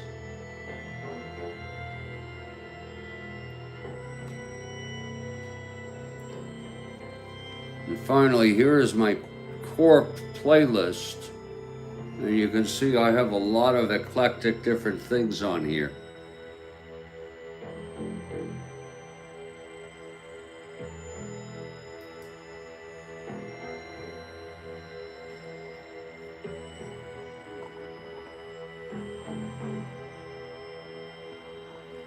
I put things on here when I find them interesting or they're something a little different by me. Nat King Cole singing Stardust, a great version.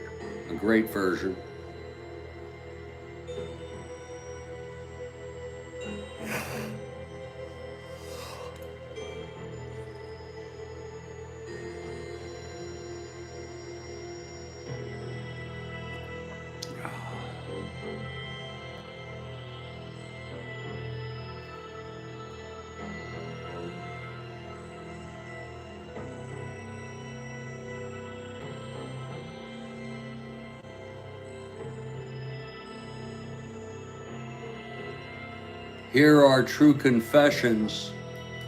I think I've made this a premium only, but since it's a special occasion, let me play a couple minutes of this.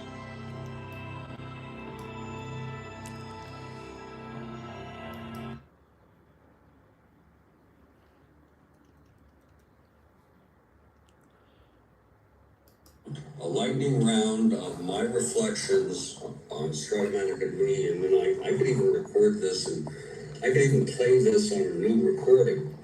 I wish there was I don't know how, but to be able to. Oh, True Confessions.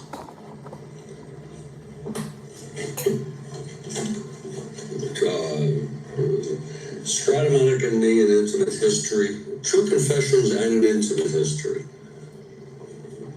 And it goes something like this. See if I can do this in a.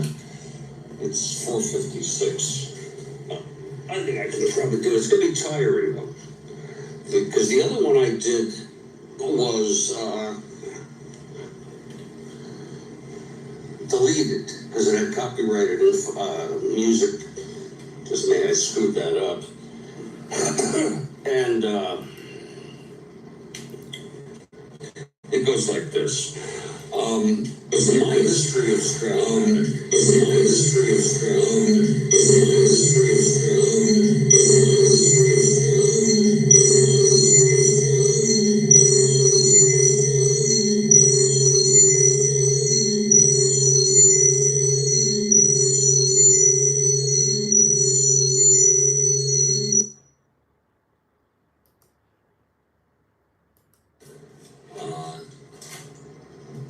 Goes back to 1970, early 1970.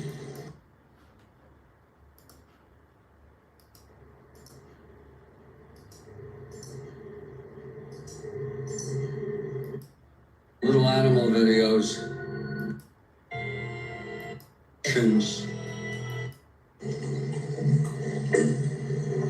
Oh, True Confessions.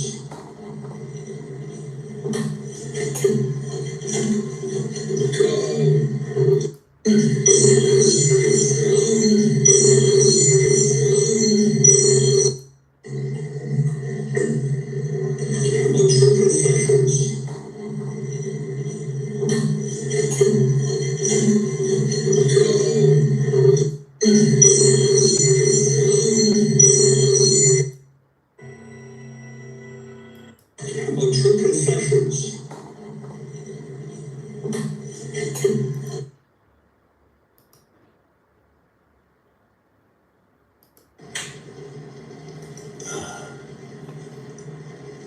When my two friends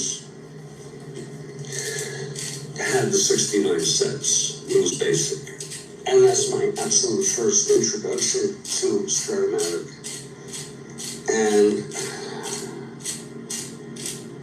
I believe that when the 70 set came out in December was when it usually came out. I got it. I got my own. First, I got old timers. The whole set of old timers.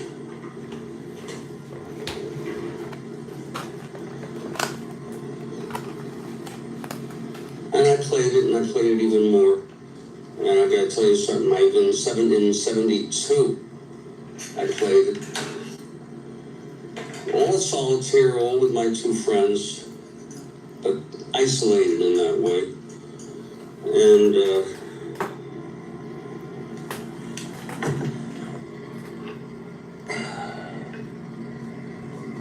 let me see, it was, I remember getting a lightning round of my reflections on Strat-O-Matic. A lightning round of my reflections on Strat-O-Matic and me, and when the 70 set came out in December is when it usually came out. I got it. I got my own. First, I got old timers. The whole set of old timers.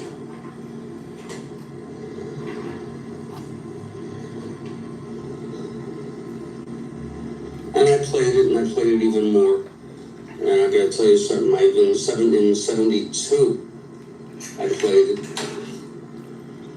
All solitaire, all with my two friends, but isolated in that way. And,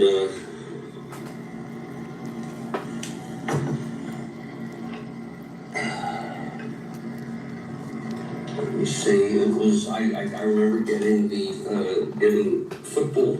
I had the 71 set. I think the Cowboys won it all, I'm not certain. I think they might have beat, maybe Oakland, I'm not sure. Wow, it's very good. But I had the 71 set and 72 set, and the 73 set. That's very good for me. That's when it stopped. And I tried basketball, didn't like it, and hockey wasn't invented yet. And then I got off Strat-O-Matic in 1970, early 74. Stopped playing it. So we're talking about from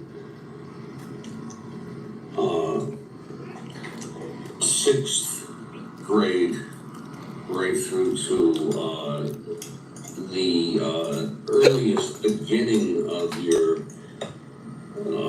junior year, probably the summer. But once the junior year came, you were off it. But things really opened up for me with Strat-O-Matic in probably about 1973, when I learned about the Strat-O-Matic review, and we did not have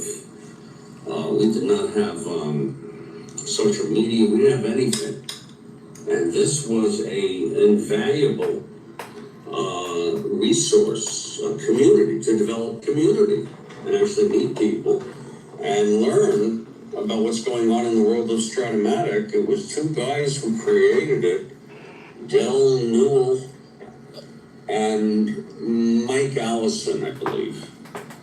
And they were from Michigan, near Oswego, that area, beautiful area. One was a sports writer, or I'm not sure if he was a writer or an announcer, both locally. And the other, I think he was a journalist, a sports journalist, Mike Allison. And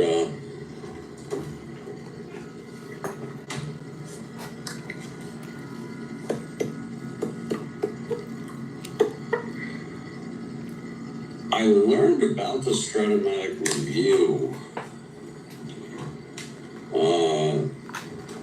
when one afternoon, it's an unusual way, but one afternoon, I was at my friend's house, one of the two, and his older brother, who was like 2 years older than us, had the December 1972 issue of the Strat-O-Matic review. And I asked him, I think I paid him 75 cents. I offered him to buy that. He goes, sure. I said, could I buy that from you? He said, sure. And to me, it blew me away, the idea that there was such a thing. I could see it right there.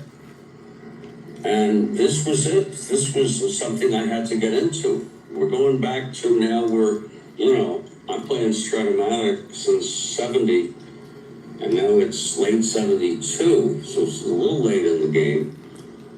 It had started in March 71, and I got all back issues right away. I remember one guy sold them to me. He just sent me. I asked for, but the guy just freaking sent it to me, the whole thing, and I paid him, and promptly. And how did I pay him? Well, I'd always get my father, I would make money doing things, and I would give him the money and say, could you write me a check for this amount? And he'd always gladly do it. That was a nice thing he did. I had him do it for all sorts of things.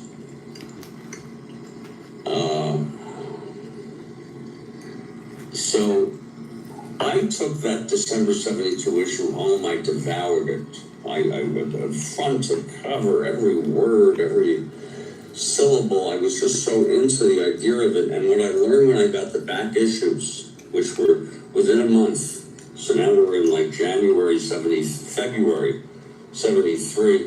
is I learned that there was a convention in 73.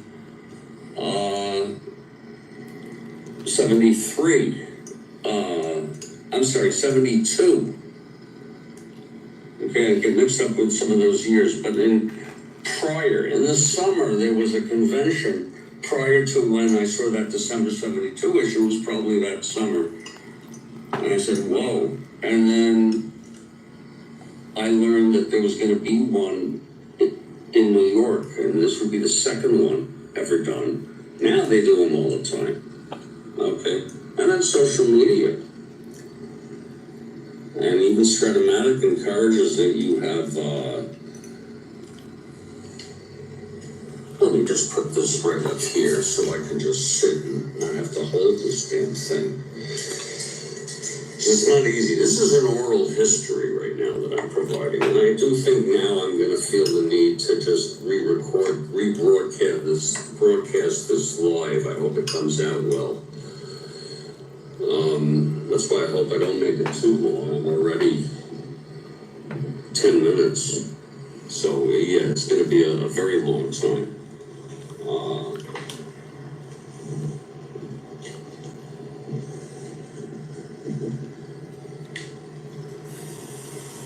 So I get the back issues, I learn this, and I say, you're not the only one. In fact, they had a promotional flyer about it later.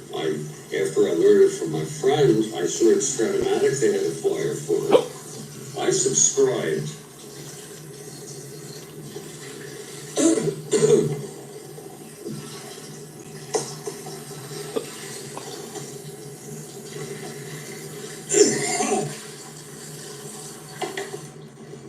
And right away, let's cut right to the chase. I got into mischief. And this is kind of painful for me to talk about but I've been forgiven by Stephen Barkin via Facebook. I pulled pranks. You want to talk about, I was the J. Johnstone of Strat-O-Matic.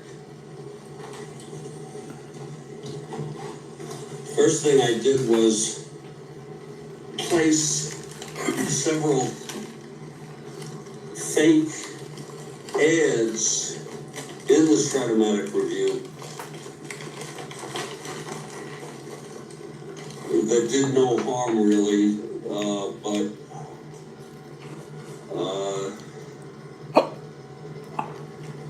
that was done. I'll tell you what I'm going to do. I'm going to end this here, and I'm going to re-record this broadcast just because I want it on record on its own. and reconstruct it. And then I'm going to start a playlist, which is going to be called Strat-O-Matic and Me, colon,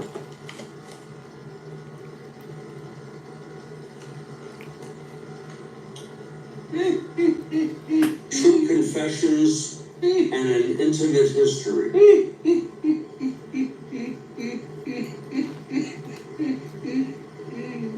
Or maybe True Confessions of... Who gives a shit? True Confessions of an Intimate History. Who fucking cares? We're actually going to have two subtitles. We have a subtitle. Get a fucking life. Strat-O-Matic and Me. An Intimate History. True Confessions. Oh, that's fucking perfect. Okay, that's my construction. And I'm going to be getting into... That's fucking give you a quick overview only because I wanted some meat on the bones here. In subsequent episodes, I'm going to get into the big scandal of when I placed the fake ad that suggested that it was Tom Burleson of NC State who was starting a football league because they had play-by-mail for sale and wanted.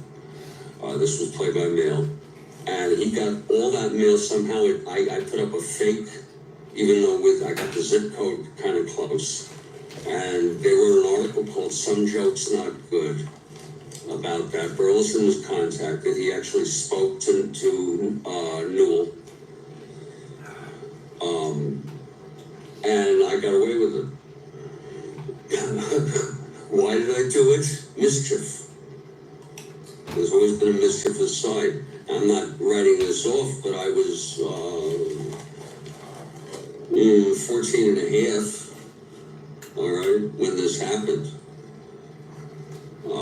Other things I did was I had articles in the Reader's Roll-In section. That's like to the editor. I had that several times. I had articles in the Strat-O-Matic Review, legitimate articles. One was after I got all the back issues, I did a whole sort of like an anthological and an annotation of all of the issues. Listen, I'm going to run, but when I get back, I'm going to tell you, we're going to be talking about Tom Nelson, my friend who lived in, I think it was Plainfield, New York, or Jamaica Plains, New York, and he was 24. Again, I'm 15 and 14 and a half. And Bob Lang, an attorney, who's like 26. And we played, they had cars, they'd come to me, I'd go to them. And we would play. And I met them through the review. Tom Nelson, and I wanted to have I'm not going to get into that now. But the culminating scandal was at the 1974 convention. I think it was 73. I see I get mixed up with the year, but this was the big New York convention.